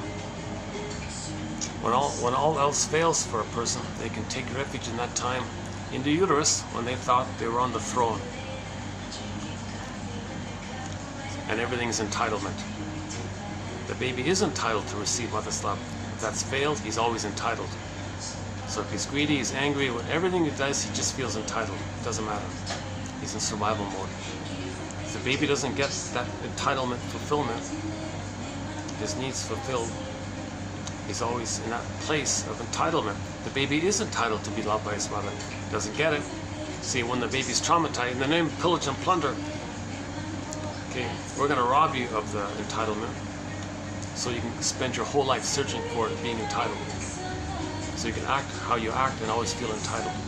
So never apologize. Say, why? That's survival. They're not going to apologize. If you're entitled, you're not going to apologize. You hurt someone, you're not going to apologize. You fake things and fool people. It's always, you're always entitled. It's just endless entitlement. So we got to get babies post that 18-month marker. Babies got to get their needs met in uterus, natural birth, and then the blissful extended paradise from birth to 4 to 5 months, and then from 4 to 5 months to 18 months, Okay, the world is my oyster phase. See the child, say how wonderful he is and how amazing he is, how awesome he is, and how you see him, and it's all great, and you let him indulge in that attitude that he owns the world, the world is his oyster, then it'll naturally dissipate post 18 months. But if he's hurt prior to that time, he'll always feel entitled and stuck in that place where he thinks he owns everything and he's entitled. And of course he's going to be angry, enter repetition compulsion, and then the third brain, okay, is used to make excuses, rationalizations, justifications, to hide the truth to yourself, to others, to numb the pain, to make beliefs, to numb the pain, and not make you aware that the pain creates the beliefs, but the beliefs are there to make you unaware that the pain created those beliefs. But the pain created those beliefs, but the beliefs are there to make you unaware of the pain, and to make you unaware that the pain created those beliefs. So for more on this topic about the beliefs, go to the Janoff material, 2745 to 70. Did some very good videos there. You know what? If you get one thing out of this video, it's this: 2745 to 70. 26 videos by Harter and John. I think that's an excellent way to begin this narrative medicine. Like Miss Dayton, he also is not a shrink, but he writes kind of like Miss Dayton here. So he did a great job kind of presenting psychoanalysis in a friendly, easy way. Now his thing about the primal therapy, I forget all that stuff. I don't care about that stuff. But there's kind of like two parts to Janoff. There's the scam stuff with the breathing and bring up the past, you know. And there's the other side, the educational side of that. So I'm focused on the educational side. This scam that took place in the 70s, where you can leapfrog over your mind to go back to the uterus and be healed. Oh, come on. So yeah, good news. I think personally, a little bit good news that they banned the thing. But people are complaining.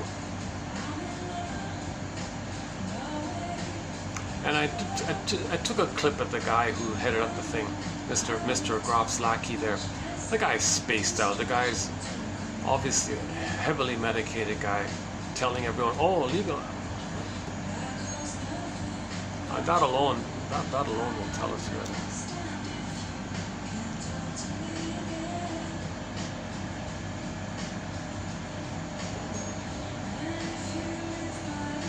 This thing with the mushroom, whatever, all that, that's meant to be in the context of the rituals that were developed over thousands of years, led by the shamans.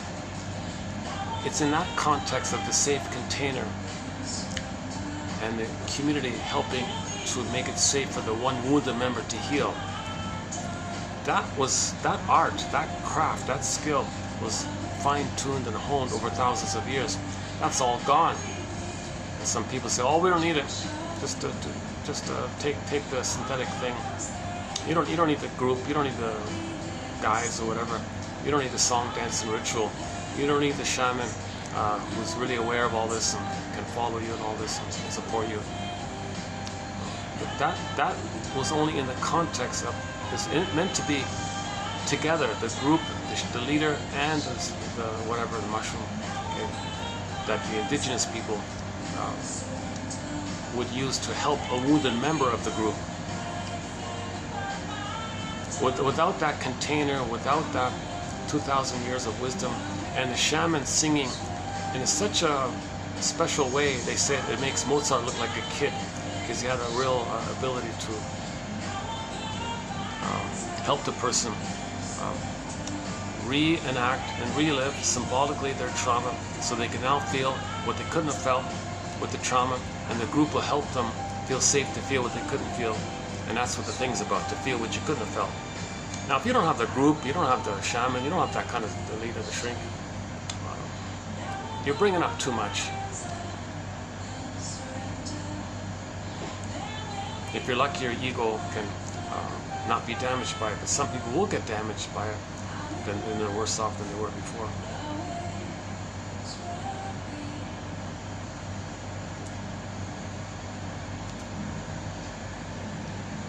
Oh, it's gonna. Oh, it's windy. Oh, it's gonna rain. Let me stand up for a sec. Oh.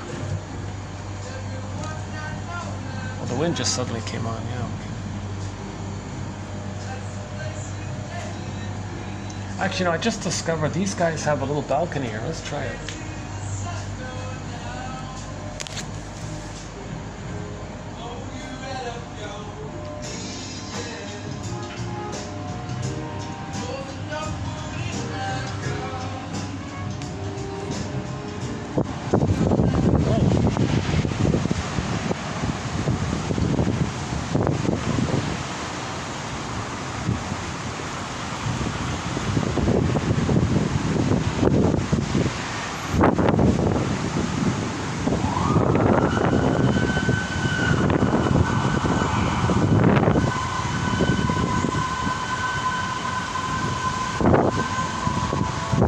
Just wrap it up here outside. Maybe just wrap it up here. Yeah, let's close it up here. Why not? Okay. So my hope is that 1 quote out of 10 for each set will be of help, and if there are none, then maybe the next video will be 2 or 3 like that. And that's what kind of. It's respectful because it's teaching a person to be a detective.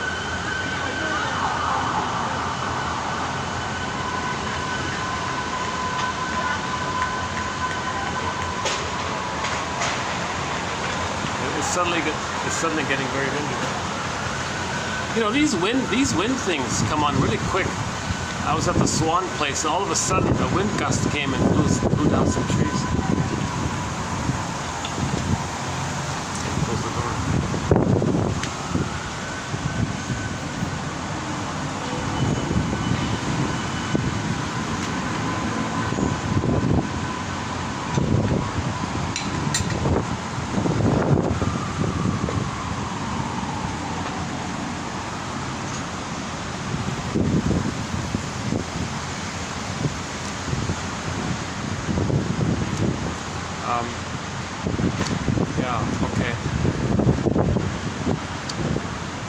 So we talked about Radio Go-Go. Very good musical channel, just as recently discovered. What else?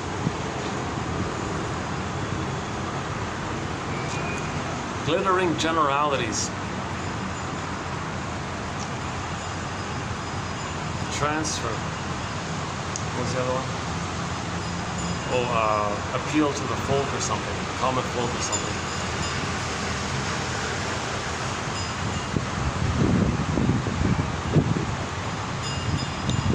But that one quote about the more truthful you are, the more you're accepting yourself, that means the more you lie and you're duplicitous, the more you're rejecting yourself.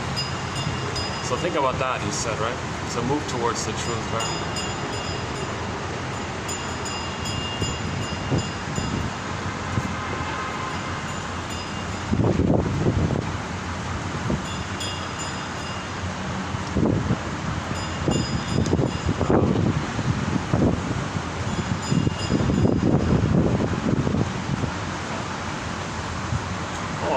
A bird built a nest.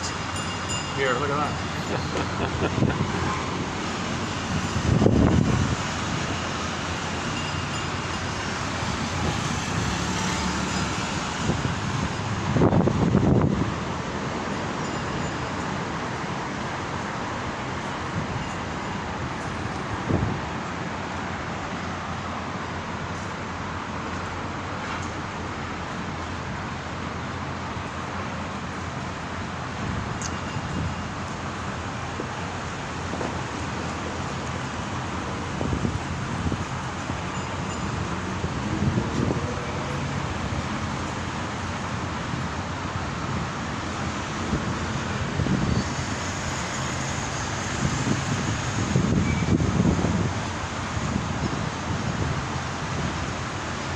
I'm trying to analyze myself, why why what am I telling myself? I must be lying to myself in some way. I notice in the videos, I will often say, oh yeah, I had some good videos, some not so good videos, but you know, I always get the quotes out. But can I do better than that? Can I be a little more disciplined to say, okay, Marcus, you know, today, take a day off today. You'll feel better tomorrow. Do it tomorrow, kind of thing. I said, no, I got a backlog of quotes here. I got 3 videos. I got 3 pages still. Well, so what? Big deal. You know?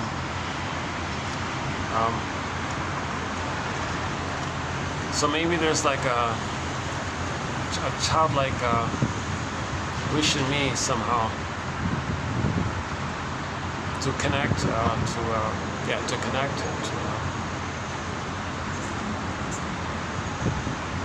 to be seen, of course, to contribute, to connect, to contribute, to connect, to help, you know. So I tell myself the clumsy videos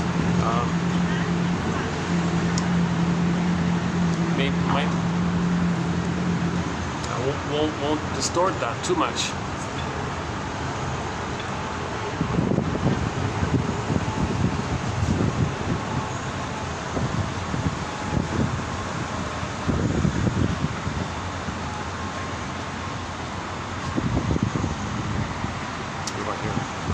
How's that here? Interesting, yeah, interesting with the reflection, eh? That's the reflection. That's the reflection of that, yeah. That's interesting lighting like that. Look at that.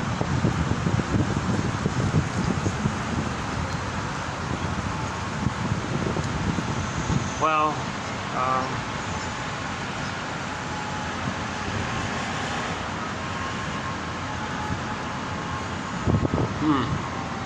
how am I going to end this video here?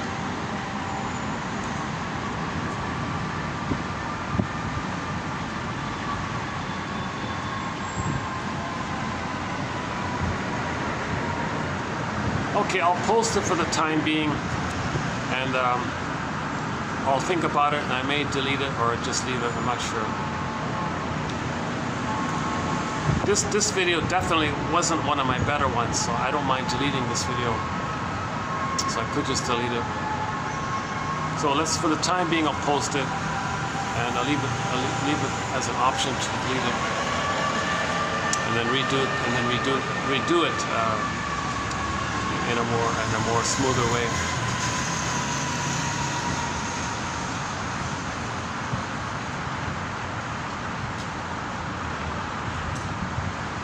Yeah, okay.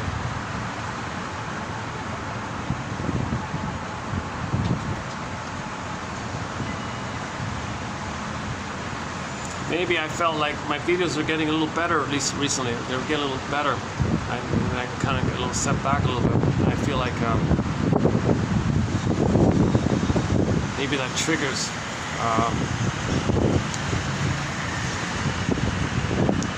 disappointments in my childhood, where things could get better, and then I get a setback. Here I am, a little bit setback. So maybe I'm being reminded of setbacks in my childhood, kind of thing. So the question is, did I create setbacks to know that I had setbacks? Yes, of course. If I have setbacks in my delivery, I must be creating it somehow so that I can know that there were setbacks in my childhood. Yeah. Okay, on that note, maybe I'll just leave it on there. And for the love of narrative medicine, for the love of narrative medicine. Oops. A second.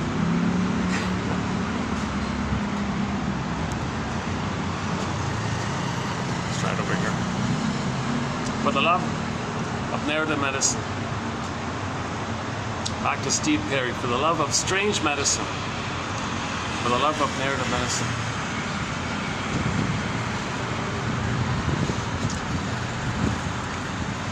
Yeah, let's check out Hortense Ellis, the Jamaican reggae singer. Oh, so yeah, check out Radio A Go Go, a new musical channel.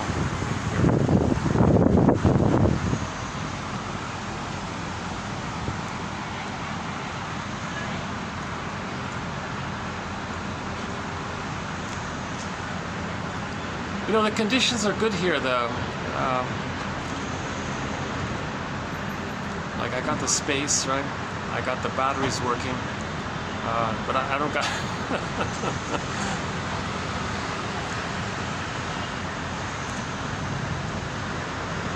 I still have this little hope that some funny thing, I can say some funny thing at the end, and leave it on a smile of some kind.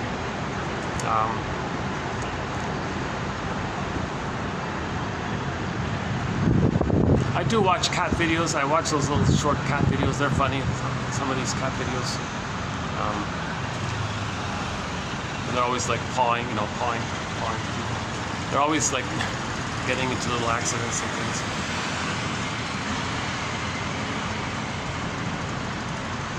The cats they have that kind of instinct. You really see the quality of the instinct, right, with the cats. Like they have this.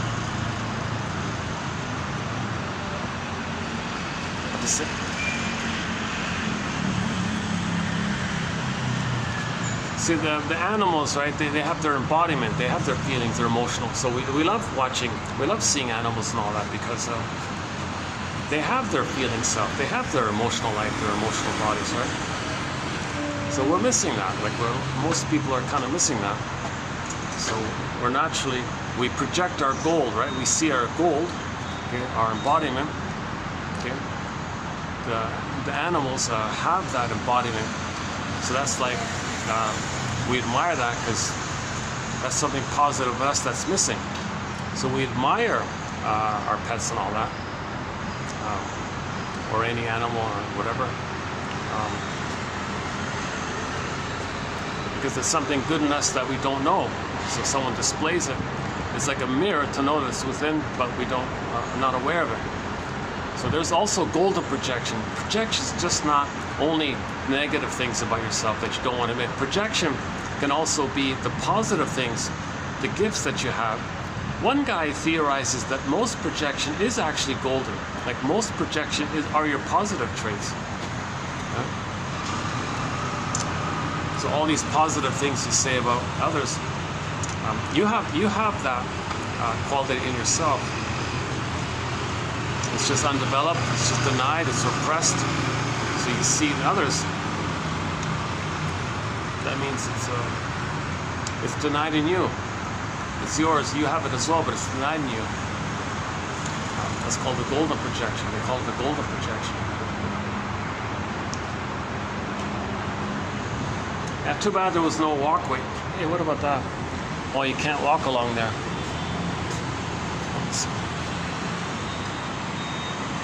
Walk along it. It's too tight. Oh, too bad, eh? I could have walked along here, eh? That's too bad. Oh, they don't want people disturbing the guests, so that's why. Oh, that's a good idea.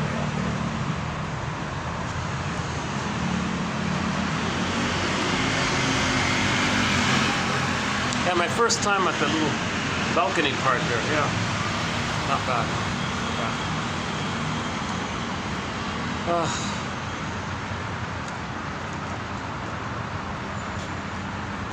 A newly added song to our soundtrack is a song called When the Boss Is Coming by the Nigerian pop diva named Omawumi.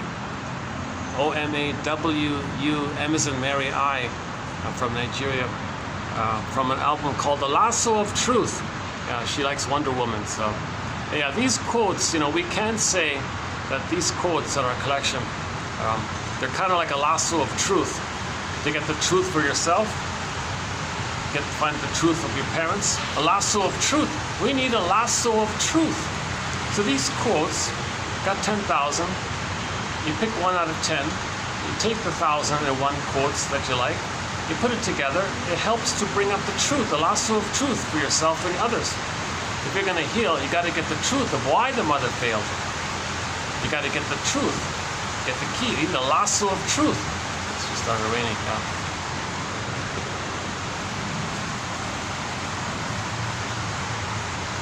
Oh yeah, we have Anne Murray's cover of the song Rain. Jose Feliciano has a song called Rain, but I post the one by Anne Murray. Her cover is very good. Listen to the falling rain, listen to it fall, and with every drop of, okay. As long as we're together, who cares about the weather? It's just a nice little romantic song.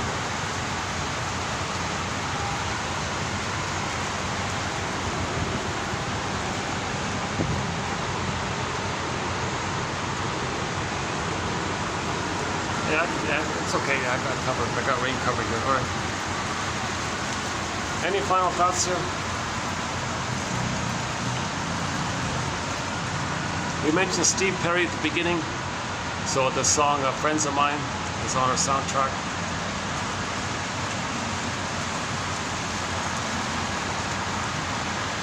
Okay, let's just let's find some kind of image here and wrap it up. Can we get some rain in here?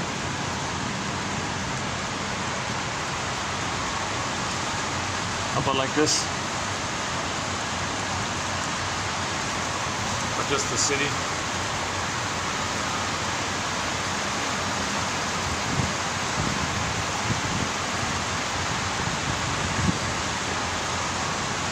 How about like that? Wrap it up like this? Okay, for the love of narrative medicine. Oh, your mission, I forgot the mission. Your mission, should you choose to accept it, is to just pick out one of the quotes. That's it. Let it incubate, put it aside, maybe revisit it sometime. That's it. Your mission, should you choose to accept it. I'll see you in the next video.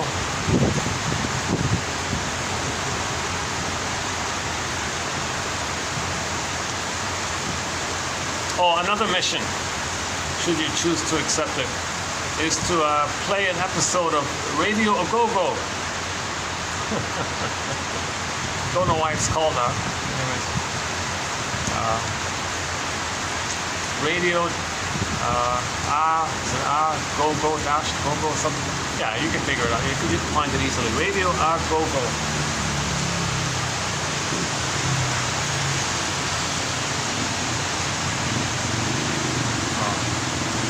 The guy on the motorcycle is rushing to get out of the rain.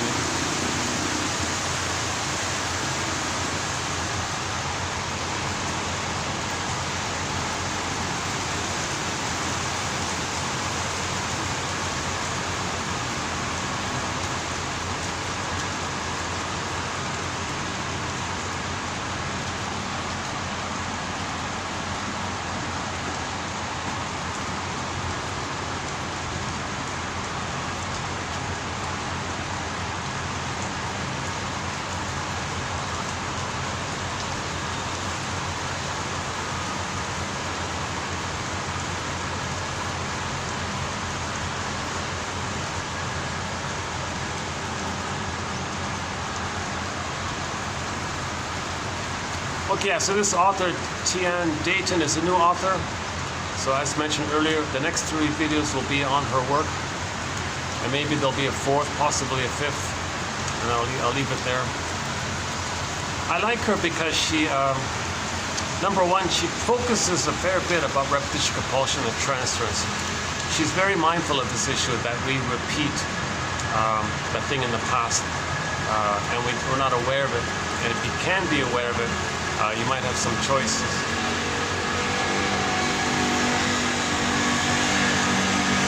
And this new area for me personally, this psychodrama area, I've never done it. I've never had the. I'd love to have that chance to sort of be guided by that.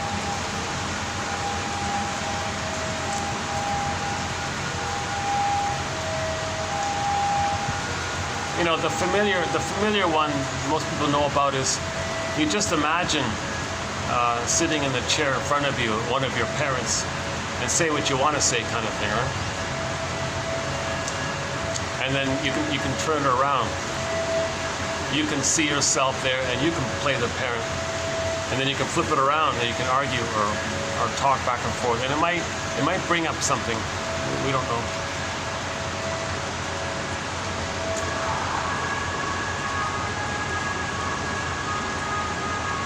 So-called two-chair exercise. Right?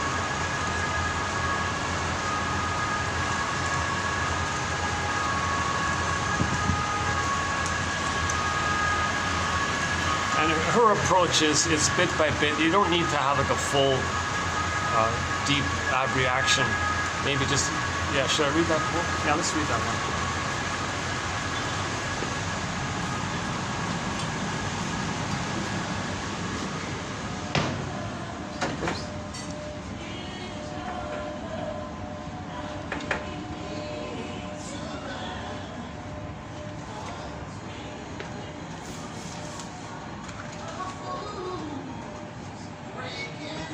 Oh, there it is again. My goodness.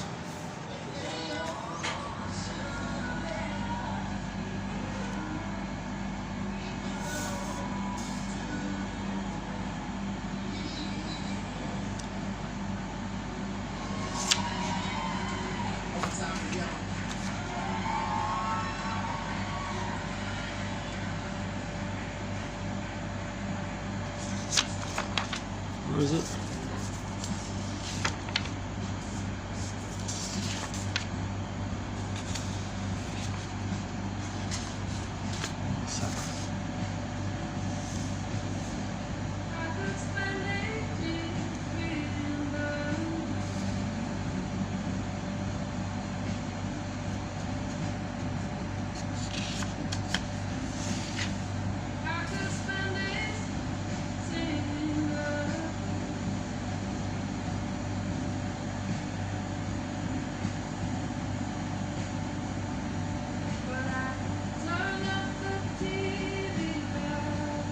Oh.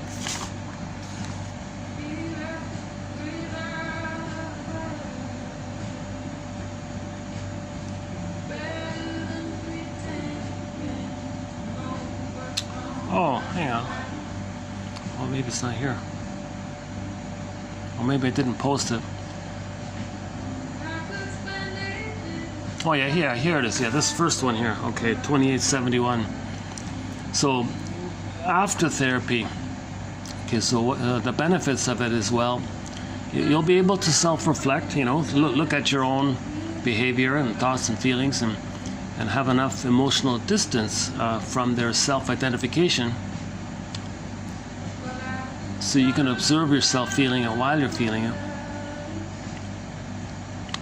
Okay, and you can take your own good advice. Okay. You're able to identify what you're feeling and articulate it to others, so you can make I statements, put words to your feelings. When this happened, I felt this. This reminded me of this. This brought up an old childhood issue. The person can separate the past from the present, which allows them to live in the present without sabotaging the present with unresolved, unfinished business from the past. Here it is here. Healing is a series of quiet awakenings. Healing is a series of quiet awakenings, born of the willingness to struggle, to have a true and honest encounter with the self. Okay, so my understanding is just a little bit mindfulness.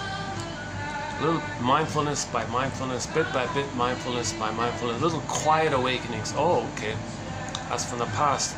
I see. Okay, oh, that's for the past.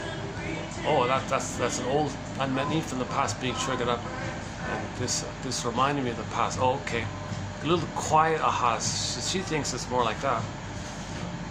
Healing is a process of quiet awakenings, born of the willingness to struggle to have a true and honest encounter with the self. So you honestly the truth will upset you free. I play the clip by Jim Carrey, the truth will upset you free, right? So the lady was always lying and lying and lying, but when she told the truth, she won the case, right? So for him, on his personal side, when he stopped lying in his personal life, or the message is, when we stop lying, we are emotionally set free. The truth will set you free. That's a very good clip. Look at Jim, the actor Jim, the comedian Jim Carrey. The truth shall upset you free. How are we doing? Is it, what time is it? Must be. Stop it. Close it up here or close it up outside?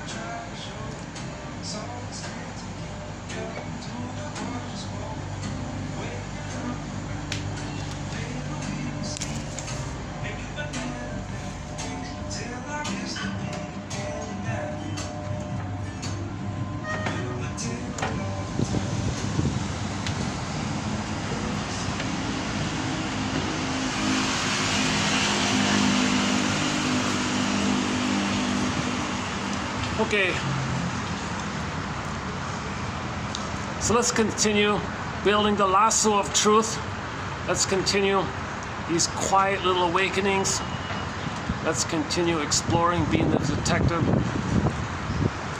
And I'll see you in the next video. Our theme song is Katja Epstein's German cover of the song Windmills of the Mind. A very good English rendition, I think, is the one done by Barbara Lewis. Barbara Lewis, Windmills of the Mind.